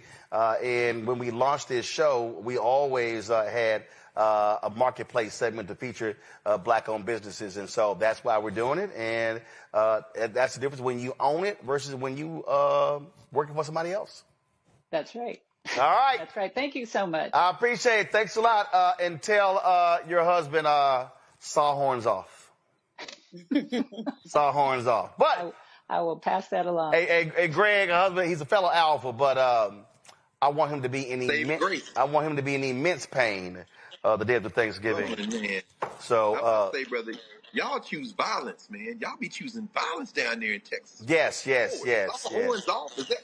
Yes, saw horns off. Absolutely. So that's how we do it. All right, Becky, thanks a lot. All right, folks, Black Friday is happening this Friday. And, of course, a lot of people are going to be focused on shopping. Y'all know y'all are. Now, even though we were trying to tell y'all, don't go to Target. But we know what's going to be happening. Folks are going to be out there. And actually, with that the case, I want to remind y'all right here on Roland Martin Unfiltered on Thursday and Friday, y'all, we got a special for you. So, you know, we have our segment here. This is our Shop Black Star Network segment. So what we've done is we put together all of the segments, going to be including this one here. All of these segments we put together for a massive broadcast on Friday. And so we're going to air all of these. So if you look at all these products to my left, we're going to have all of these interviews that we've done with all of these owners. And so you're going to be able to hear their stories about their particular products. And the one we have today is a toy company. That's right. If you got kids who love science, math, and the arts, Terry Nichelle Bradley has created the Brown Toy Box, a child-centered, STEAM-inspired toy collection that celebrates learning. Her goal is to make STEAM-based educational experiences accessible to all children and their parents. Bradley joins us right now. All right, glad to have you here. So, all right, let me go on over here, and let's see what we got right here. So, is this called the Dissy Crew? I can't hear you. There we go. Now I can hear you. Go ahead. Oh, you can hear me now? Now I hear you. Okay, it's Dadisi. Dadisi means curious in Swahili, and we say we're always trying to cultivate curiosity for our children. Black folks love having Swahili names. I'm just messing with you. Yeah, we love it. All right, so Dadisi. Okay, so right here, so on the back here, it says meet the Dadisi crew. So you got. So are these all different characters? Yeah, so we represent that line that you're looking at represents 14 different STEAM themes. Alex so, and Ava, Amara, Dre, Everett, Haley, Jalen, Justin, Kenny, Michaela, my niece named Michaela, Maya, Oscar, Sebastian, my middle name, that's a great name, Sky, Willow, and Zoe. Yes, Zoe. So they all represent different STEAM themes, various interests, because what we say is you never know what's going to cultivate or capture a kid's imagination, right? So we want to expose them to all those different themes that each of those characters represent. So I was just talking about money, and so this here says investing in finance. We see we got some money in here, a market, a calculator, and a safe. Yeah, so in that kit, that's the Kenny Finance and Investing Kit. So in that kit, they've got a chore chart. We want kids to really actually understand and respect money, right? So they need to understand how you earn money, how you save money, how you invest money, and how you share, right? And right. So that's being charitable, right? So really understanding money, but making it really, really fun, right? So that's the point for all of our STEAM kits, our puzzles, our games. It's really about making learning really accessible, representative, and fun. All right, I got aviation. Yes. Yeah, so that's Sky. So what you'll notice with each of our kits, they come from a different part of the Black diaspora, right? So Sky she represents Brazil, and she represents aviation. And so they're building a tower in there. They've got little planes in there that they put together. So what we like to do is make sure everything is equal parts learning, equal parts fun. So in that kit, there's always like a DIY activity where they're putting something together. All right, hold up. Using acronyms. What's DIY? Oh, do it yourself. There we go. Self-activity. Okay. So they'll put something together, but then they actually get to play with it because we want it to be really valuable to the parents. There's a book in each of those STEAM kits with activities, but then they also get introduced to Black trailblazers in those specific STEAM themes. So we try to make it, again, a lot of learning and a lot of fun. Museum Arts is the next one. Tell me about this one. So that is Michaela. So that kid is actually named after my daughter. And that one is really fun because the kids all get a canvas, they get frames, they get to curate their own art exhibit. So they can either do stickers or paint, and they can make their own, create their own canvases, and they have adhesives to the wall. And so it's so funny. One of the parents that bought that particular STEAM kit told me that not only did her daughter do all of the different canvases, but then she sold her pieces to her, so she made some money. So I was like, well, I love that because she's learning entrepreneurship. So I love that she created her own art, and then she let them come to her art exhibit, and she sold the pieces. So I love that story. All right, we got astronomy here. Yep, that's Dre. So Dre, what I love about the characters too is we were so intentional about not only the theme and where they come from. Dre is from Ocho Rios, Jamaica, right? But also what they look like. I wanted Black children to be able to walk into a store or go onto our site and see characters that look like them. So one of my favorite things is that parents will say, you know, oh, I wish I had this when I was a kid, right? And that's really where this whole thing came from is, you know, I was a little Black girl raised in St. Paul, Minnesota in the 70s, right? There wasn't a whole lot of representation, but my mother made sure that we had things that look like us. So if it was an Ebony magazine up on the wall or a Barbie that she colored brown, she made sure we could see ourselves. So Dre represents astronomy. So they put together a telescope. They've got a glow-in-the-dark constellations for their wall. It's just a really, really fun kit. Questions from the panel. Tyler, you're first. Yeah, I love how you talked about your childhood experience being the vision behind this right here. I'm just curious, when did you realize that this just wasn't a business idea, but really a cultural intervention for children to be able to really tap into the STEAM and also, you know, the historical concepts behind this? So the funny thing is it was the reverse, right? I didn't see it as a business venture at first. I really thought about, so at the time I was leaving corporate. My background is CorpCom at corporate communications, and I hated my job. I hated all the things that were going on. I was like, you know, at the same time, I kept reading and like TechCrunch and Mashable about this leaky pipeline to STEM.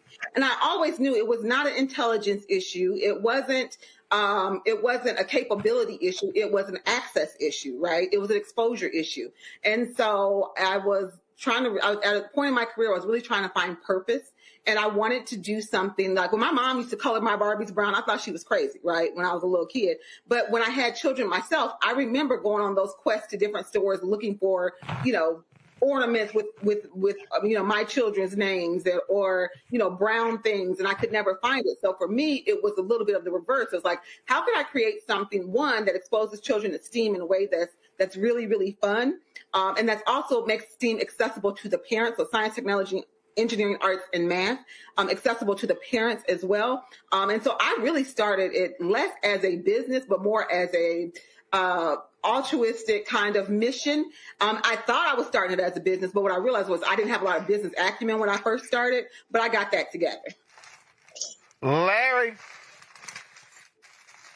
Yeah, you know, I noticed the packaging looks really great. And so my question is, you know, the cost as it relates to packaging and getting that product out.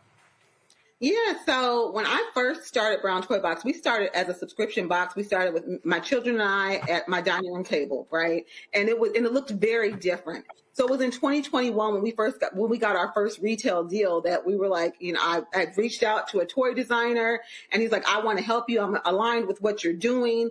And designed a lot of, you know, between two different toy designers, designed a lot of the stuff. We imported everything from China. I'd never done any of this before. I was not a business person. I was not a toy maker. But I was a mom, right? And I knew what I wanted to have for my children and what I wanted to have for other children, right? And I just thought, you know, when you take a walk down a toy aisle and you never see any children that look like they're sending a message, right? And so I wanted to send a different kind of message, like you matter, you are represented. I didn't want to do a doll company. I wanted to do educational play, right? I think there's a lot of Black dolls out there, and there's a need for that. But there's also a need to kind of disrupt this educational toy aisle, and that's what I set out to do. Mustafa. Well, thank you for this. I'm big in science and the arts. I'm curious. So when you create this, have you heard from educators or others about how this has been helpful for the young people who are learning and growing?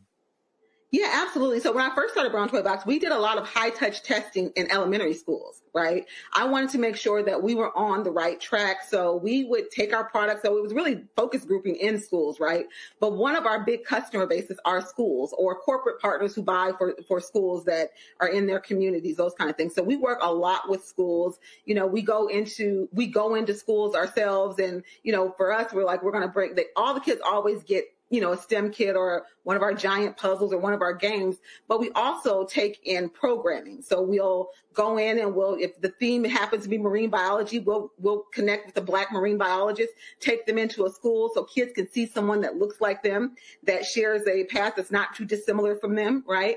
And then we do a game around that. And then ultimately, then at the end, they get to take something home with them, right? So we do that. We do big festivals. We did, last year, we activated our first STEAM Bowl alongside the Super Bowl, right? So we went into a local school in New Orleans and we activated a big STEAM Bowl. We really want to bring STEAM to life through play. And there's so many ways that we really are doing that. And so, we do live entertainment with our characters. It's just really, really important that the kids get to actually see these characters in front of them and be able to touch and play and then take it home and engage with their parents. So we're all about tactile play, right? We have some of our products that are online and those kind of things, but we're really trying to get kids to disconnect a little bit and get on the floor, interact with their loving adult, whether that's their parent, their grandparent, a friend, whatever, and really, play and touch and do all those things.